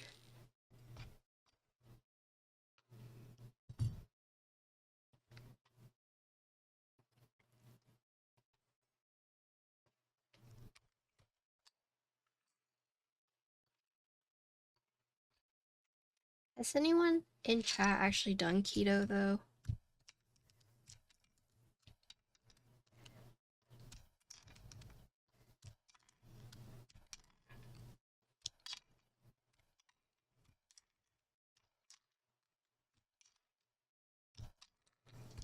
The issue with some of these diets is that my dietitian at the time was like, yeah, there are just some diets you should avoid doing because of your PCOS, because female hormones, female bodies work differently from like males.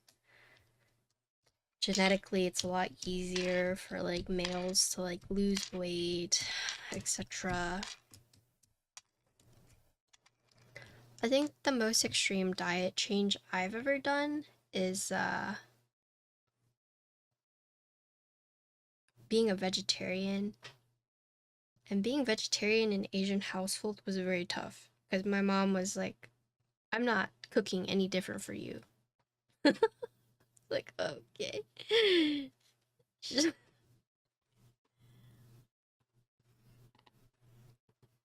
Yeah, pretty much. But being like a vegetarian wasn't like good because I didn't have the resources to like get like all the vitamins and minerals I was missing from like not eating meat. Like literally just going to HEB or my grocery store, eating like box salad and just like, yep, I'm a vegetarian, ha ha ha ha, you know? But it's so much more than that. But as an uneducated, like, high schooler who's just like, I'm gonna try being a vegetarian, like, my dumbass, you know?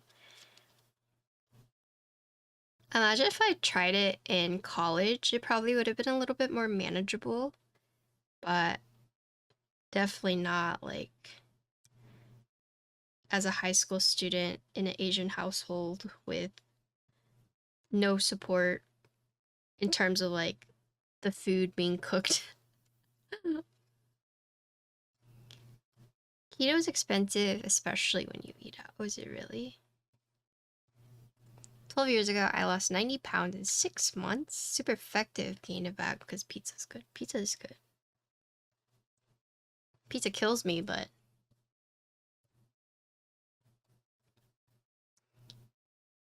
Dr. Meg video recently, he brought up that being vegan used to be a pretty amazing way to lose weight. Uh-huh. Now it's not, or...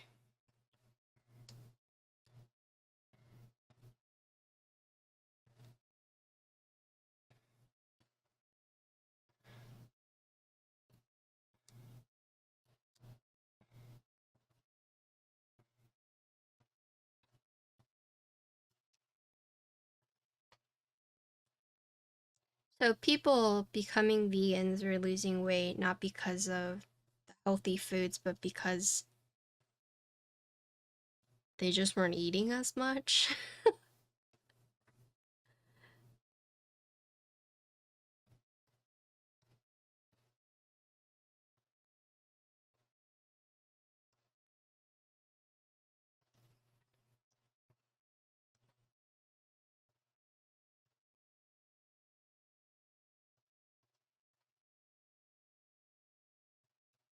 I see.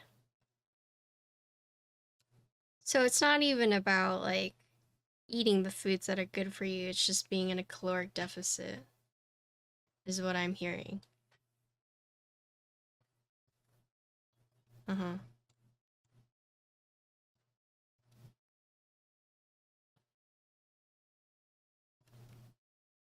Keto is effective if you have type 2 metabolic and you have a lot of fat to lose already. But yeah, hard to maintain. Yeah.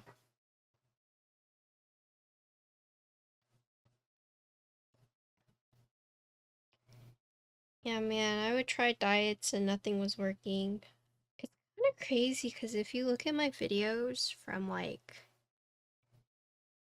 a few months ago, you'll notice like my face just looks so puffy compared to now. Thankfully, my hormones are a little bit more regulated now, so I'm finally like going down. But yeah, what Randy said, it's like you could be doing everything right, but your hormones is just like, nope. Yeah, that too. So I found out I'm insulin resistant. So that's why I take metformin. And metformin took me like 6 months to get used to. There's still some days where I know like, oh god, this is gonna like heck me up, you know.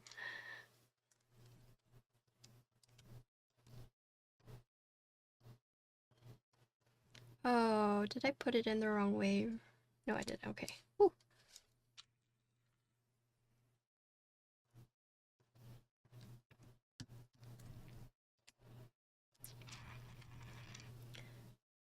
They do feel a lot better. I've been... Oh, yeah. I mean...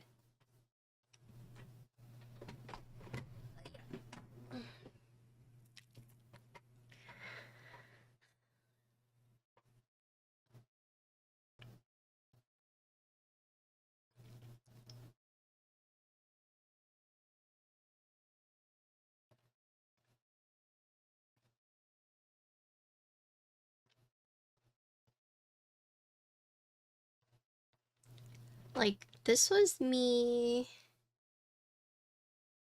last year around my birthday. Granted, I'm like crying here, but like if you just look at, you can see like how puffy my face is, right? My skin was like bad. I was just not having like a good time. Like you can see it on my face, right? So this is when I was like struggling.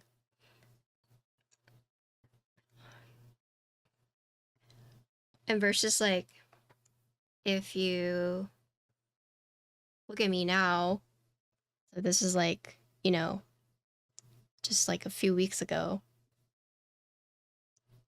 It's like my skin is more clear now. My face is not as puffy. But it took me a really long time. Yeah.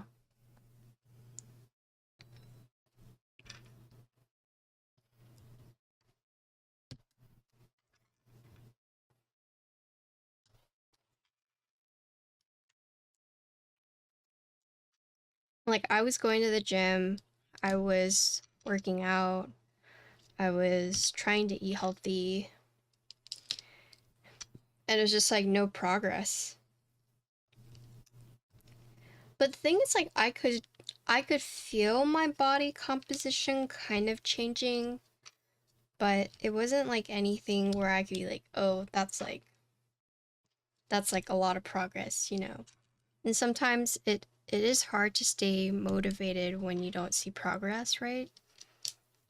Because then it makes you think like, oh, I'm not doing something right, so I should swap it up, right?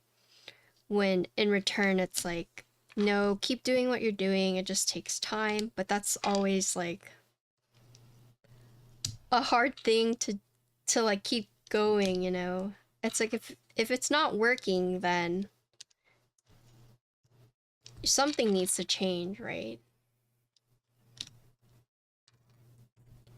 And it just felt bad at the time when I was like, something is wrong with me, and everyone, like a lot of the doctors or specialists I was saying was like, yeah, you're just fat. And it's like, really? Like, holy. Well, that's the thing. I have a whole album where I was taking pictures and I would look at them and I wasn't seeing any difference. And then on the scale, I actually just kept gaining weight, right? And I wasn't like changing my diet or anything. And that was really hard. Like when I did my weigh-ins every week, right? And it would just like 1 pound, 1 pound, 1 pound, 1 pound, 1 pound. Then I'd be like, what the fuck is happening, you know? And it's like, what am I doing wrong? Like, should I just stop working out? Like, well, that's the thing, is we do the one that will tell you like, oh, is it muscle? Is it fat? And it would be both. Like my muscle is going up, but so is my fat, right? And then I kind of got scared and I was like, am I just like bulking? Like what's happening? And my trainer made me like write down my diet. He's like, no, you're like nowhere near bulking. Like, I don't know what's happening either. He was so confused because, you know, being a male himself, you know, he could just like cut and it's easy, right? Or but having like a client like me was also discouraging him because, you know, we were doing everything that he's always done and has always worked for him, and then all of a sudden there's me and things aren't working. And, you know, it just kind of made him question like himself as a trainer, and I felt bad because it was like, it's not you, it's definitely me. But I'd like to think it was a good learning experience for him because, you know, before, I think until you actually have someone that's like going through it, you don't really have that empathy. You just be like, oh, you're just eating bad, or oh, you're just not like working hard. But, you know, no, like he was my personal trainer, and then he like, I was doing the exercises that was like working for other people but not me. And even when he tried to like switch it up and, you know, stuff like that, like he knew I was putting in the work, but things weren't changing. And then he was getting pressured by his bosses. And then, you know, it's not like he could pressure me to like do something drastic because it's not healthy, but also because like he knew I was trying. Yeah. That's why I'm like very thankful for him, because like he actually took the time to like learn about like PCOS and whatnot. And also like when I told him about like cycle syncing, he's like, oh yeah, that makes sense. And then like, you know, he has like other clients now who also suffer for it, and he's more experienced. He's like, oh, I got you, like, you know, my client Patrice, like she has PCOS too, but we're getting her on the right track. And like anything I tell him, like my struggles and like what to get tested for, he's actually like told his other clients like, oh, you should go like to your doctor and like check this. And I think one girl did. She's like, yeah, it turns out like you know, my levels are really bad. And she's like, I would have, like, I didn't even know. So it's been, we've been learning together, but there's definitely a while where I was just like, why am I working out? Like, what is the point? Like nothing is changing. I'm just gaining weight, and it kind of caused me to almost spiral a little bit, because I will admit, back in the day when I felt a little heavy, I would just not eat, and I would lose the weight, and I'd be like, okay, I'm good, right? But that's like the only way I knew how to lose weight for a long time. But then it got to the point where I was like, you know what? It's not sustainable. I need to like, I think you guys might have remembered it, but I was just like, I really need to, you know, start losing weight like the healthy way and not just like starve myself. And I need to work out because I've always been somewhat athletic, but I've never been like a consistent gym rat.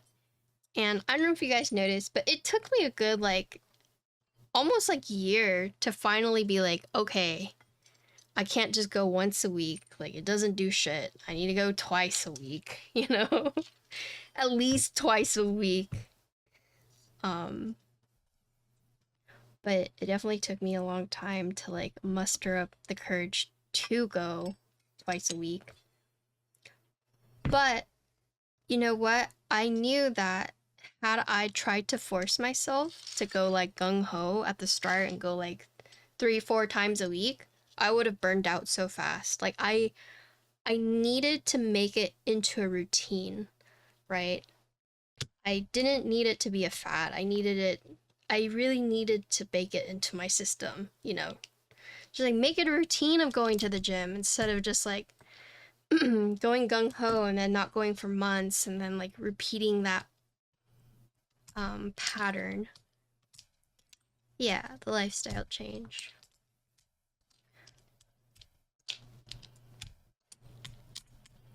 But yeah, now I go twice a week.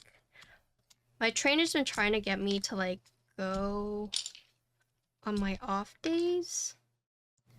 It's not that I don't want to, it's just I have now filled that time with other stuff. You know, so like, oh, I have like my ceramics, or oh, like this is a day that, you know, I have off, so I like decompress. When I go by myself or when I meet with my trainer? Because when I'm with my trainer, it's about an hour. When I go by myself, it depends. Could either be 30 minutes. Sometimes I'll just like do the stairs for like 10 and then I'm like, fuck it, I'm tired and go home. But with my trainer, it's always an hour. Hello, Chunk. What's up?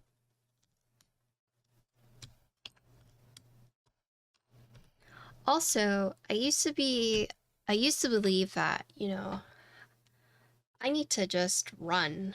I just need to run and, you know, do cardio. Do cardio, don't eat. I'll lose the weight in no time. But I always felt like passing out. And I actually did intermittent fasting for like almost 3 years. Until one day I was just like, I hate this. I don't know why I'm even doing this. Like,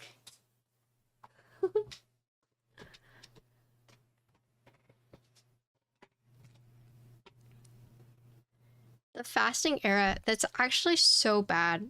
Especially now with like knowing my hormone issues, like doing that fasting thing probably wrecked my metabolism so badly.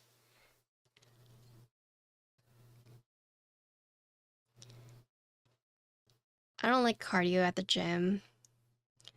Yeah, I get my cardio from walking ginkgo. That's my cardio. Yeah, I get hangry too.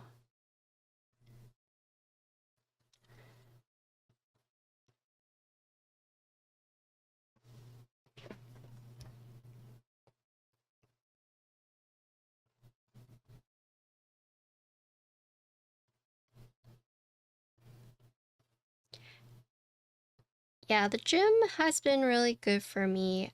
I don't even know if it's the gym, but it's just like having a good trainer has been really good for me, because not only does it like motivate me to go back each week, but also like I want to make progress, you know? Like I want to do it for me, but I also want to like, you know, do it for my trainer who's like worked so hard to like help me. Cause he could have just been like, oh, yo, Pachish, like, you just need to, you know, do what I do. And like, he could have just, you know, mansplained to me, put me on the same thing he was doing, and like not tried to like work with me and what I needed to do. Because cardio is actually bad for people with PCOS because it causes you to become inflamed and swollen and can be like detrimental, right? You're not supposed to do like super high intense cardio stuff. Oh yeah, he calls me Patrice. But the fact that he was willing to like, okay, like these are like low impact but high, you know, or like something movements. There's like a phrase. Low impact but high something. Like the fact that he's like looking up these exercises and, you know, figuring out like what is efficient for me. I don't remember what it's called, but it's essentially not super intense, but it's still like really good. You know, I was kind of under the same impression for a little bit, but I think it depends on your trainer. I think the trainer has to be open to knowing that not everyone has like the same body type, and you can't train everyone the same way. I think that's the biggest issue, is when trainers just try to train everyone the same way they train and not realizing that not everyone can do that. It doesn't work for everyone. And if they're willing to like adapt and like work with the client, because it's a fine balance of knowing like when to push your client versus like when, you know, to let them tap out, right?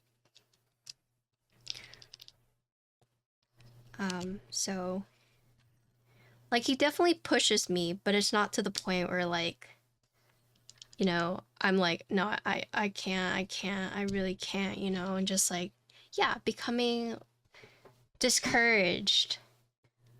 Like the reason I have been so consistent is because it's great having like a good trainer.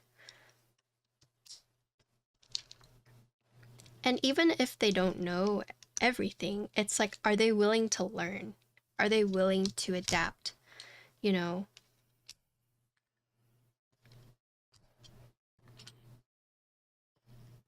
But the fact that he was just like reading about like PCOS and like what exercises are most efficient, and then us like trying it. Yeah, like I think he did a great job with that. And you know, he actually trains Connor now too. And I think the fact that I was like, you know, you need to go, you need to work out with Jacob, like he's so great, like yeah, he gives me the confidence to continue to go back each week. And like my body composition has changed. You know, we got my hormones underway. We do our weigh-ins, we do our measurements, and like he'll tell me like, oh, like look at this, you know. There's only one time he's made me feel bad, and that was when I was trying to do my push-ups, but I mean, it was just a joke. And later on, like, he actually figured out a more efficient way for me to do a push-up, you know? Like, he could have just, like, forced me to do the old-fashioned way, but it just wasn't working for me. So he was like, oh, let me see what I can do, right? And then next day, or next training session, he's like, okay, so I found out that if your elbows are like that, you can use a band, and it will help you keep your arms aligned. And it did. But the fact that he like took the time to look that up, instead of just being like, you know, just do it the old-fashioned way, you can do it.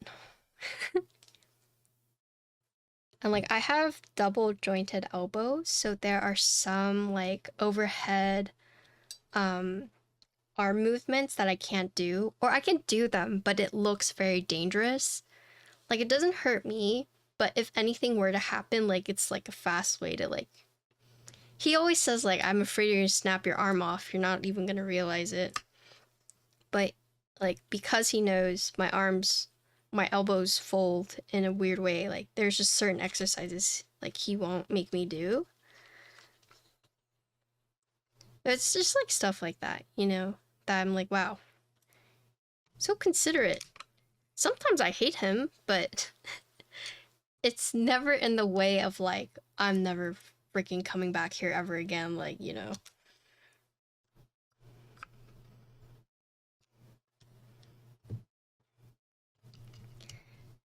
Yeah, I like my trainer.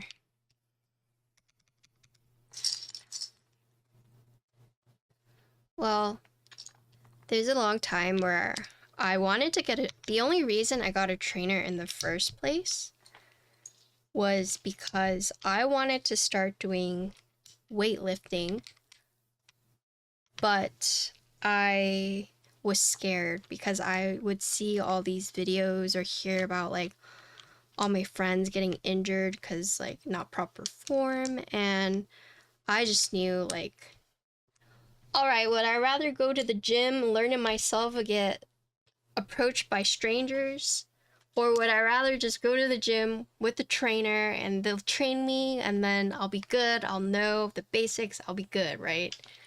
So I decided to go the trainer route because I was like, it's gonna be safer, I'm not gonna hopefully know misinformation, you know.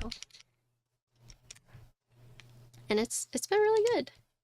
Best money I spent was on a trainer. She's been great, pushes me and changes stuff for me because of pain. Yep. Like, I think I got really lucky with my trainer. And honestly, if he went to a gym that was like further away, I would go to that gym with him. Like, I don't know if that's like a big compliment, but I would follow him. He's like, hey Patrice, like, I got a job at this new gym. It's like 30 minutes, 45 minutes away. Like, I understand. Like, I'll get you a new trainer. I'd be like, no worries. I'll go with you. Like, tell me where. I'll go.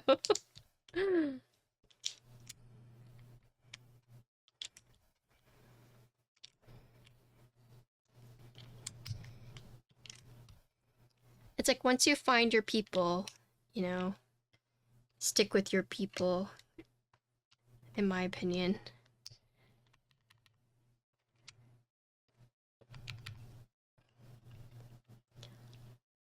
On a side note, I wonder how it feels to type on the scene in a T-pose. What do you mean T-pose? Okay.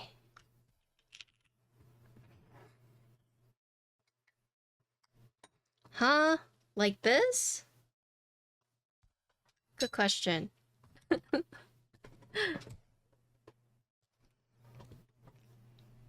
don't like how you linked that so fast. What the hell?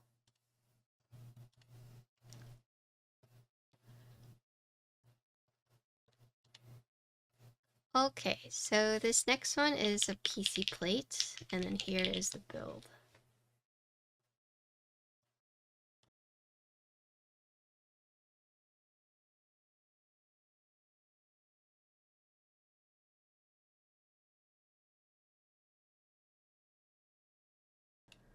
Alright, so this one's the PC plate with the BSUN Dragon Switches, and we're doing no foam first.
I like this one.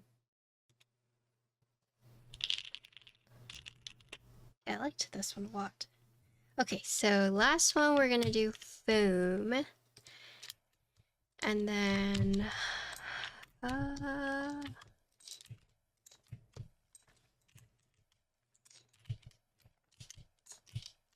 I do one with the other gasket? Maybe I'll do one more with the other gaskets, but those are like easy to change.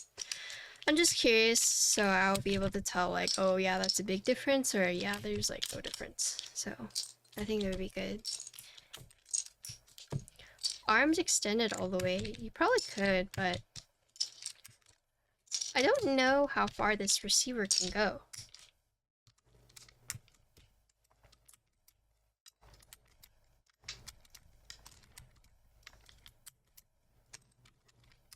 Hydrate. Thank you. I should hydrate.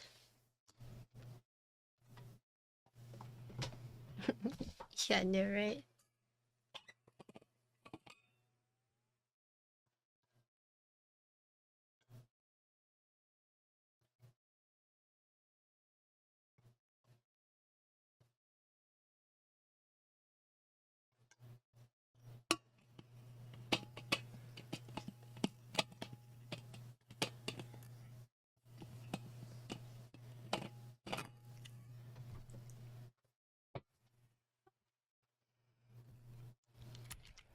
Yeah, I'll let you guys know.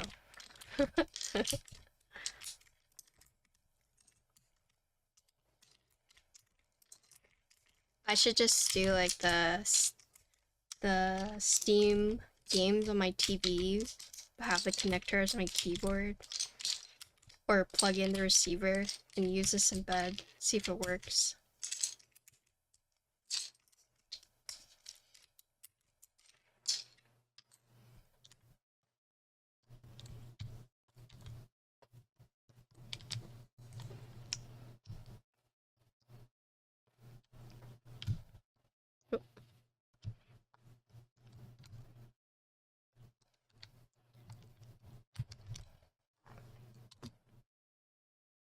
Yeah.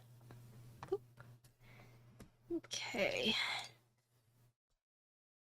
Sorry, interloper, for all the sound clips you have to clip once again. I saw that there are these AI bots that will clip and create like short clips for you for like Instagram or TikTok. And then it like uses prediction to like guess if it will go viral or not, or like what the probability of like success of it would be. It's so interesting. That was one thing that I was like, damn, is AI really that powerful these days? Yeah, they're just like, yeah, just toss in your podcast or long form video link and our program will like make the clips automatically for you, and you know, it will make like 10 random clips and you can watch them all, but it will rank it based on like which one it thinks will be most successful based on like the algorithm. It's like, whoa.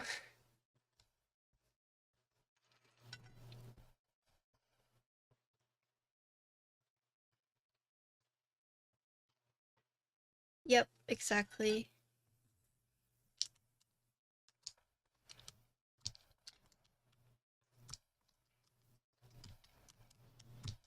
I see a lot of artists who are like not starting, but a little bit, but basically like learning to accept that AI is going to be a thing. Some are like using it to make their lives easier, some are just like completely against it. It's interesting to like see the different artists. There was one that I thought was very popular. I don't know if you know it, like Searlight, but they had a lot of their like anime-ish, you know, very whimsical artwork go viral a few couple times. And I just remember they jumped on like the NFT train, and it was so crazy to like see that.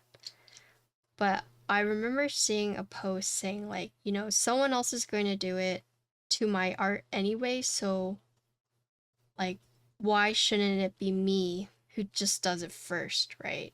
Like with the NFTs.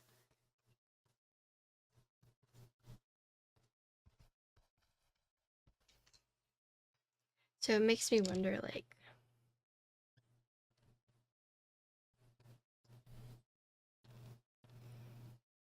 what's gonna like happen in the future.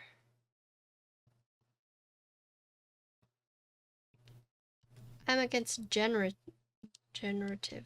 Oh, like the, hey, please like draw me in like Van Gogh art style. Like that, right?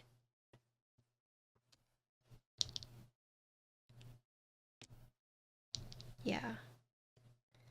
What about if they were to do, like, would you consider like using it to like fill out a small background? There's something that they're going to start embedding images and metadata that you can use to check if something is AI generated. I saw this thing where they're basically starting to use AI to create these OnlyFans girls. It's like, oh, you know, are you interested in me? And it's like, did you know I'm actually AI? And like that kind of like dystopian stuff. Yeah, but it's like, it's getting so good. I know like Amaranth was using it, right? Like you could talk to her like AI bot and it'd be like talking to her. And did you guys see that?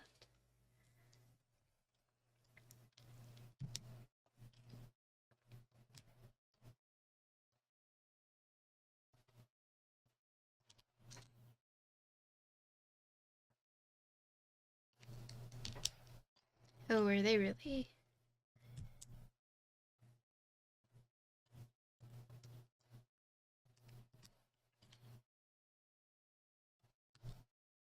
But you think like stuff like, you know, say you paint it in one style and you're like use AI to um like change the colors for you in like different ways for the client, like would that be okay?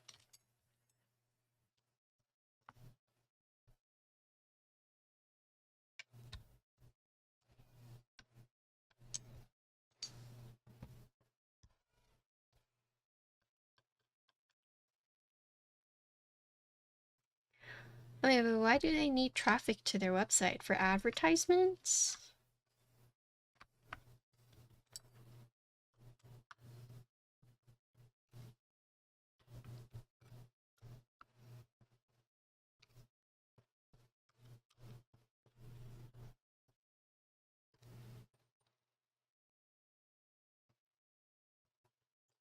Oh, I see.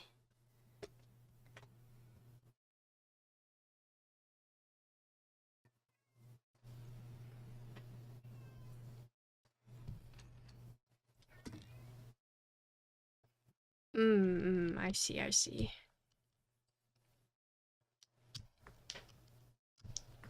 It's like the one story I heard recently about how this kid basically committed suicide because he was like talking to a bot and the bot was like, he was like, should I end it all? And it was basically like, yes.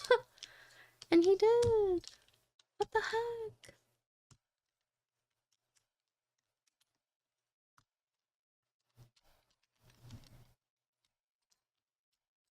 You guys didn't hear that story? It's really sad.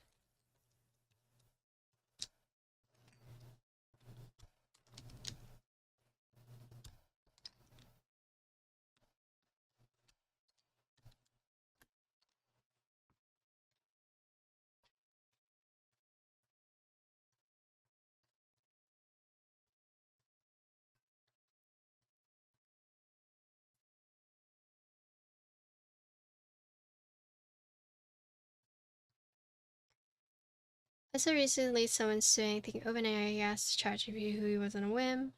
Said that the guy was a murderer who killed his own children, but he obviously did not do that. Oh, damn. Yeah, it was a really sad story with the boy.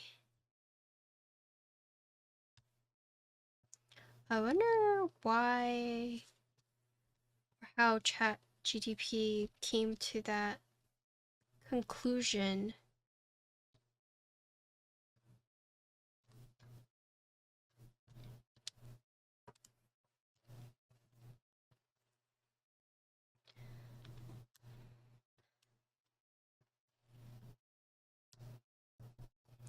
I mean, we're kind of at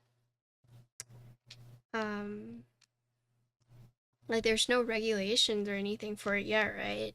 So we're kind of, it's like the wild wild west for us.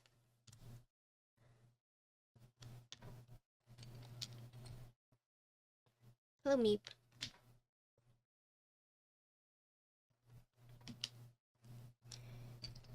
You know what's funny to me is that I would watch all these like mecha movies or mecha animes, and like for example like Ghost in the Shell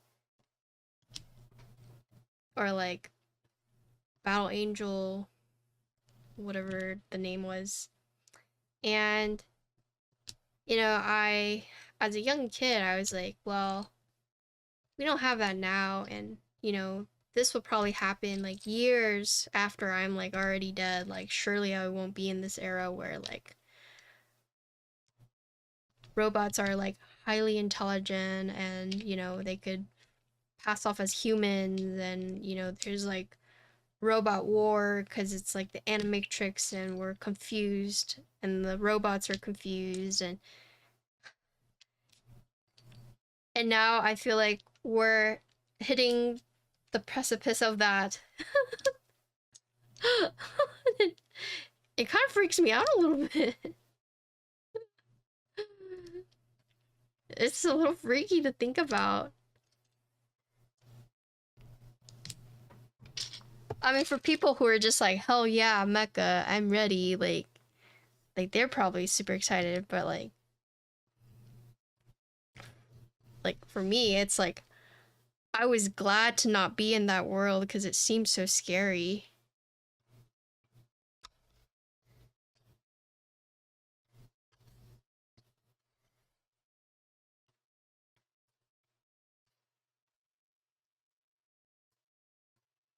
I mean, imagine we start having wars like this is me just like, you know, I watch too much like fucked up animes, but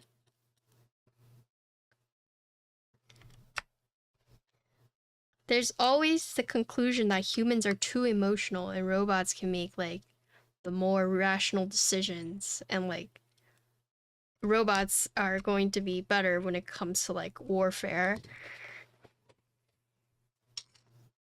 Yeah, that's scary to think about.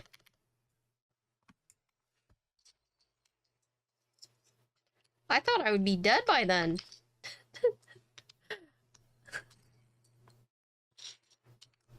Maybe I will be, but like still, it's freaky.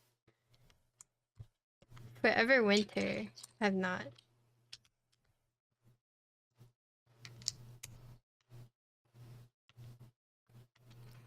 No, I don't even remember. What's the premise of Matrix again?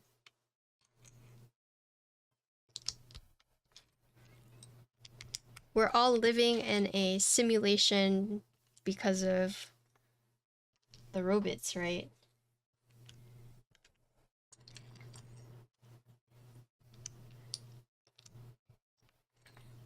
Yeah. Yeah.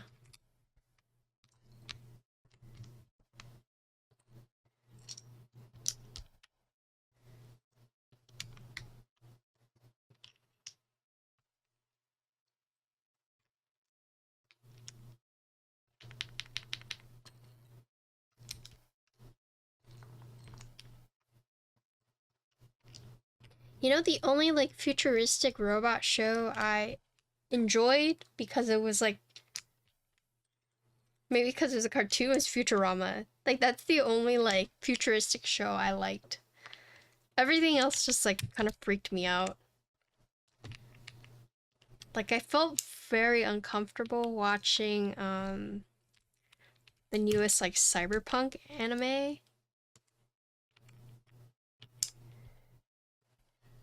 It's like a PvE extraction shooter.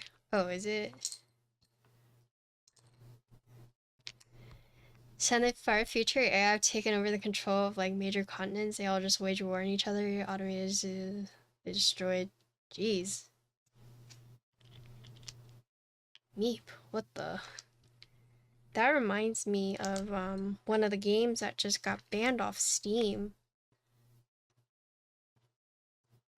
Did you guys see that? Like, I cannot believe someone made a game like that. Like, what the like, why do people hate women so much? Yeah, the No Mercy one. Yeah.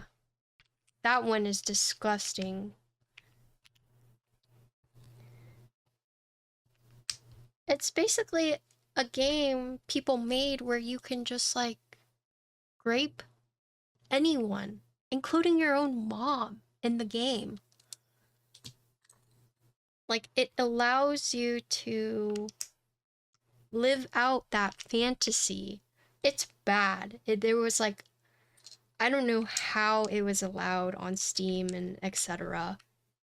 It got a lot of like traction. It's been taken off Steam, but I think the fucked up thing was like there were so many reviews saying like, haha, like you can really do anything in this game. And it's like, what the fuck? Why would you even buy that in the first place? And if you guys like see news about that, ugh.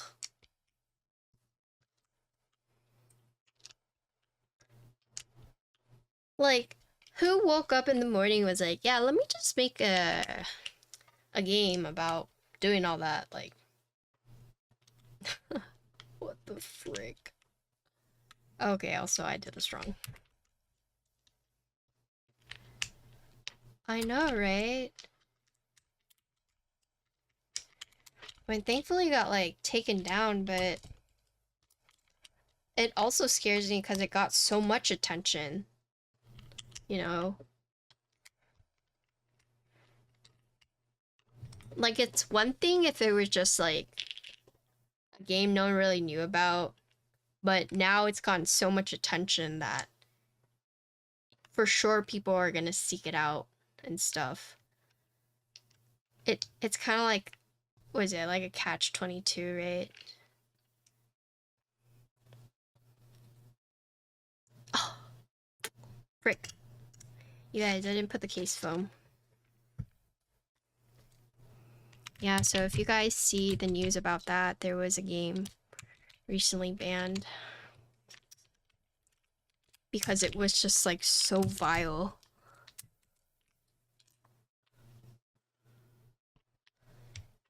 Yeah.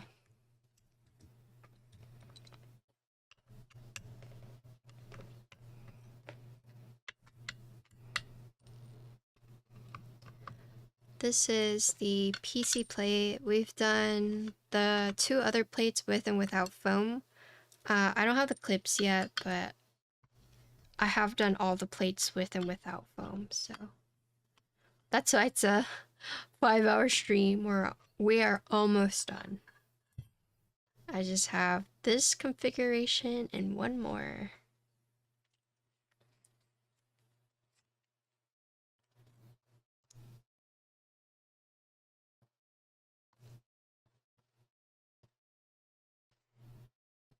Yeah, home stretch.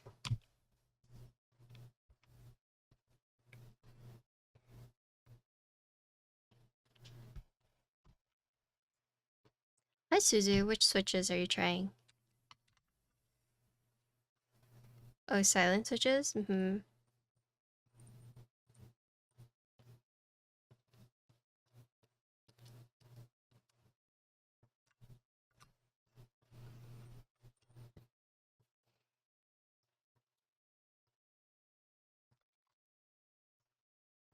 Wait, are you asking me which ones you should look for, or you're saying you're gonna try some silent ones?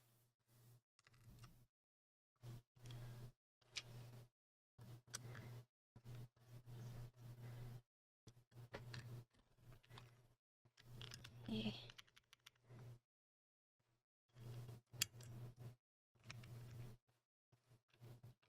I'm sorry if I pissed some people off in chat. Got some of you riled up, sorry.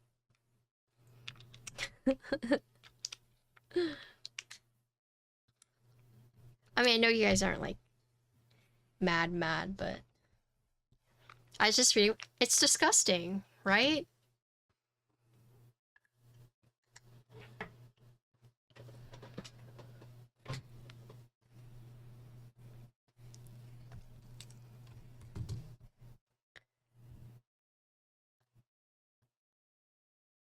Yeah.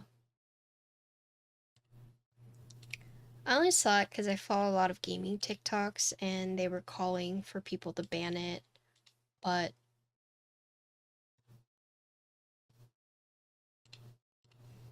it's like, it sucks because you want people to ban it, but then it also gives it more attention too, so. You know, it's gonna come back. Ugh.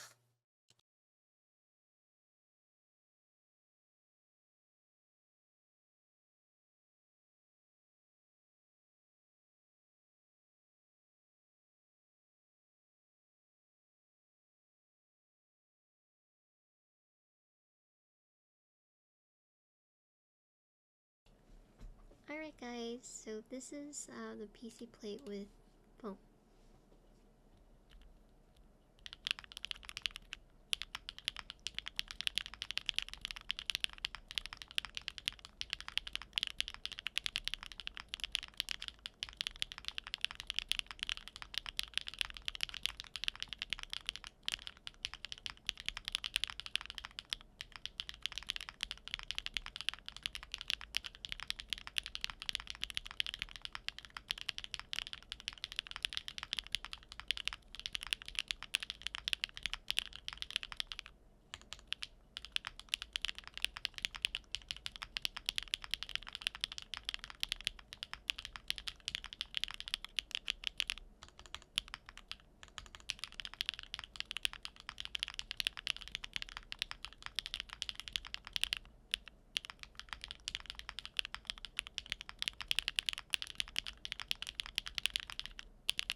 Okay, so we have one more, but we're not changing out the switches. I'm just gonna change out the gaskets because for this board, it's these PCB like gasket socks, but there are two different duros. So you have like the softer and you have like the more firm. And I haven't been using the firm because I am a more I prefer lighter typing experience or softer typing experience, but for the sake of at least being able to try one configuration with it, I'm going to swap that out really quick. But yeah, we have done our 6 sound test for this board so far, and then this will be the last one.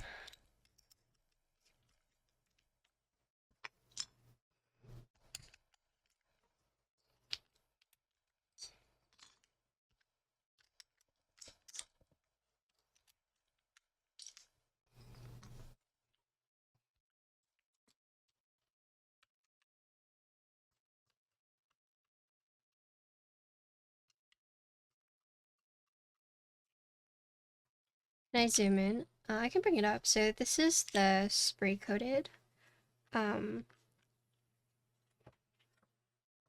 So this is the top.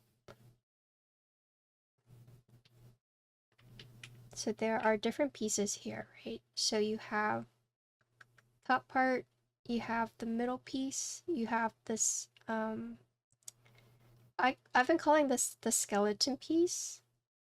And then you have the battery component here, and then the wireless component here. So it's spray coated. And it's actually slightly different.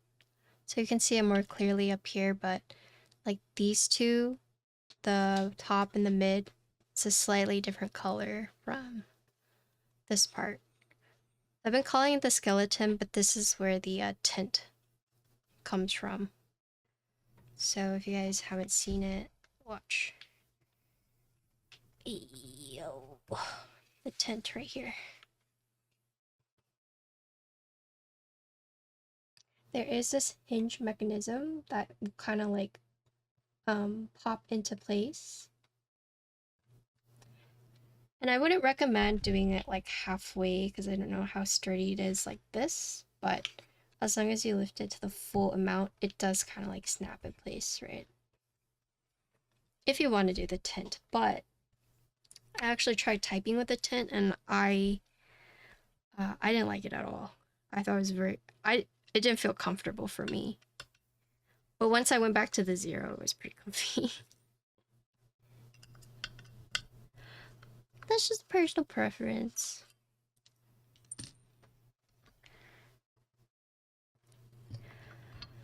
Okay, so I was talking about like the 2 different gaskets, right? So you have this one, which is like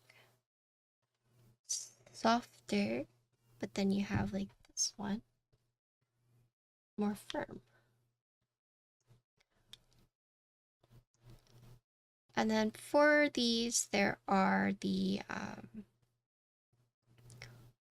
4 gaskets on the PCB. This one in the render, it showed that it used to be one, but they've actually just opted to add this piece right here, this pour-on piece right here.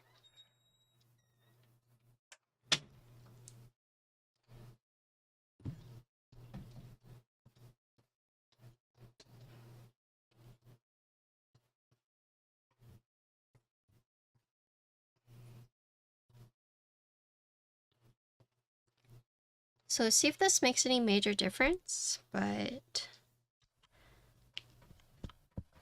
this one is a lot easier to fit in because you kind of have to like be aware that this doesn't like get folded on incorrectly, whereas this is more flat, so less thing to worry about.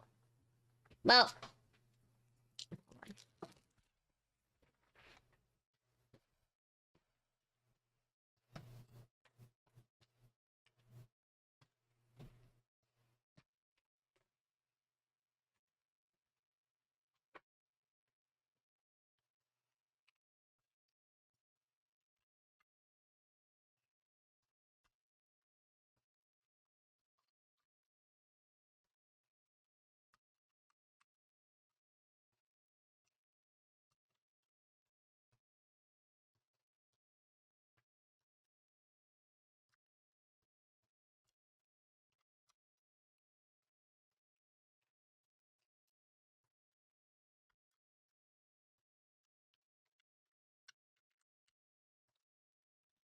okay.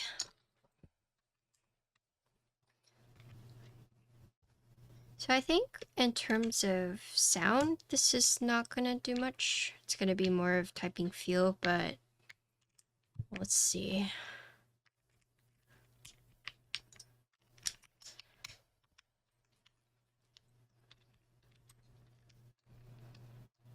Ugh. My cat is having a big old dump. Ugh.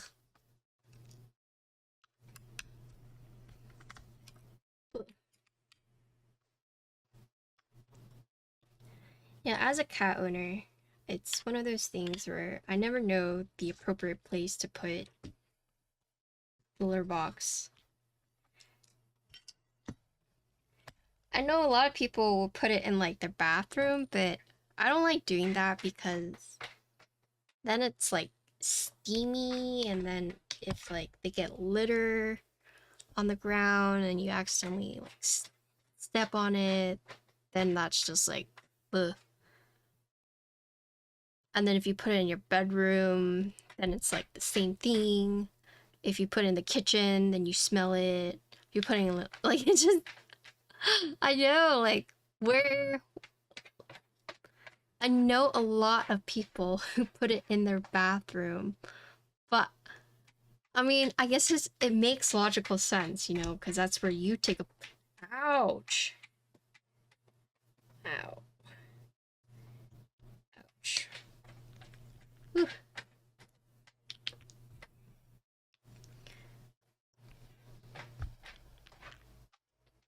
That is true, but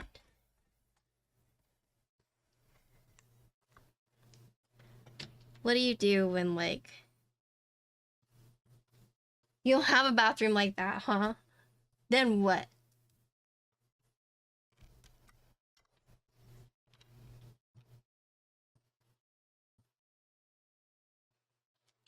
Hello, Kifu, what's up? I was asking chat where the best place to put a cat box is.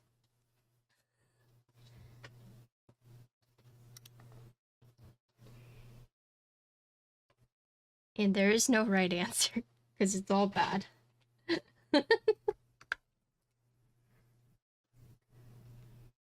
Yeah.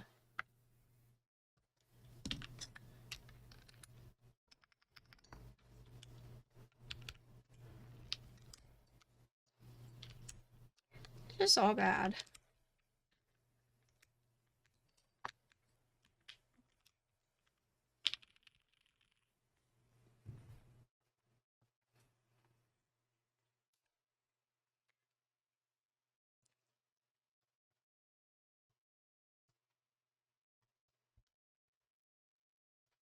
Oh, really?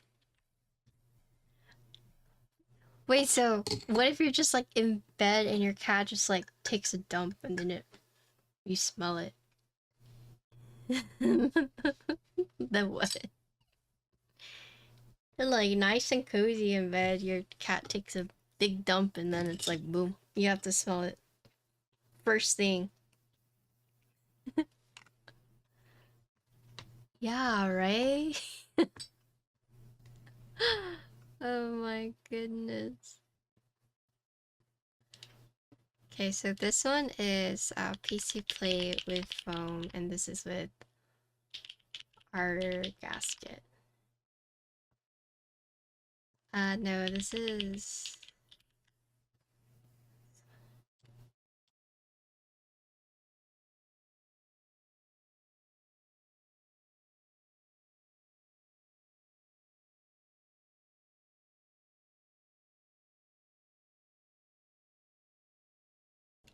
Alright, our last sound test. This is the PC plate with foam, but we're using the harder gaskets.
I've been alluding to the last sound test, but this is the last sound test.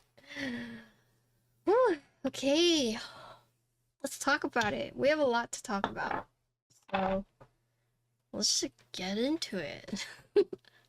Yeah, I was alluding. Okay, great narrative device. Thank you. The AI wrote it for me to make me seem more intelligent by having a better vocabulary. Can you believe people use AI to write their speeches and whatnot? Like, where the heck was that when I was in school? What the heck? Alright, but yeah, let's talk about it. So, here we have is the QK Duo Alice. This will be out April 17th, so in the next few days. And this is their first split keyboard, not their first Alice, but it is their first split keyboard, and it is wireless, which is pretty revolutionary, especially as a split keyboard. And the reason I say that is typically when you have a split keyboard, right, you need two cables. You need one main cable to your computer, and then you need like a, what do you call it, like a sister cable, basically connecting the two pieces. You could do like one and one, right? I'm pretty sure it's the pre-order. Let me double check for you. So the Notion page is out, but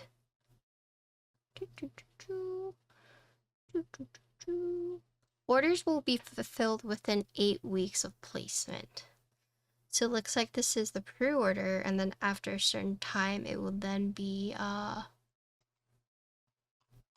in stock.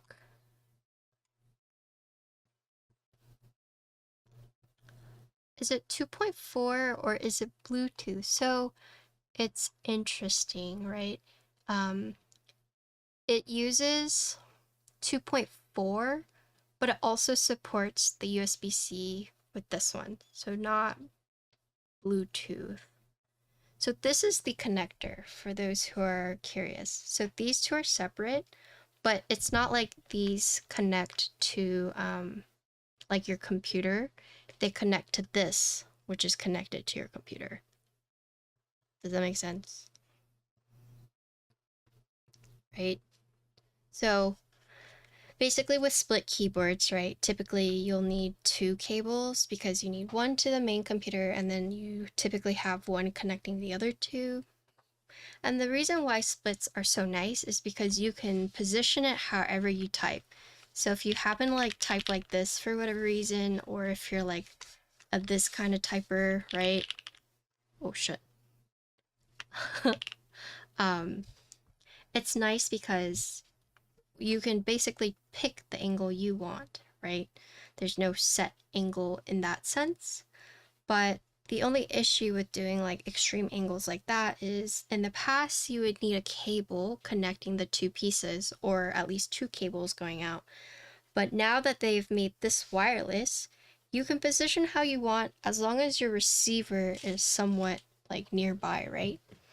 So I can put this anywhere on my desk. I can reposition this however I want, and it will still receive it. Okay. So the board is 3 main pieces, right? So you have the left, the right, and the receiver. Okay, so we'll look at it. So looking at the top piece, you can see there's a couple different things to note here. So with these Alice boards, right, you have normally like a gap right here that you can see here, and they've kind of filled in that spot by adding this button. And this button does have tactile feedback, so you can remap this to whatever you want, right? But it does kind of fill in, right, this awkward split right here. The layout is a little different from like your traditional Atlases. Hello, Neon. So for example, normally you would have one like 1.5 key here, and then this would be shifted over here, and then this would be right here, right? So it'd be 1, 3, but then instead they've shifted one of the keys over, so now it's just 2, 2, right? And then there are the 4 column keys right here, and then you have this cute little badge, this little duo, and it's kind of cute because you can see while it says duo, it's also like a smiley face. And then they've actually used this badge as a way to hide one of the screws, right? So this is magnetic. Yeah, but they've used this so it hides one of the case screws. So this is a quote screwless case design, or there's like no visible screws. And then following the same design as the Neo Ergo, in case you guys haven't seen it, but with the Alices and the way that they are slanted, right, it creates this awkward gap right here. And so they've actually put lights in these gaps to kind of account for that like black, gap right there. So they've taken elements from the Neo Ergo and incorporated it in this one. The bezels for this board are going to be on the thicker side, not like super thick, I'd say medium thick, but yeah, I think this is a very good bezel size. And this one I have is actually a pastel yellow, right? And the reason why I went with GMK Tiramisu, it kind of reminds you of like Pom Pom Puddin, which is a Hello Kitty character. But anyways, hopefully some of you see my vision. But yeah, so that's the top of this one. So going to this one, once again, you see like the little gap right here if they filled in that void with that button. So you have the button on both pieces. This one is also a little different from like traditional Alice's, but you can do this layout, right? This is not what I'm used to, but one thing to note is this side is 1.25. This side is going to be a 1U and then 2.5s, right? So it's not exactly like symmetrical, but the reason for this one is that you can actually have arrows here. So they've brought back the quote spring arrows. So this can be 3 1Us or it can be 2 1.5Us. So you can actually put like an arrow key set right here. You do have the 2 double Bs, right? So that's pretty standard for Alice users. So the spring arrows basically means that the arrows are like squished in and the shift is like moved to the side. But other than that, that's this side. And then one thing to note that I didn't point out on the other side is you can see there is a LED strip here too.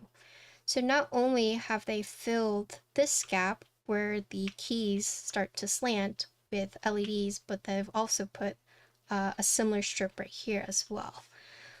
One thing I didn't check is if these act as an indicator as well. Let's see.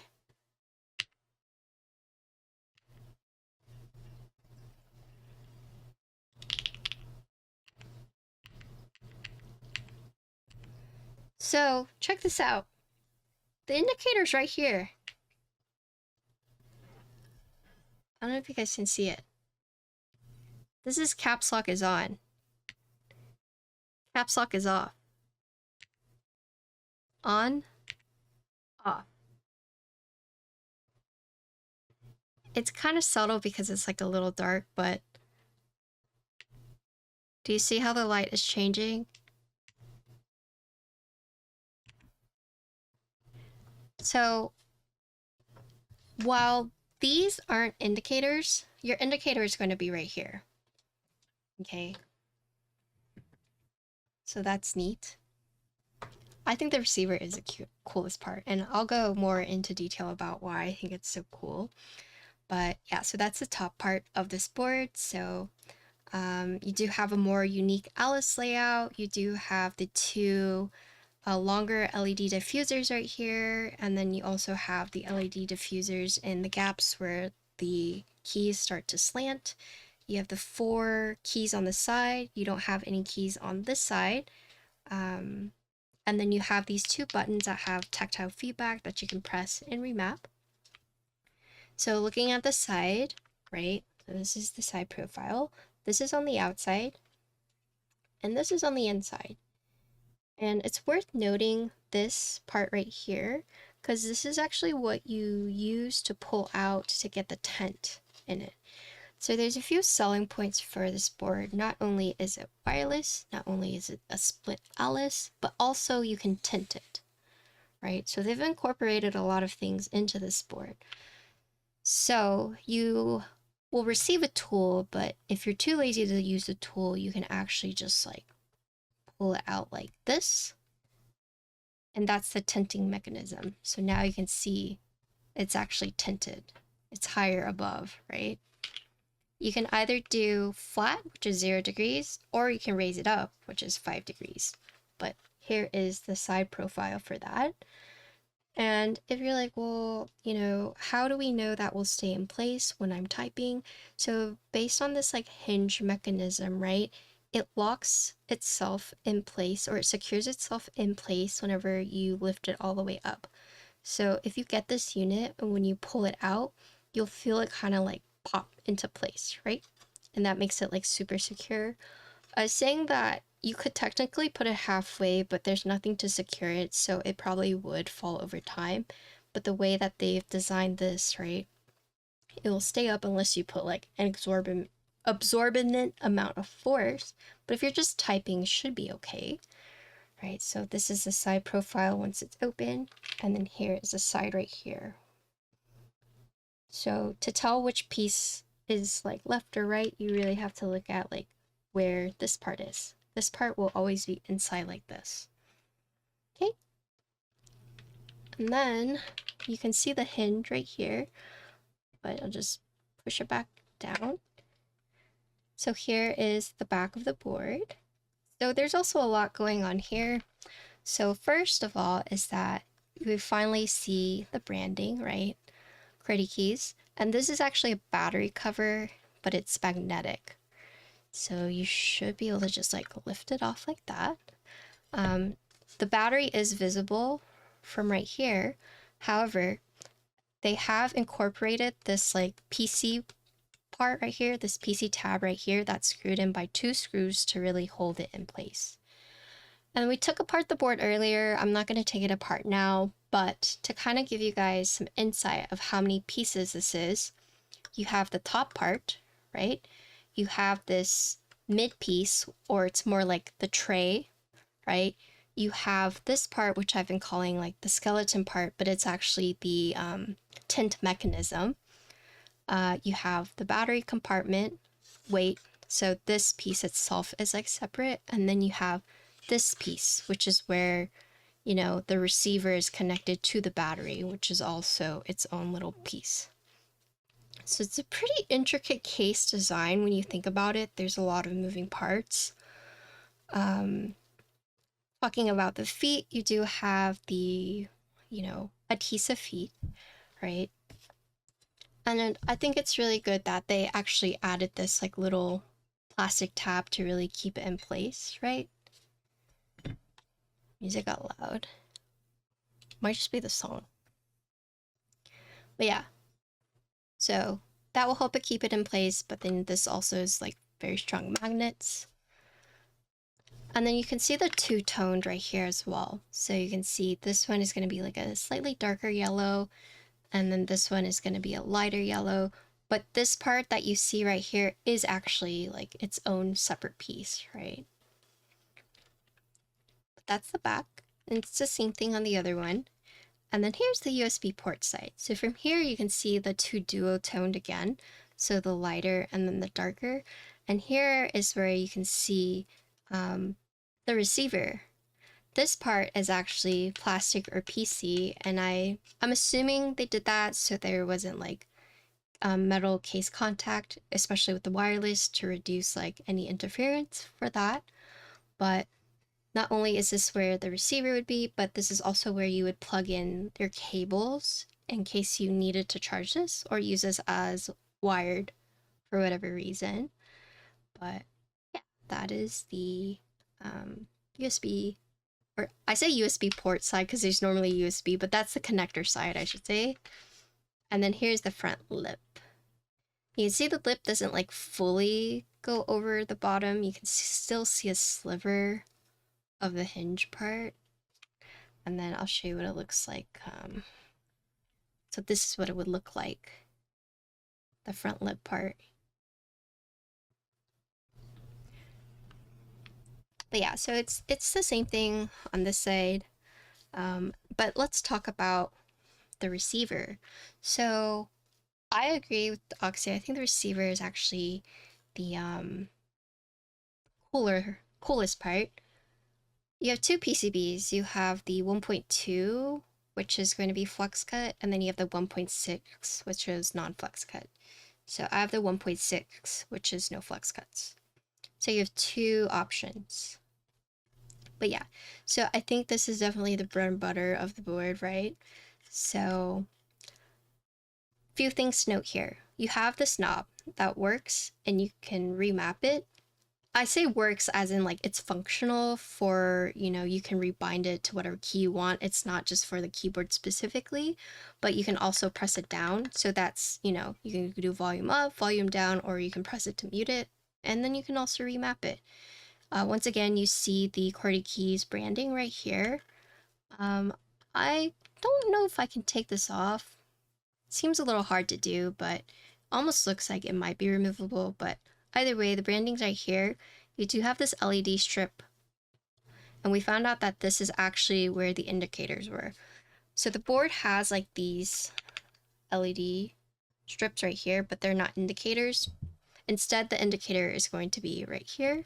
And then this screen, this like clear screen, is intentional, and it will actually feed you a lot of information. Like it's not just there to be like, oh, that's cool, but I'll talk about it, about what it does in a bit. Here on each side, this is where you would connect each of your pieces with like the cable they provide you. And this is like if you need to do a wired or if you need to charge it. And then here's the front. Once again, you see this plastic screen for the receiver. And then this is where the USB would plug in. And then the case screws are actually all hidden underneath these circular feet. And these are non-adhesive. They're just friction fitted in very, very well. So there's that. So all the screws are underneath here. But yeah, so let's talk about the front screen. So there's a couple different things you can read here. So while it looks cool, the top row shows you the left part or the left case's battery. Bottom is going to be the right side, right? So these two long strips are going to be the battery of the left and the right. These two buttons will tell you which part is connected to the connector via wire, right? So whenever it's connected, it will turn green. And then this part tells you, so these two lights right here, tells you whether you're in window or if you're in Mac mode. So you can see it says L power, R power, and then, what does that say? Mode. Yeah, and then it says OS, so operating system. So check this out. Check it out. So I plug this in. Okay, so you see all the lights have lit up, right? So this one is showing the right hand, right? The power, it's all the way green, so it's completely full, right? And then you can see it's on the window, and it's not detecting the left one. So I'll turn the left one. So that light turned on, so it is now detecting the left one, and then all the lights turned on up top. And so as your battery goes down, it will lose the green lights up top. But these are the cables that you'll get to connect like the two PCBs, right? So you would plug it right here, and then you would plug it right here. So watch this. One of the lights is about to turn green. Oh, you see how that one changed colors? Now you know that's connected to it via the wire. So this next one is going to change.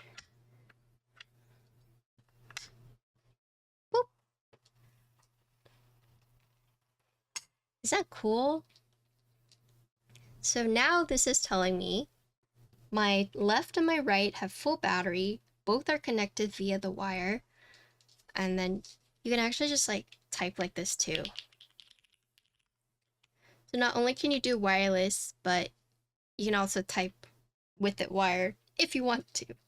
And if you're like, why would you do that? Well, say you have to use your keyboard, but it's dead. So you plug it in and you can use it, right? And then check this out. So earlier I said this is a indicator. So watch when I press caps lock. Change colors. So this is your caps lock indicator. Am I missing anything else about this? I don't think so. Oh, if I think of anything, I'll talk about it. But that is like the case itself. We can talk about the plate really quick. So there's going to be 3 plate options. There's going to be FR4, Alu, and Palm. So Palm, oh, sorry, not Palm. There's going to be PC, Alu, and FR4. Sorry, it's getting late. So PC and Alu do not have flex cuts, but FR4 does. So depending on if you're someone who likes flex cuts or not, there's not very many plate selections. And if you want flex cut, it's going to be the FR4 only. The PC and the Alu do not. Are you talking about the weird layout, or are you talking about like the split wireless part of it? But yeah, I'm pretty surprised that that's all the plates they're offering. You do get the standard foam, so PE plate, switch plate foam, case foam. I'm trying to think if there's anything else worth noting. Oh, yeah, so screwless case design, you have 4 screws on each of the pieces, right? And they're going to be hidden underneath your keycaps. And then in terms of the PCB, depending on which one you get, there's 2 options. 1.2 is going to have flex cuts, and then 1.6 does not have flex cuts. And then this board uses PCB gasket mounting that has 2 durabilities. So you have like one that's softer and one that's like more firm. And I'll show you those right here. So not only can you feel it based on like how hard it is, but you can also see there's like a visual difference, right? Like that. Boop. Can you run this plateless? So theoretically, you should be able to because it's a PCB gasket. However, I normally don't recommend running plateless because it is a hot swap. So like that's the only thing. Because there's no solder PCB offered. Yeah, it's hot swap only, yeah. Yeah.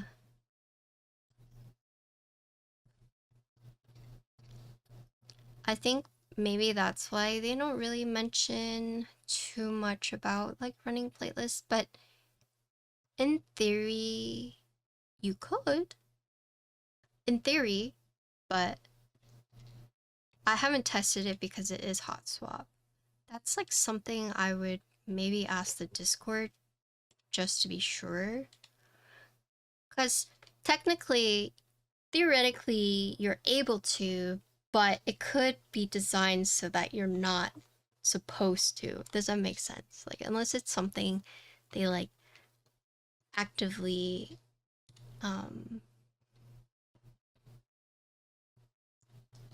like advertise, I'd just be wary.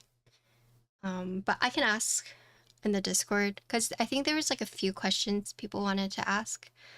But yeah, so you do have 4 tabs on the PCB. So you have 2 up top, 2 on the side.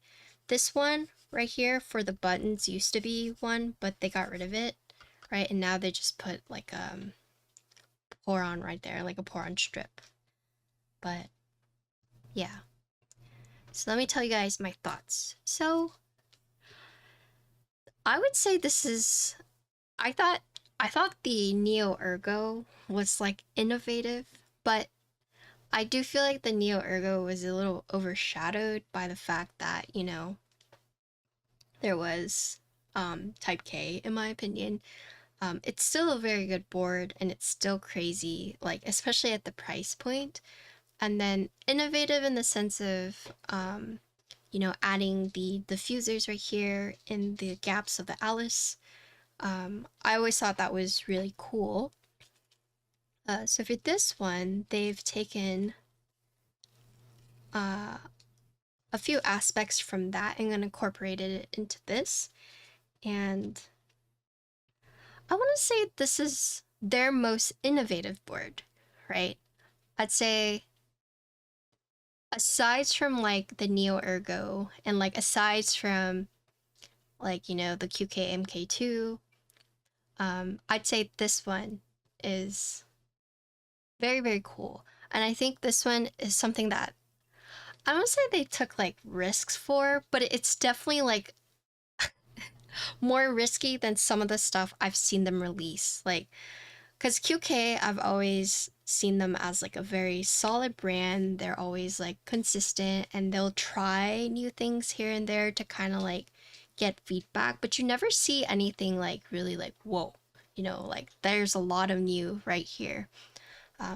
But for this one, there's a lot, there was a lot going on.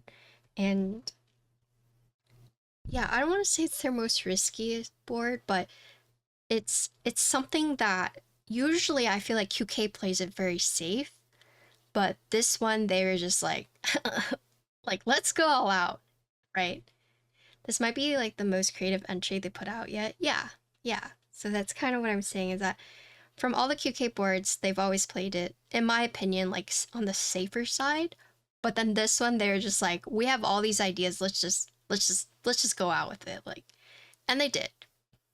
I think the receiver so cool. Like, so many times I build the board and I'd be like, why did they do this? And then as I built it, I was like, oh, that's why they did that, right?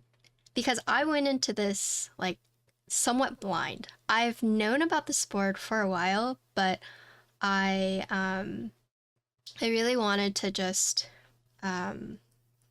go into it without like any kind of like biases so I could like make my own opinion.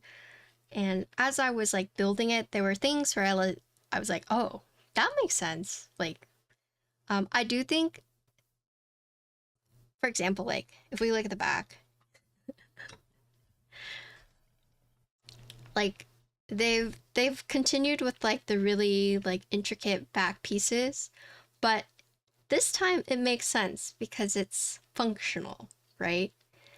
um I do think with like the MK2 or the 101, we'd look at the back and be like, that's cool, but I feel like they were kind of under the, I don't want to say curse, but you know, a lot of people are like, oh, it's like QK trying to like do the Matrix whole, like the whole Matrix thing. But in this case, like, this is fully functional while looking like their current aesthetic, right? So in this case, like they learned how to really, I think, look like that cool futuristic vibe, but then also make it like multifunctional. And then I actually forgot to talk about the wrist rest. So let's talk about that. So I just completely skipped the wrist rest because I'm actually not a fan of the wrist rest. Personally, I think I could do without, but if you're someone who like needs it, it is available. It's just optional. And there's a lot that they've implemented here, but something about it just doesn't hit right for me. I don't know what it is. Okay, so The first thing is that you have this PC top, right? And then you have the alu bottom. It uses friction fit silicone pieces on the edges on both the left and the right to kind of like friction fit this piece in. However, if you were to just like turn it over, there's nothing really holding it in, right? It will, at least for my piece, right? While it will stay secure, right? Because it does have the silicone pieces, there's nothing quite like gripping it. So you can see, right? Like at least for my unit, it just kind of falls off. So this is what is holding it in place, right? This is just one strip, right? That friction fits onto the side. And then when you put the wrist rest, right, there's actually grooves you can see, and that's where this piece would align. So let me show you.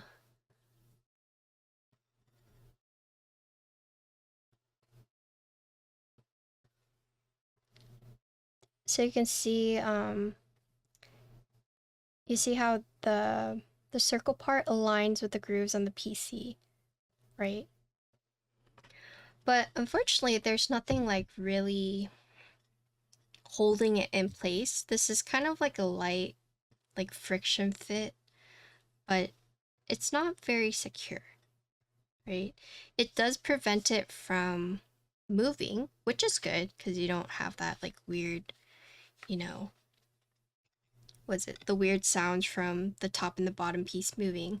However, there's nothing really holding it in place. So if you were to flip it for whatever reason, it does just like come off.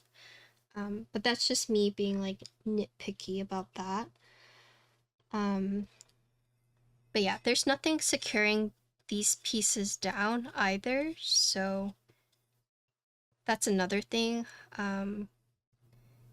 Yeah, that's just another thing.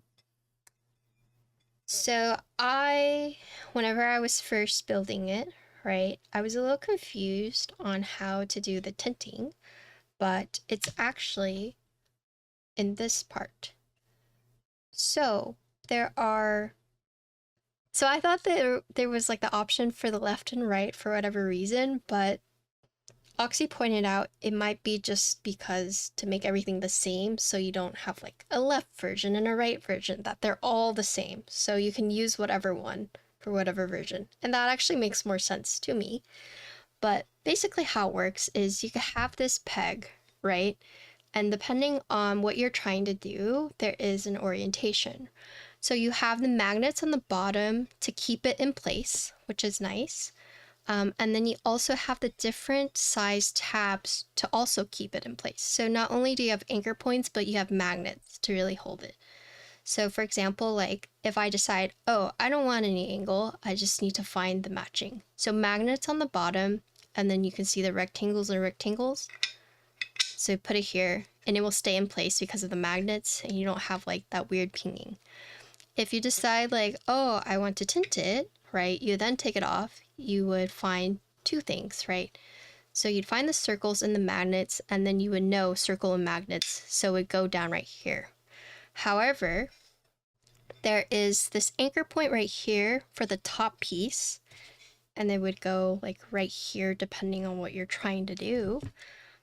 If you decide to get the wrist rest, since it's optional, what I would recommend is picking where you want to tint it. So if you want to like put it right here, I'd actually put this anchor point on first, like this. Right? And then you just snap it on. And then here is where you would use the friction fit, which is why I think they went with this. It's the same material as this one, so feels like PC. I don't know, like, do they mention exactly what it is?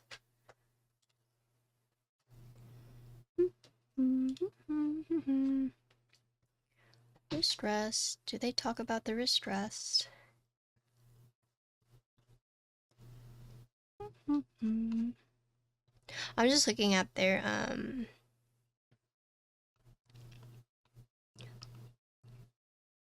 Notion page.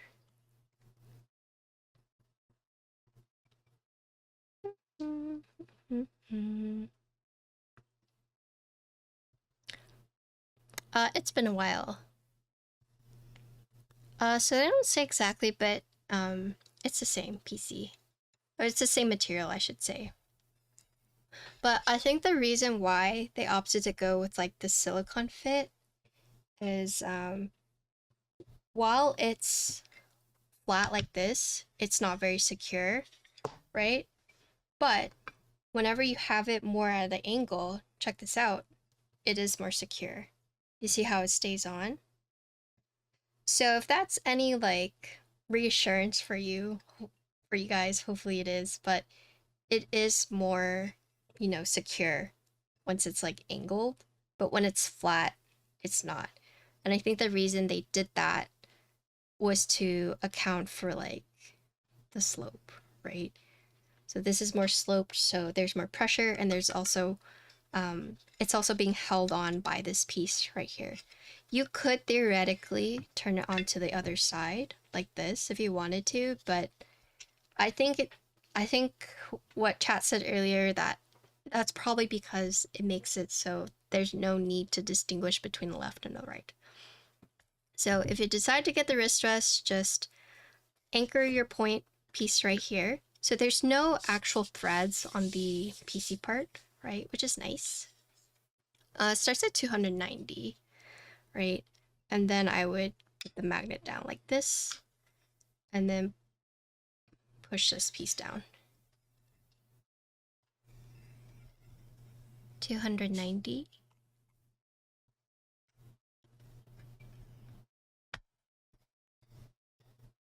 Yeah. Yeah, it's a pretty intricate design.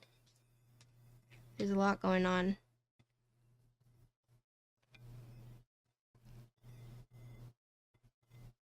Yeah, that's what I was thinking. I was like, I wasn't sure if you're like, wow, that's very expensive, or wow, that's like very good value. I was like, oh god, I don't know. Thank you for clarifying. But yeah, I think for the pricing, especially for this thing's so freaking cool. But personally, I'm not too big of a fan of the wrist rest just because like I don't think it's necessary, but I also think some parts of it I don't know. I just think for something that's like so aesthetically pleasing like this, and then seeing the wrist rest, I don't know. Maybe it's just a me thing, but I do think some of these parts that are like more exposed and it just kind of looks almost like incomplete. I don't know. It just doesn't quite fit like this to me, for example, right? But that's just a me thing, right? It's nice that they have the wrist rest offered. I personally wouldn't get it just because I don't feel the need to use it.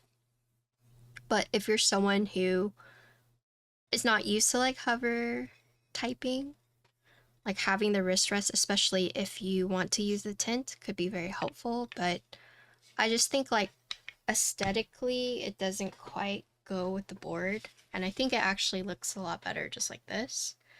But that's because I don't need the wrist rest. Yeah, just put this back like that. Boop.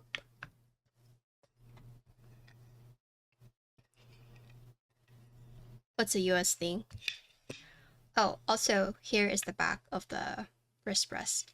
There is QWERTY keys Alice Duo. You have 2 large feet to really prevent it from sliding.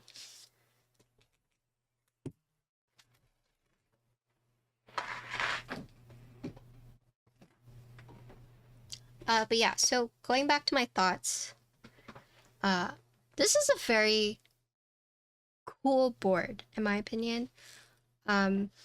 I did not like the tint, if we're being honest. not because it was like bad or whatever, but it didn't feel comfy to me. The flat degree felt more comfy to me, but like I said, it's not a design flaw, it's just like a me thing. But the fact that they've incorporated the tint in a way that, you know, still looks cool and you can incorporate it like fairly easily, that's neat. I think the reason why it didn't feel like super comfortable to me is because the tint, how should I say it? I wish the tint were more like even or more flat. Does that make sense? Because like, where's my type K? Type K, don't go! Let me find it. Oh, it's in the case. Frick. But basically, if you look at this, right? It's almost like a downward slope. The tint. So here is like the tint, right? And when it's flat, it's what I'm used to. But this has a tint, but it also slopes a little bit down. Does that make sense? Yeah, so it's like the angle from the board and also the tint. So while there's a tint, it like angles downwards like this. So that to me was not very comfy. Yeah. And I don't know if it's because I'm used to the Type K and it being like a flat, no angle, but it has like the wide tint. I don't know if it's because that's something I'm used to and this is something I need to like practice on. But with the way that the tint is and also with the downward slope, it didn't feel comfortable to me. But that's like a personal preference. I wish I could show you guys visually like better, but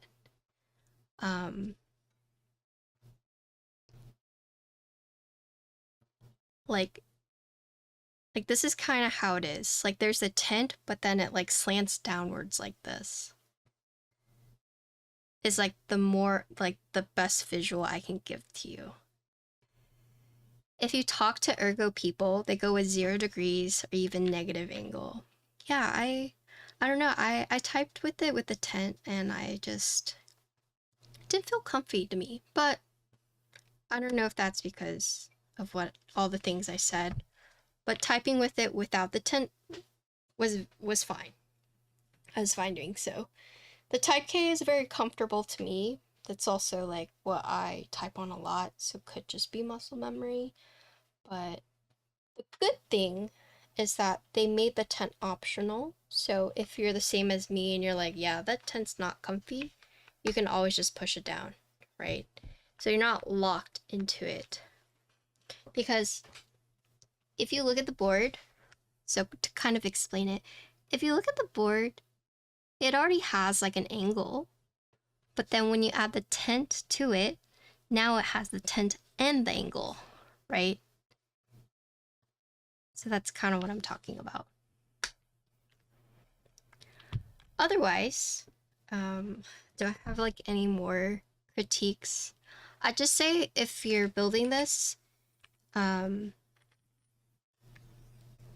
did you call it? Keycat calls that case angle. What? Oh, what was I saying? Oh yeah, so if you're building this, especially for like the softer gaskets, right, you just really want to make sure that these are in the right place. Because this is softer, there's a good chance as you're like compressing it down, this could like get stuck somewhere. So with these gaskets, just really make sure that it's in place. I'll ask about these cables because for cable people out there, are these like common cables? Or is this like proprietary? Like, is this a cable you can buy anywhere? I don't know too much about like cables like this. So in the event, for whatever reason, your cable breaks, what is the like alternative? I don't know if there is one, because there's no USB port to plug this into in case this cable is lost or broken. So it's like, if you lose or break this, you just might have to buy a new one from them, because there's no way to connect this to your computer, right? The only way I see it is from this to this. What else is there to mention? But yeah, so the TLDR is, I think QK did a fantastic job with experimenting and really going out of the box with this one. I know a lot of people are very excited about it, and I was too, right? Having this wireless piece, or this receiver alone, I think is one of the coolest things I've seen in a keyboard in the custom space, and I'm excited to see more of these, honestly. I personally would skip the wrist rest. I don't need it, and I think the way it's designed is not quite there. And then also not a fan of the tent, but once I removed it, it was also very comfy. I'm not gonna get too much into like the typing. Well, I could. Basically, whenever I swapped the gaskets, there was like a clear distinction between, oh, I'm using the softer or the harder one. Like, it just felt more firm. Like, I just had like more feedback whenever I was typing on it. So if you're someone who likes softer feedback, use the softer. If you're someone who likes harder, use the harder. I thought board sounded fine with or without foam, whatever you like. But I think the biggest thing to note is that, yeah, it sounded fine with or without foam. Yeah, I wonder if there's anything else I'm missing. I know it's been a really, really long stream, and I've yapped a lot. But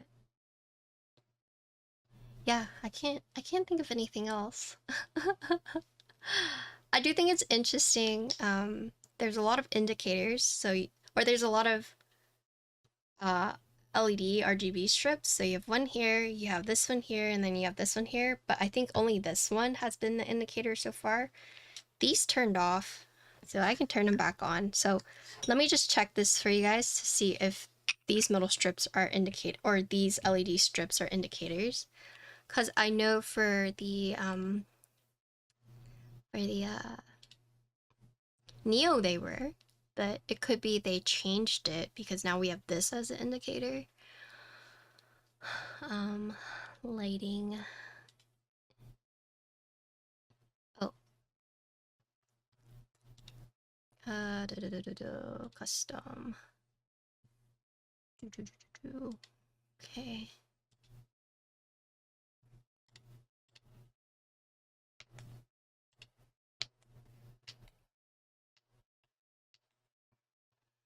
This one is split RGB light mode.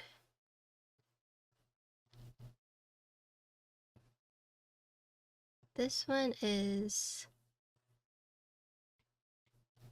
Oh. Oh, okay. So this is changing the mode.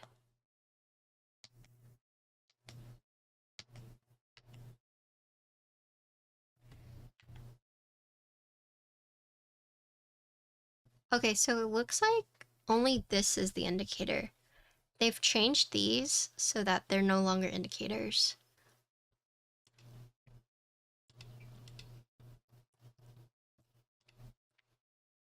Yeah.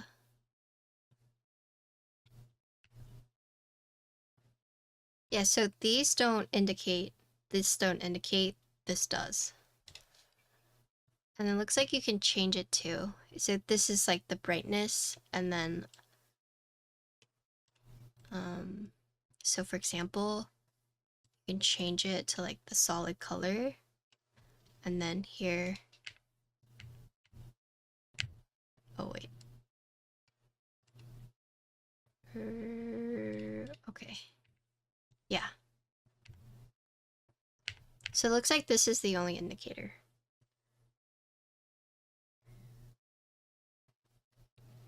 Alright, but that's the build. Thank you, Keys, for sending this out to me.